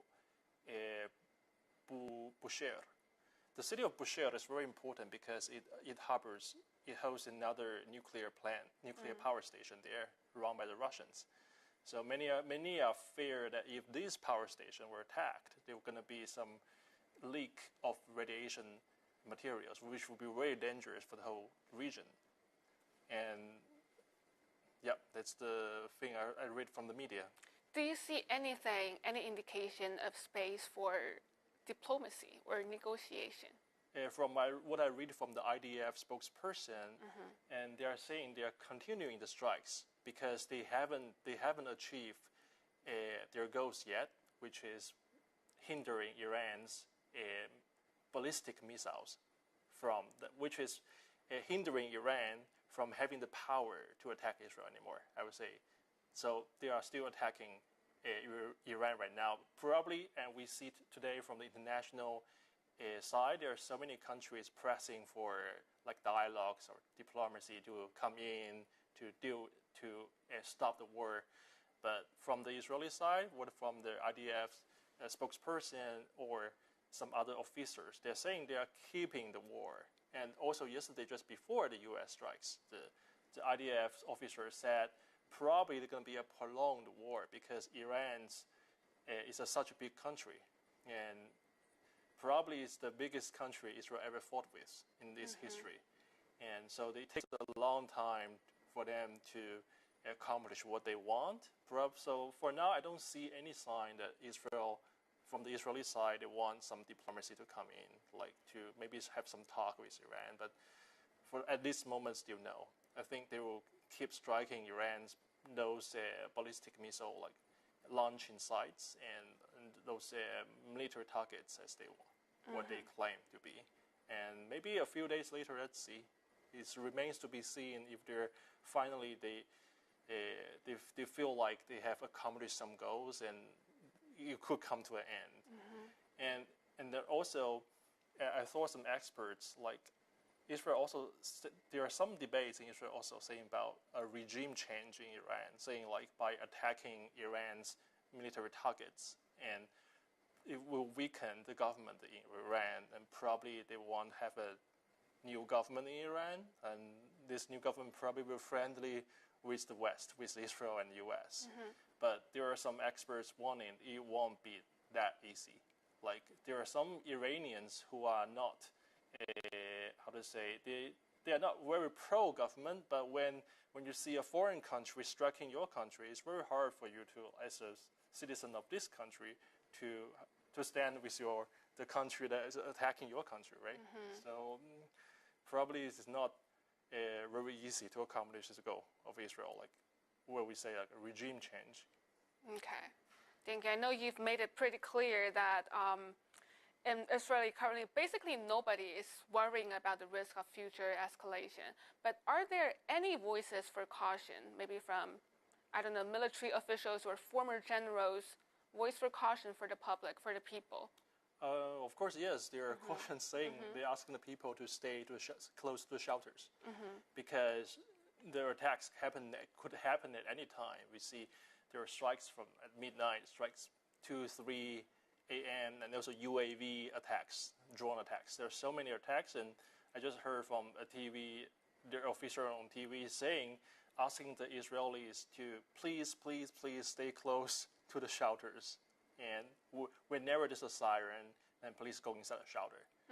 And today there's a strange thing because today there's a missile launched from Iran to the city of Haifa in the north of Israel, and the siren was not activated. From what I read from the IDF announcement, and so they are investigating this.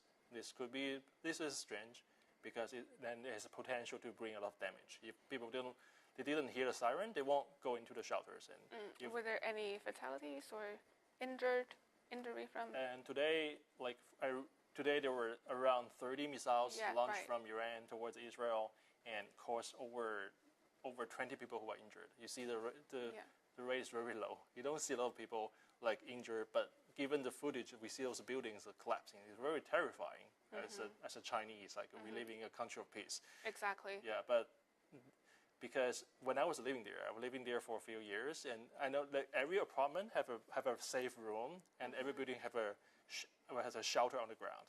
So whenever there's something, they will go inside these shelters. So which would keep most of the people safe. Can you share us more stories from the ground level? Like recently, in the recent week, how exactly is people's lives changing? Well, yeah, I was briefed by my friend of how these things going on.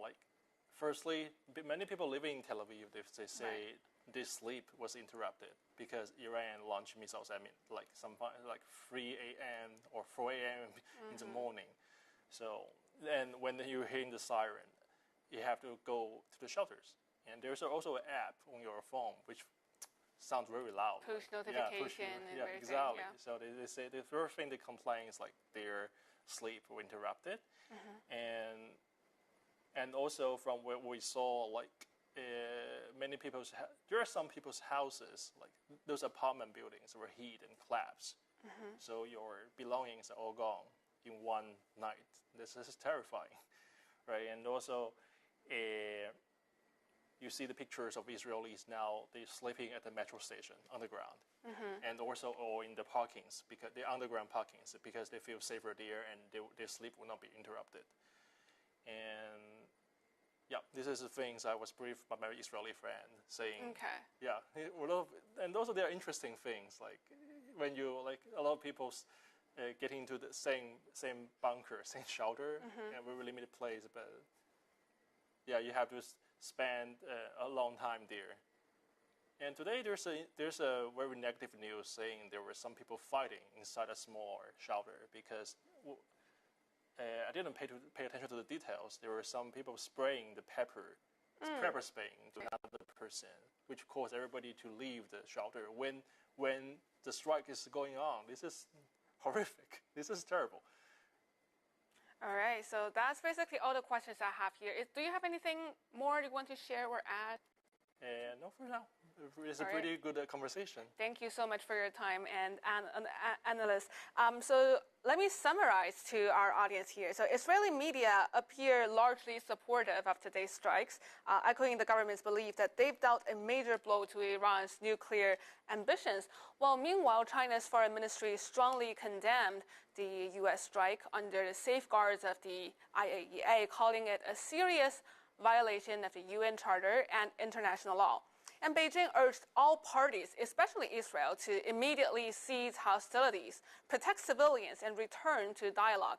China said it stands ready to work with the international community to help restore peace and stability in the Middle East.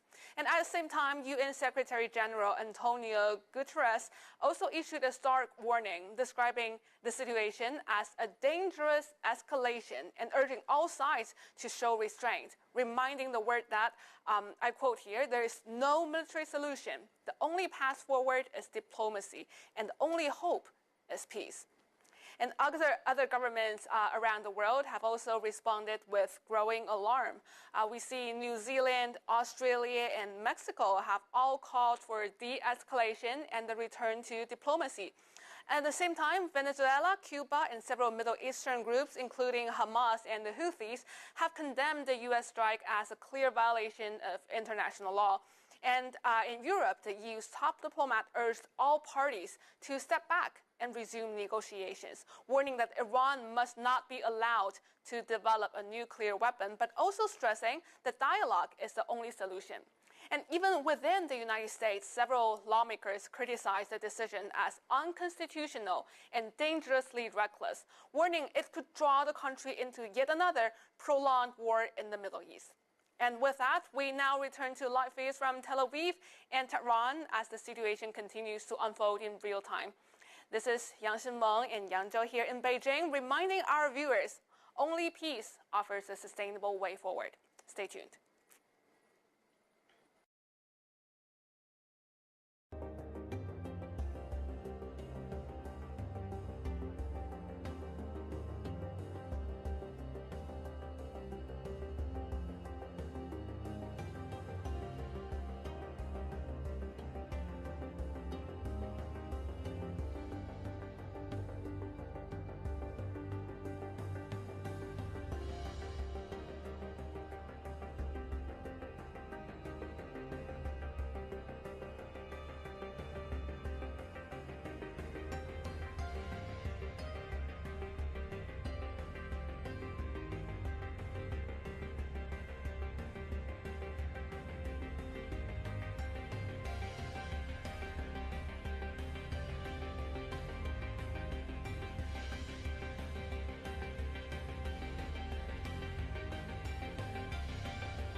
Senior Fellow from the Center of International Security and Strategy from Tsinghua University. In Shanghai, Joseph Gregory Mahoney, Professor of East China Normal University. And in Damascus, Talib Ibrahim, political analyst and Middle East expert based in Syria. Gentlemen, thank you so much for joining us. Now, according to the latest news coming from Press TV, which is based in Iran, Iranian Major General earlier suggested that the country's parliament has reached a conclusion that the Strait of Hormuz should be closed. But now, for the moment, the action has not been taken. According to the media report, the final decision will lie with the Supreme National Security Council of Iran. Once again, that is a source coming from the Press TV based in Iran, talking about the possible closure of Hormuz. Now, your immediate response, Professor Ibrahim.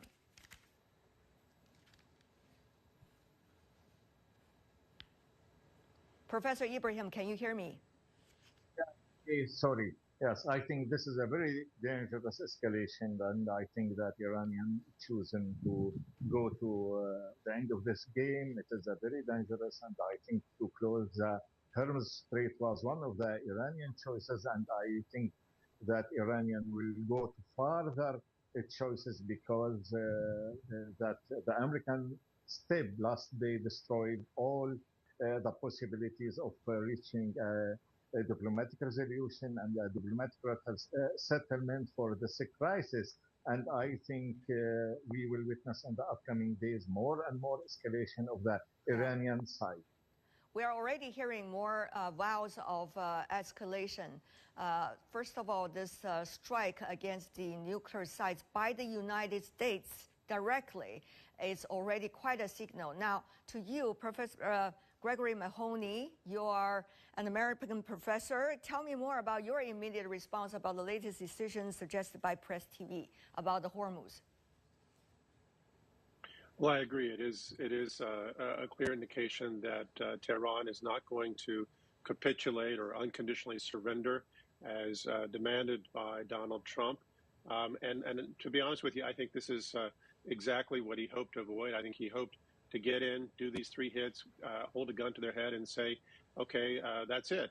And then he could go back to his political base and say that he wasn't going to get sucked into this sort of conflict. Unfortunately, he has now put the ball in Tehran's court, and they will be able to escalate in ways that will complicate the matter for him politically in terms of his domestic audience, and certainly run greater risk for U.S. involvement.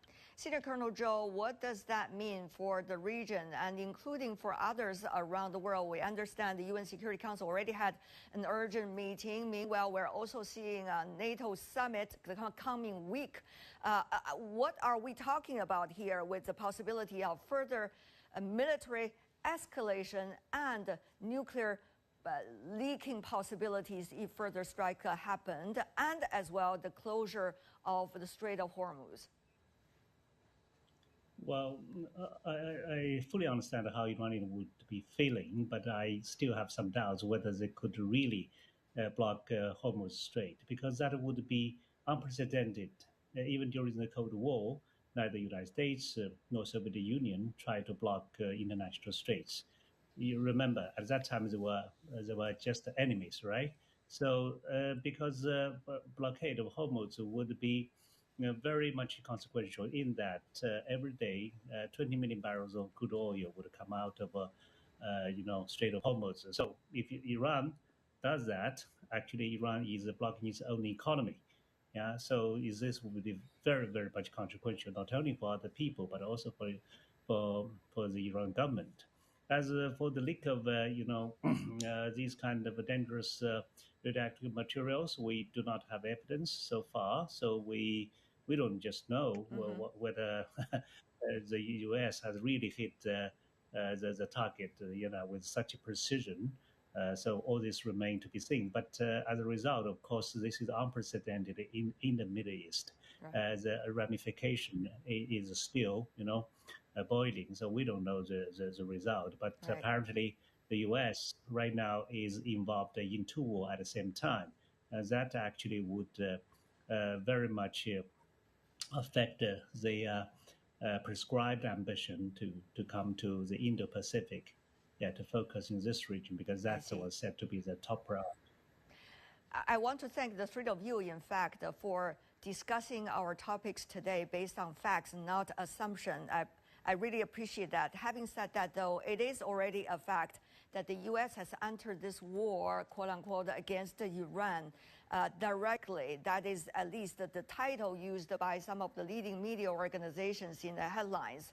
So obviously, Professor Mahoney, a president of peace for his very first term. He was the very first U.S. president, didn't start a war during his first term. Now actually went directly into a military conflict.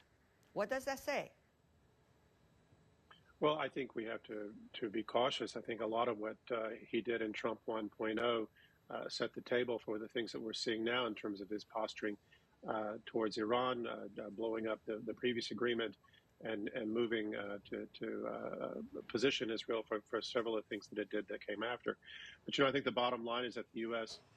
Has proven once again that it does not negotiate diplomatically in good faith, and will opportunistically attack those who act contrary to U.S. directives. And I think this attack once again demonstrates that any country that negotiates with the U.S. on any matter, whether related to trade, security, climate change, global health, and so on, does so at considerable risk. And this is why the responses that we've heard from the G7 members and other U.S. allies who are calling for Iran to come back to the negotiating table are completely disingenuous, above all because Trump has made it clear that there's no negotiation. The only acceptable response to him is complete surrender. So the bottom line is he didn't just bomb Iran. He bombed the negotiating table. He bombed international law, and he bombed his own promises to avoid these kinds of attacks on other countries. And the risk here for further escalation is very, very high. Professor Ibrahim, how do the players and stakeholders in the Middle East are thinking about this? I mean, they are pretty torn in a way because they differently have an interesting relationship with the country of Iran, but at the same time, they do not want the conflict in the region to escalate much. So at this moment, what does Washington's action directly go militarily against Iran say to the regional players? I think this is a very bad message from the United States because all the regional players except Israel, they want peace and they want to improve their economy. Now Iran has a good relations with Saudi Arabia, with Qatar, with the United Arab Emirates, and with Turkey, with all regional players except Israel. And I think that Benjamin Netanyahu now, who became a war maker in the Middle East, and he is the only one, he is the only man in the Middle East who wants this war. And this is a terrible mistake by the United States of America, while the American president is talking about peace and about ending the era of war in the United States policy. Now he's launching a very, very big war, and no one can expect what will happen next day. And I think that we are very close to a regional or maybe a world war. This is a terrible mistake, and all regional players are very much anxious, and they want to see an end to this military escalation and to come back to the negotiation table. And I hope that, personally, I hope that will happen, because think about the consequences on the international economy, in the international security, and in the international world order. What happened after that? Indeed. Senior Colonel Joe, earlier we saw the Iranian foreign minister talking to the foreign minister of some of the leading European countries. But eventually the negotiate table was not set, but rather bombed. Meanwhile, we also see China coming out condemning directly, very clearly, by the foreign ministry spokesperson about the actions taken by the United States. Now, your reaction to all of this? Well, I think the Chinese government rightly condemned this, right? But I think that is definitely needed. But apart from that, probably there aren't many things that we can do. China used to be part of the JCPOA, which actually have basically reached a kind of a deal, but Trump actually did destroy that. So that is a pity. So think of what we have already achieved, and think of the situation now. So it's really, really sad, because right now the Pandora box is really opened. Right. The fact is, so we might be thinking about this in a very complicated way, but I could just think about it in a simple way. That is whether Iran would have more interceptors, or would Israel have more interceptors, or would Iran have more missiles, right? It is highly unlikely that Israel can just conquer Iran on land, because actually they are separated by several countries. And then would the United States send troops to set foot on Iran? Of course, it is impossible. So therefore, Iran's military capabilities would not be fundamentally crippled. It can still produce missiles, and so that means they can still fire missiles, on Israel from time to time at the time of their own choice. So that is a kind of a Pandora box already opened. We don't know where they're going, but that is the situation. Yeah, Senior Colonel Joe, I want to ask you further, because this is not just any military conflict. It has a lot to do with the nuclear security that we are talking about, nuclear safety as well.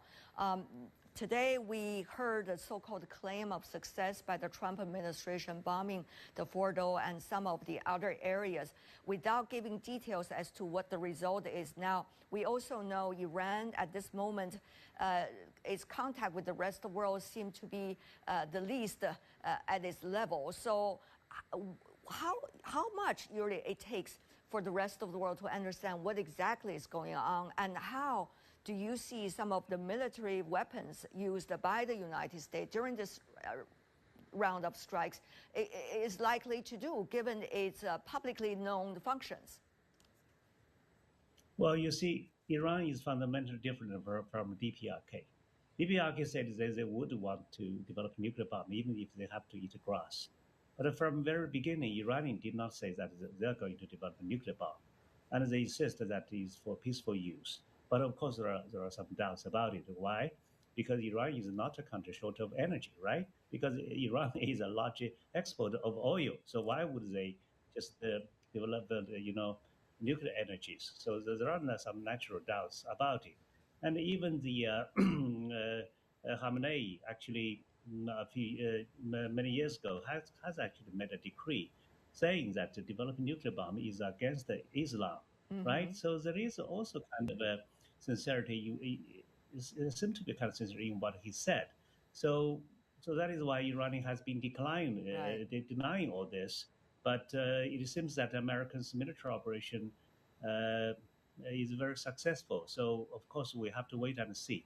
But anyway, so this would snowball in the region, right? Right. Because, of course, at this moment, we also know there are conflicting, a judgment as to where Iran is in terms of quote-unquote developing nuclear weapons, because IAEA reports certainly suggest that it is not yet the case and not that close to the case. Meanwhile, the intelligence official in the United States, in Washington, is suggesting similar. Well, the U.S. president is arguing against everybody with this military action. But the question really is, with the weapons being used, the publicly known functions, how much will they be able to penetrate the ground of some of the nuclear facilities, which we know is very much buried further into the ground? So, Senior Colonel Zhou, I know it takes a lot of specific expertise to make that judgment, but just from your perspective as a military expert, what do we need to know in order to have a final judgment? Well, you see, apparently Israel doesn't have B-2 bombers, and Israel doesn't have the bunker buster bomb, right? So that means to destroy the facility deep down there in Fordo, the United States has to send the pilots to do it themselves, and they have to throw in the 30,000 pounds bomb almost on the same targets. So that is why they actually have sent 6 B-2 on the 12 sorties to strike on it. Right. This is only something they can achieve. Well, of course, it's a very complicated operation. We know there are a lot of details that actually would have something to do with the eventual result. We'll see how news will eventually come out regarding that. To you, Professor Ibrahim, about the region, we also know Iran at this moment, its allies like Hezbollah and Houthis already vowed to respond and also to retaliate. What does that mean with these kind of reactions and also the stakeholders in the region to the whole Middle East? After all, there's also the Gaza conflict that is ongoing.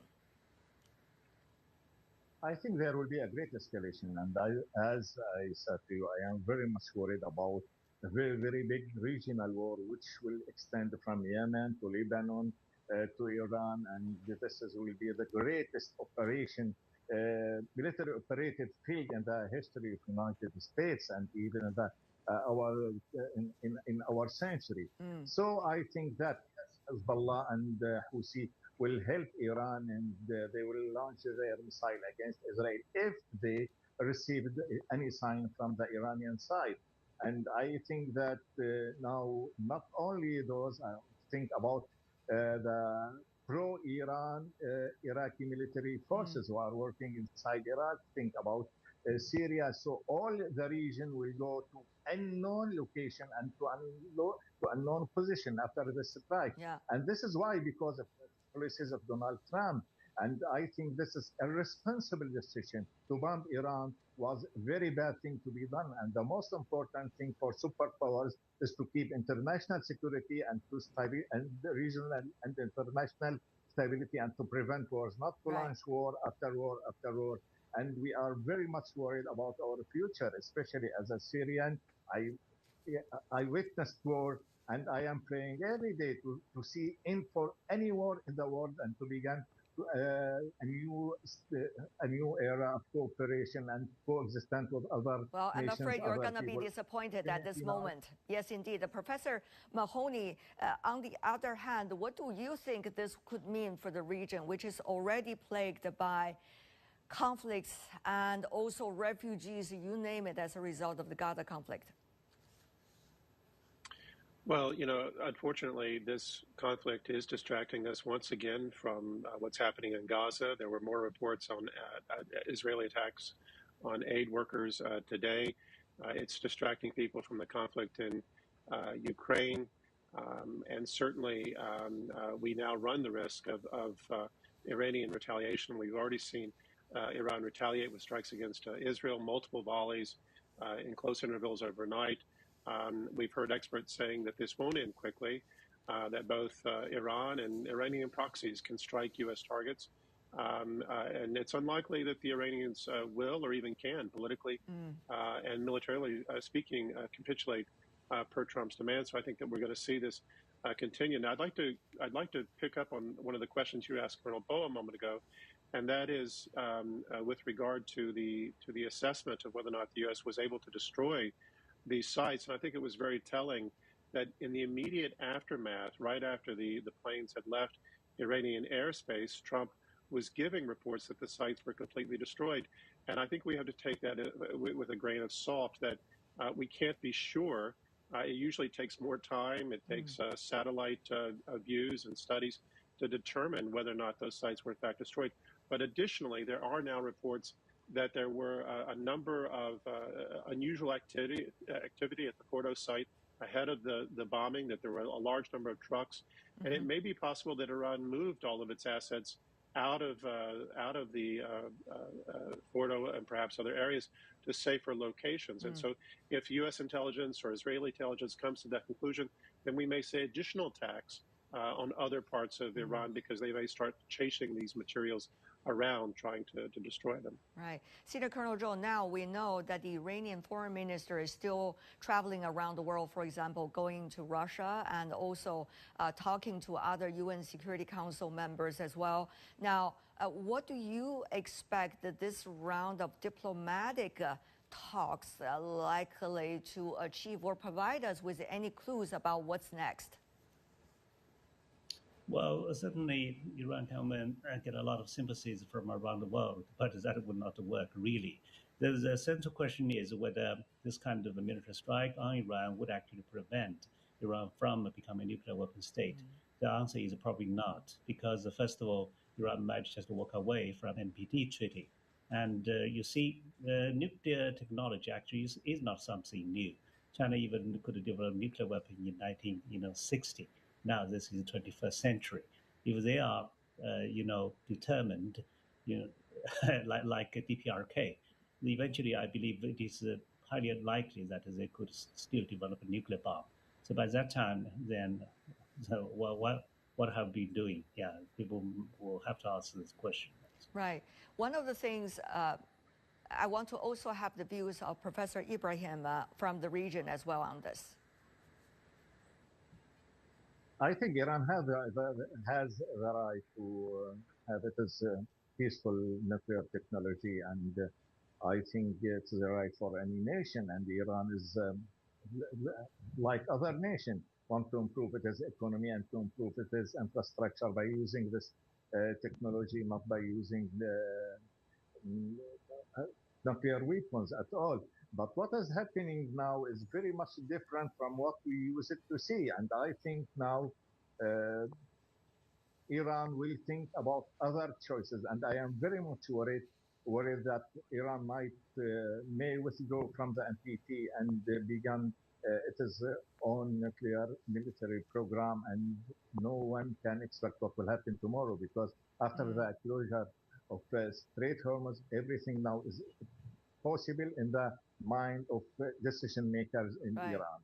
I hope that diplomacy work actively, and we may see, and I hope that we may see an end to this madness, which striking Middle East now. Right.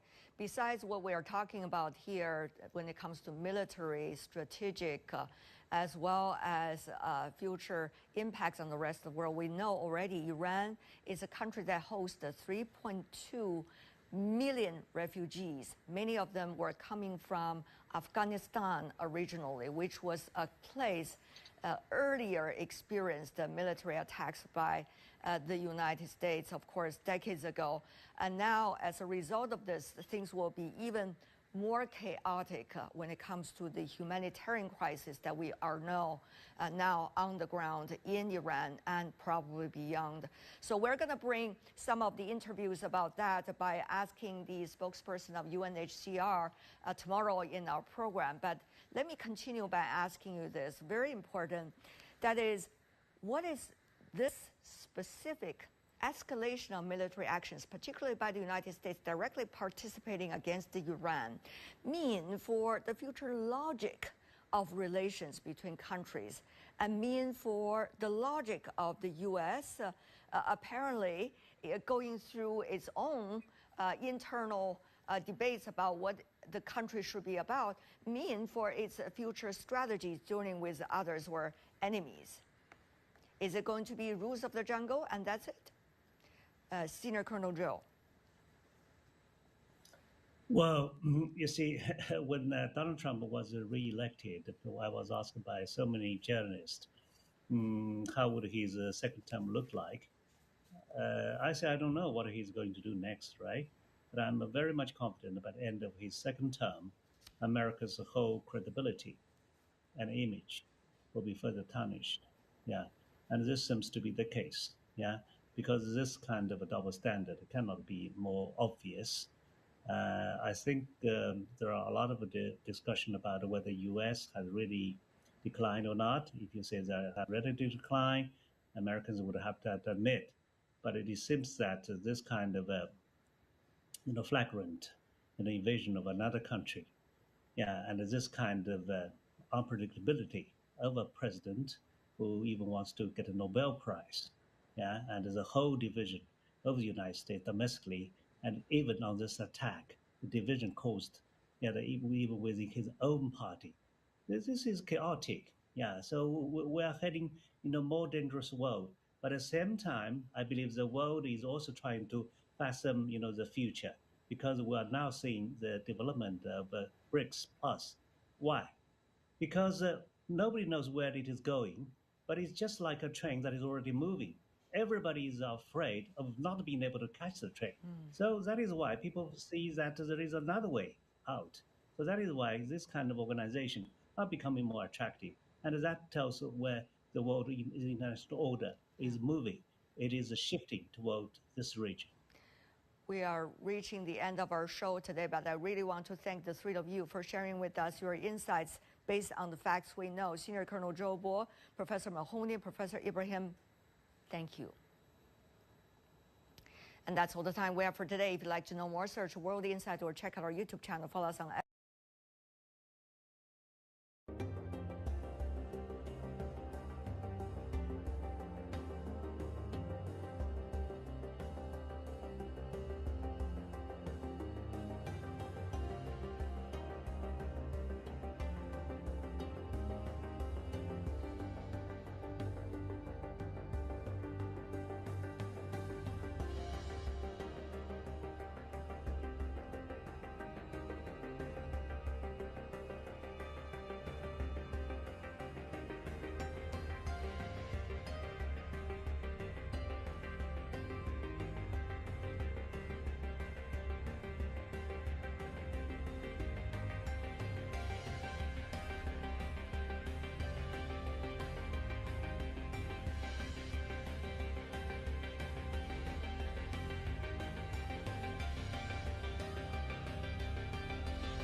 Iran, the bully of the Middle East, must now make peace.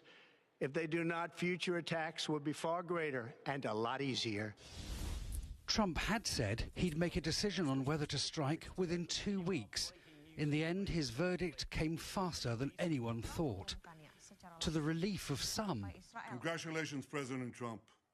Your bold decision to target Iran's nuclear facilities with the awesome and righteous might of the United States will change history. And to the condemnation of others. The warmongering and lawless administration in Washington is solely and fully responsible for the dangerous consequences and far-reaching implications of its act of aggression.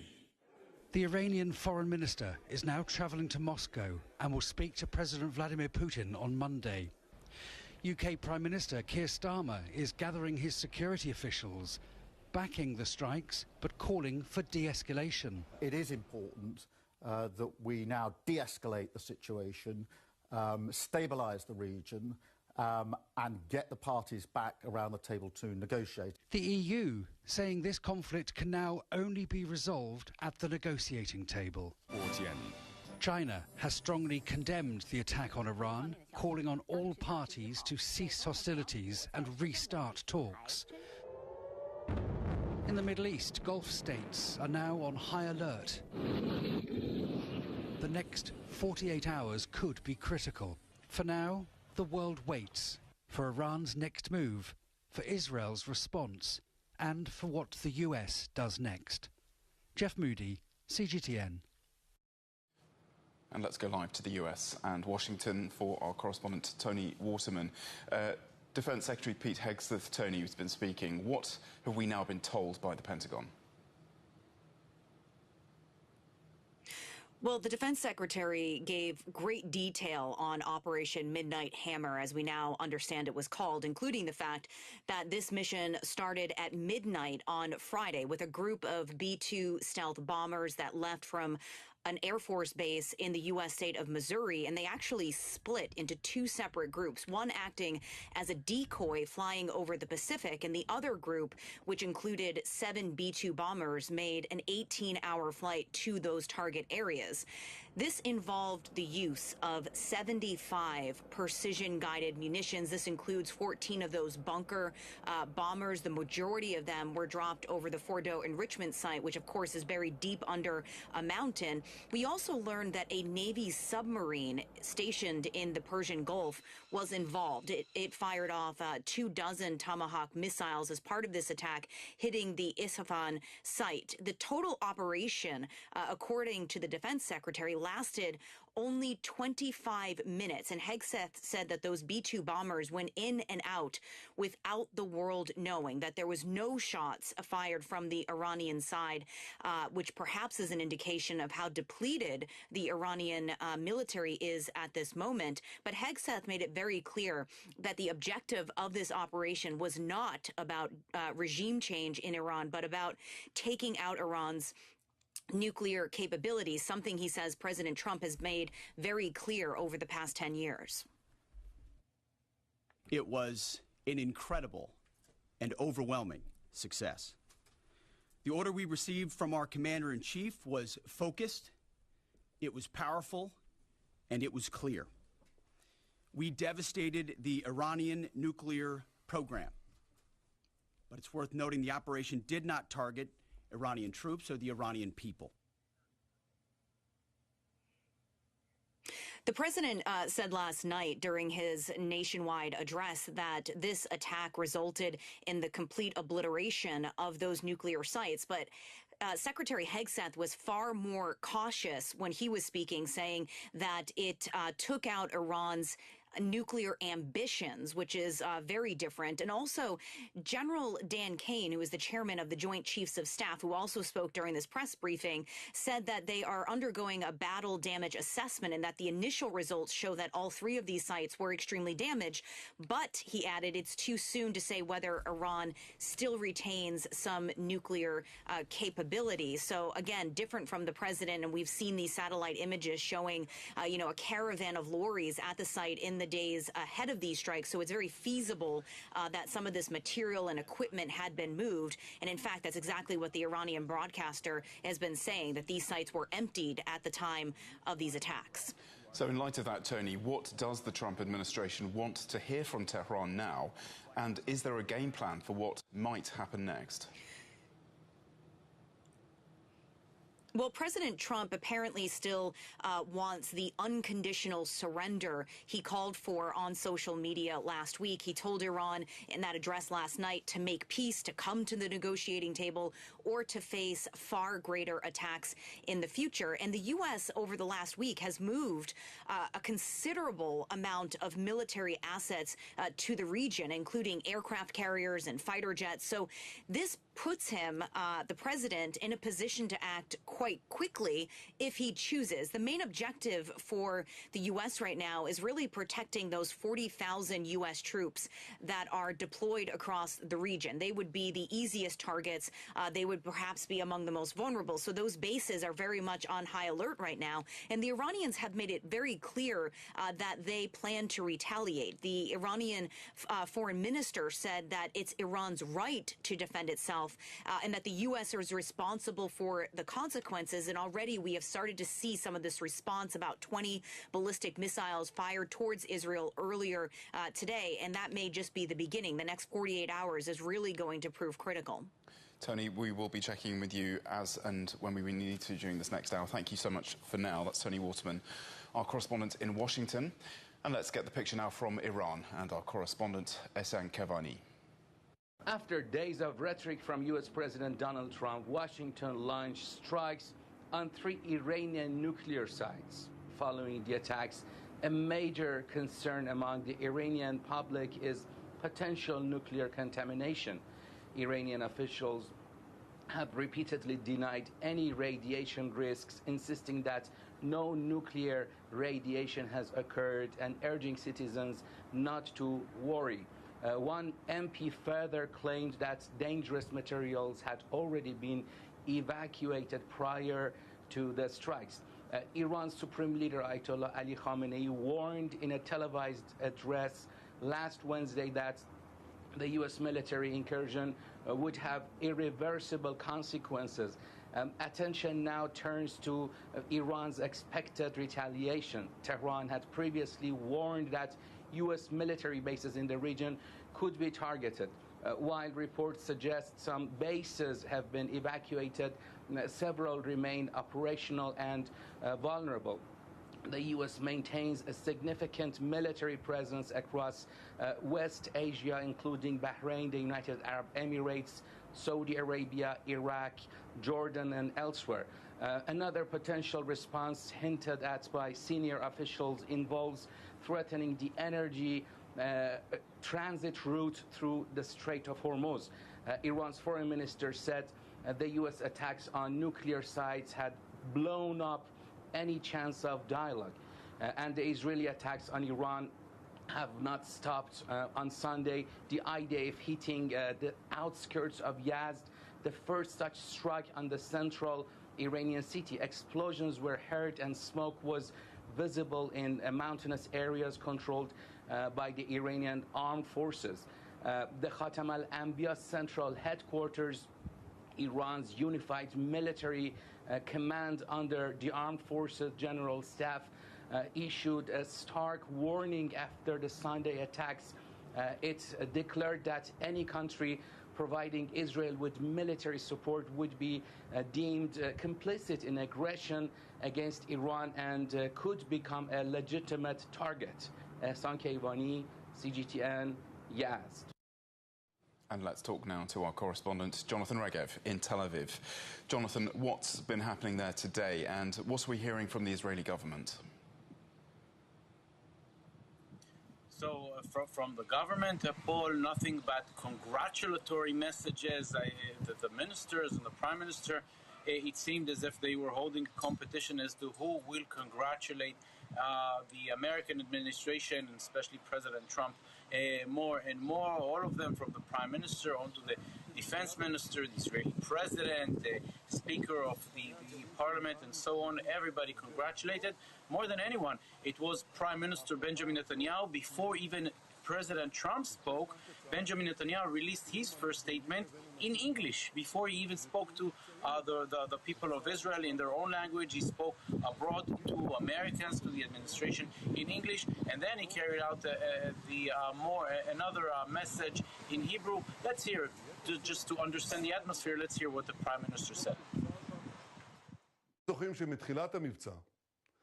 Right after the completion of the operation, President Trump called me.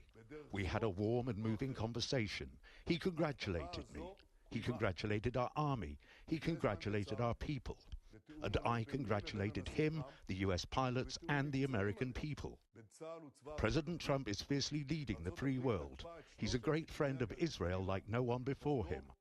On my behalf and on that of the Israeli people, on behalf of the whole Jewish people, I thank him from the bottom of my heart.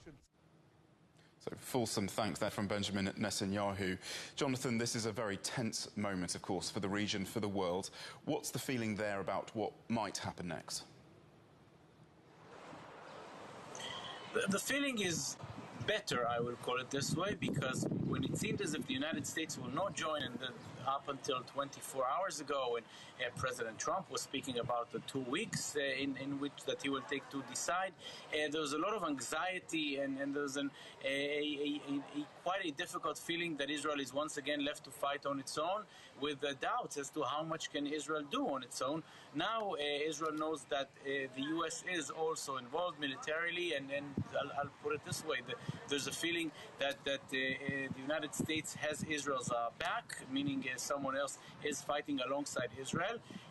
Having said that, there was quite a substantial rocket missile launched towards Israel this morning, with plenty of hits and sirens, and again people running to shelters, and even the few restrictions that were eased by the Home Front Command were again toughened this morning. So along with the happiness to see the United States joining, there's still an understanding that tough days and difficult days are still to be expected. Jonathan Regev reporting for us live from Tel Aviv. Thank you so much for now. While foreign ministers from Muslim countries are in Istanbul to discuss the situation in the Middle East, it's the second day of a meeting of the Organisation of Islamic Cooperation. Our correspondent, Michal Bar-David, is there for us now. Hello, Michal. So that meeting has just wrapped up. What can you tell us? Well, yes, we're expecting a strongly worded joint statement to be made soon, but that hasn't happened yet. There is going to be a little bit of a delay, about 2 hours. We expect that the press conference is going to be having 2 hours of a delay. Now, yesterday already there was a unified voice of condemnation against Israel, and today in that joint statement we expect that they will be condemning the United States quite strongly to show solidarity to Iran. We expect that they will be calling for a de-escalation. They will be potentially also calling for negotiations to be resumed between Iran and the United States.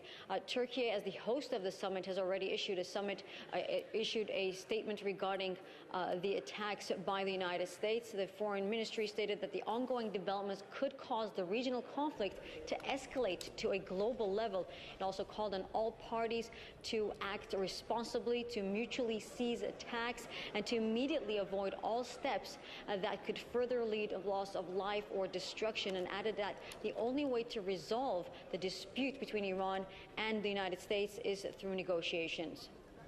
Michal Bar-David in Istanbul, thank you very much. Well, the Gulf states, home to multiple American military bases, are on high alert following those US strikes on Iranian nuclear sites. Let's talk to our correspondent Nadia Swan in Dubai. Nadia, what's the regional reaction been? Who have we heard from so far in the Gulf? Well, Paul, the regional reaction has been that they have actually condemned the GCC states, the 6 of them, Saudi Arabia, Oman, Qatar, the UAE, Bahrain. They have all condemned the action of Israeli strikes on Iran, and as well following the recent US strikes as well. So there's a lot of diplomatic activity going on here at the moment. In fact, just a short while ago, the UAE president, he's been on the phone to the Saudi Arabian Crown Prince Mohammed bin Salman, and he's also been talking to the emirs of Qatar and Kuwait as well, trying to find some way of averting what could be a disastrous war in this region right on their back door. So they have called on the international community to help as well and to be involved in trying to defuse the situation and try and stop it escalating any further whatsoever. Saudi Arabia, obviously the world's largest oil, one of the world's largest oil exporters, they are reportedly on high security alert after those US strikes. Bahrain has activated a national emergency plan as well, and it's set up an emergency centre and also tested warning sirens. It's also set up 33 shelters for people within the country, and it's got about 70% of its government employees who have been told to work from home and to keep the roads clear and for drivers to avoid those main roads as well. Kuwait's Defence Council is on permanent standby at the moment as well amid the current crisis. They too have set up shelters in their ministries and their complexes as well. And so far, what the Gulf states have said, which is somewhat reassuring, is that they have been obviously monitoring the air contamination and water contamination in the Gulf area to make sure that there is actually no nuclear contamination so far from any of those US strikes on Iran's nuclear facilities. Paul. Nadia, thank you so much for that update from Dubai. And that's our correspondent, Nadia Swan. Iran's foreign minister says that he will be travelling to Moscow to discuss the latest developments with the Russian President Vladimir Putin. Let's get more on this now with CGTN's Dasha Chernyshova, who is in the Russian capital for us now. Dasha, how is Moscow responding to these strikes, and what might we be able to expect from Monday's meeting with the Iranian foreign minister?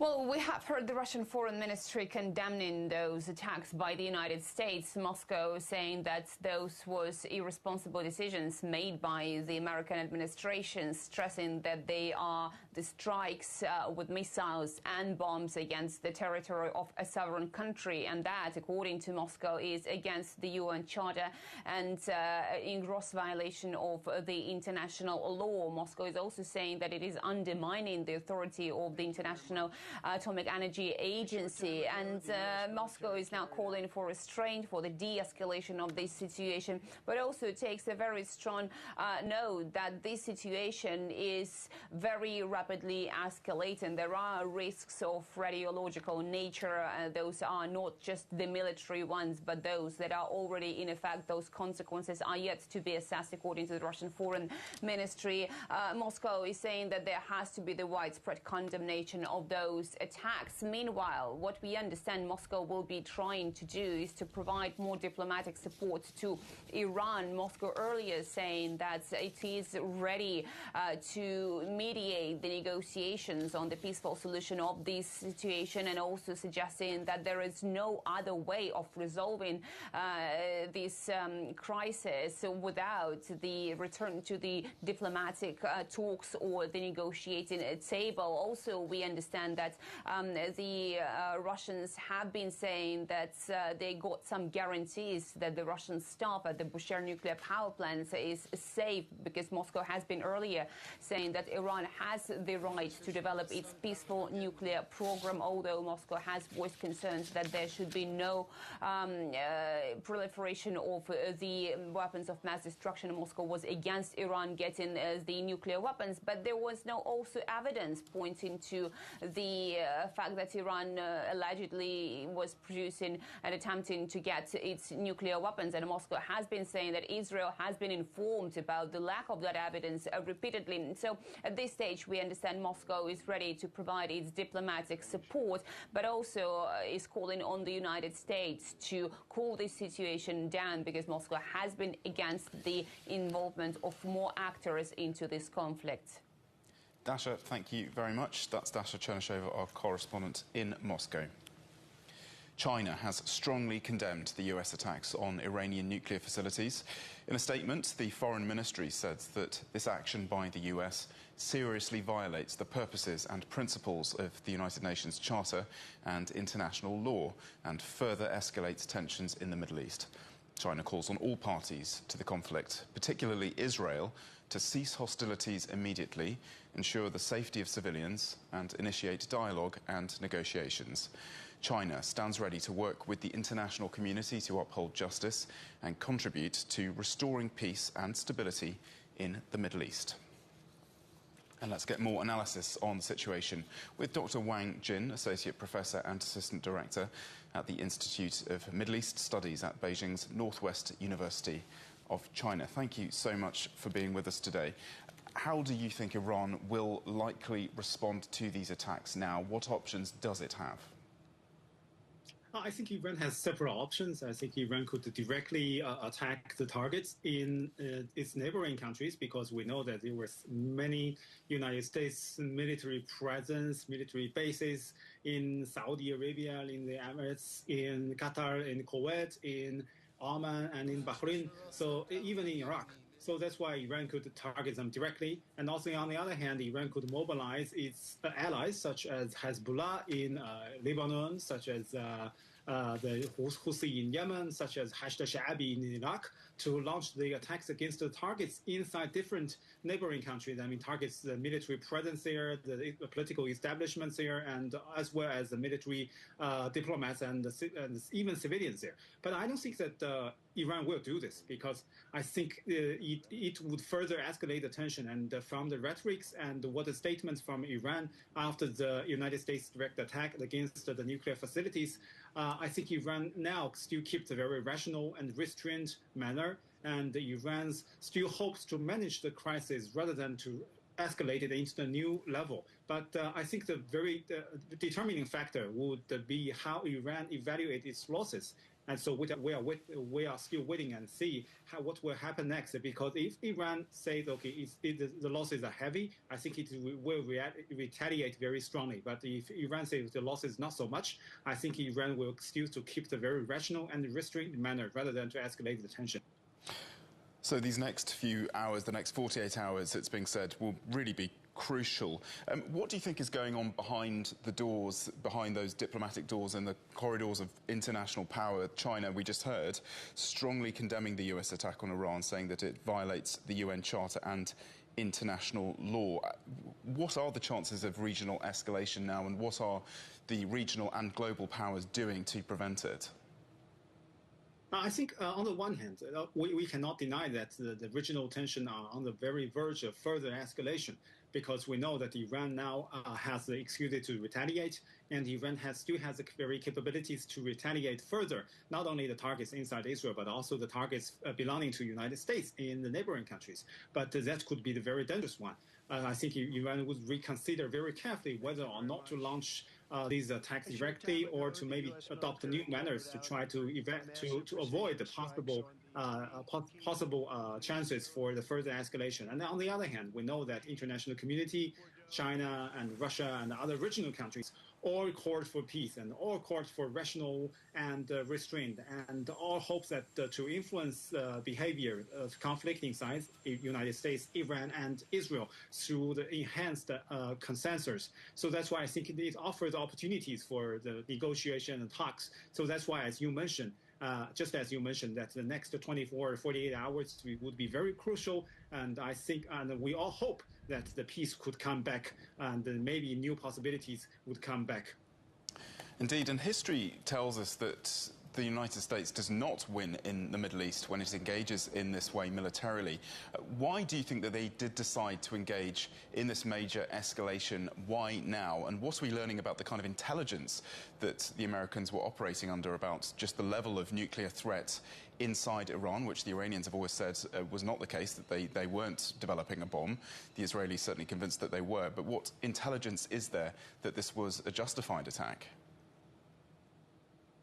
I think no matter what kind of justified excuses the United States has, it has no legal rights to attack the other targets because it's directly violating international norms and regulations. Yes, as you mentioned, the United States always lose the wars in the Middle East when they directly involved and directly engaged heavily. But I think this time it's quite different because the United States does not and did not heavily engage. It's just attack the targets and then just withdraw. And from the statements and the expression from Donald Trump as well as other high senators inside the United States, they just want to stop and they just want to wait for the reactions from Tehran and want to accept the so-called maybe possible concessions from Tehran. So this could be considered as a very new pressure from the United States towards Iran, hope them to make concessions on a further negotiation table. But we cannot say that even the United States did not heavily, directly engage in the war. It should be justified. It still should be condemned, very strongly condemned, because it could further escalate the tension and could lead to the region into a more dangerous scenario. So that's why I think international countries, as well as the international communities, regional countries, should work together to prevent the further escalation, and the United States should further reconsider what could happen next by their own activities.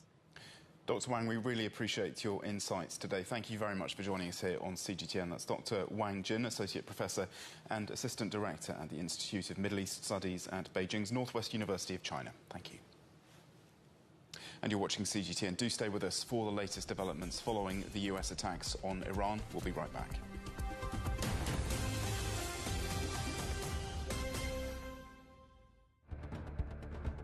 Events have consequences. Words create impact. Unprecedented scene.